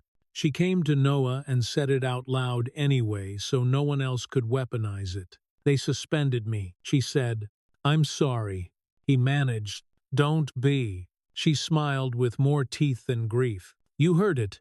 The click. That's policy catching. She tapped his chest, where the star charm warmed against his shirt. Now teach them how to keep it oiled. In the crush of bodies, joyful, angry, relieved, still hungry, Aurelia drew Will into the space right behind her shoulder, where bullets of words can't land as easily. You hungry? She asked. It wasn't a trick. He nodded like a child in a courtroom. Good, she said. We're going to feed you. And then we're going to figure out what comes after a truth that costs full price. They poured out of the boardroom and into the hallway, where the cameras had to decide which faces could fit inside the borrowed attention. On the steps outside, the air was bright in that false winter way. Atlanta has sunny like a promise, wind like a warning. Someone handed Noah the bullhorn. He didn't want it until it was his. Then he wanted to give it to everyone. He held it up. We're not done, he said. His voice came back to him from the courthouse facade, bigger and a little unfamiliar in a way he liked. We got a latch. We got eyes and a door. Tomorrow we make sure the room sees who gets inside it. We audit every cabinet. We audit who gets to name us. We. The bullhorn cut out because somebody had forgotten to charge it. The crowd laughed. Miss Lydia cupped her hands around her mouth and turned into a sound system. We keep going, she hollered. It carried. Noah looked down the steps and saw Kinter parents filling the sidewalk in their Sunday hats and weekday shoes. Saw Mount Sinai choir robes thrown over hoodies. Saw teenagers with handmade signs that said, "Safety is not a slogan, and these people equals this city." He saw the Atlas VP trying to call somebody who wasn't answering Dutta, and Celeste tucked between two colleagues, whose smiles had started to calculate odds. He saw reporters' vans idling, lights still on, producers still deciding how to phrase it, so advertisers didn't flinch. He saw Will pale, shaking, but upright lean into Zadie as if she were a railing. Zadie angled her body like one, casual as sanctuary. Aurelia pulled a Tupperware from somewhere dimensional and pressed a sandwich into Will's hand. He held it like it was evidence, and then ate it like it was church. A small hand tugged Noah's sleeve. A Crestwood second grader looked up with the grave face kids wear when they are reading a room that can't read itself. "Mister," he said, "does the latch mean they can't do it when I'm alone?" Noah squatted until their eyes were a straight road. "That's exactly what it means," he said, "and if anyone tries, the door will tell on them." The kid nodded with an engineer's satisfaction and ran back to his mother, who had been listening for the sentence she could sleep on. Sirens wailed somewhere, not about them. Atlanta went on needing 36 kinds of rescue. A breeze pulled at the edge of the protest banner and made it into a sail for a second. The sun slid along the courthouse cornice like it had bills to pay elsewhere. Noah touched the little brass key in his pocket and felt its edges find his fingerprints. He imagined the meds room at Crestwood, fluorescent light, vinyl floor, clipboard with new ink. He heard the latch again in his head, the click that said a door could be polite and still insist. "Come on," Zadie said, bumping his shoulder. "We've got transcripts to post, and a grandmother who promised someone stew. Also, your speech needed an encore, maybe with a working bullhorn." He laughed for the first time that day, genuinely, a sound that didn't owe anything. "I thought you were going to tell me to hydrate." "That too," she said. "Courage comes with receipts. Drink water." They took the steps together, gravity, briefly a suggestion. Behind them, the boardroom still existed with its wood and microphones and timer that believed itself fair. Ahead, Kinter Street waited with its cracked sidewalks and the chalk that said, "Bring your voice like a spell." As they reached the crosswalk, the walk signal changed. With a stutter, the tiny white man, mid-step, frozen for a beat, then moving, as if the city had to decide to let them pass, and did. Noah looked back once at the building where a woman who liked the way these people sounded had finally said it too loud into a working mic. Self-destruction looks. At first, like confidence that forgot to check the foundation. He faced forward again. In his pocket, the latchkey warmed with his palm. In his chest, the star charm pressed a little message into his sternum. Hold! They stepped off the curb. Somewhere, in a fluorescent room that used to pretend nobody was looking, a door closed and made a sound that was both small and unignorable. Click. At its heart, this story is a reminder that dignity isn't handed down by titles, money, or polished rooms, it's claimed, one truthful breath at a time. We watch ordinary people, children, teachers, grandparents do an extraordinary thing.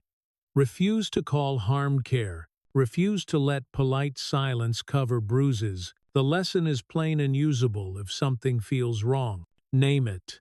If a door hides power, put a window in it. If you've been told your pain is normal, get a second set of eyes and a second opinion. For those who've lived long enough to know how quiet compromises pile up, this is permission to break the hush. Sunlight is the best disinfectant, and sometimes the first shaft of light is just a small, steady no. The story also nudges us to examine relationships that shrink us, people who need us weak to feel strong. Love without respect is control in Sunday clothes. Walking away from that toward community, toward accountability doesn't make you hard. It makes you whole. And when bias shows up, dressed as order or procedure, remember, fairness isn't a favor from the powerful. It's a practice we keep together. The cream rises to the top, but only when the heat's on. Courage is the heat. If this touched something in you, share what line or moment stayed with you. Have you ever put a window in a door in your own life, spoken up, set a boundary, asked for proof? Tell us below.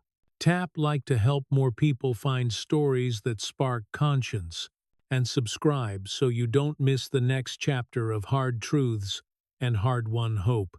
May your evening be quiet, your heart steady, and your path lit by the kind of courage that makes tomorrow gentler than today.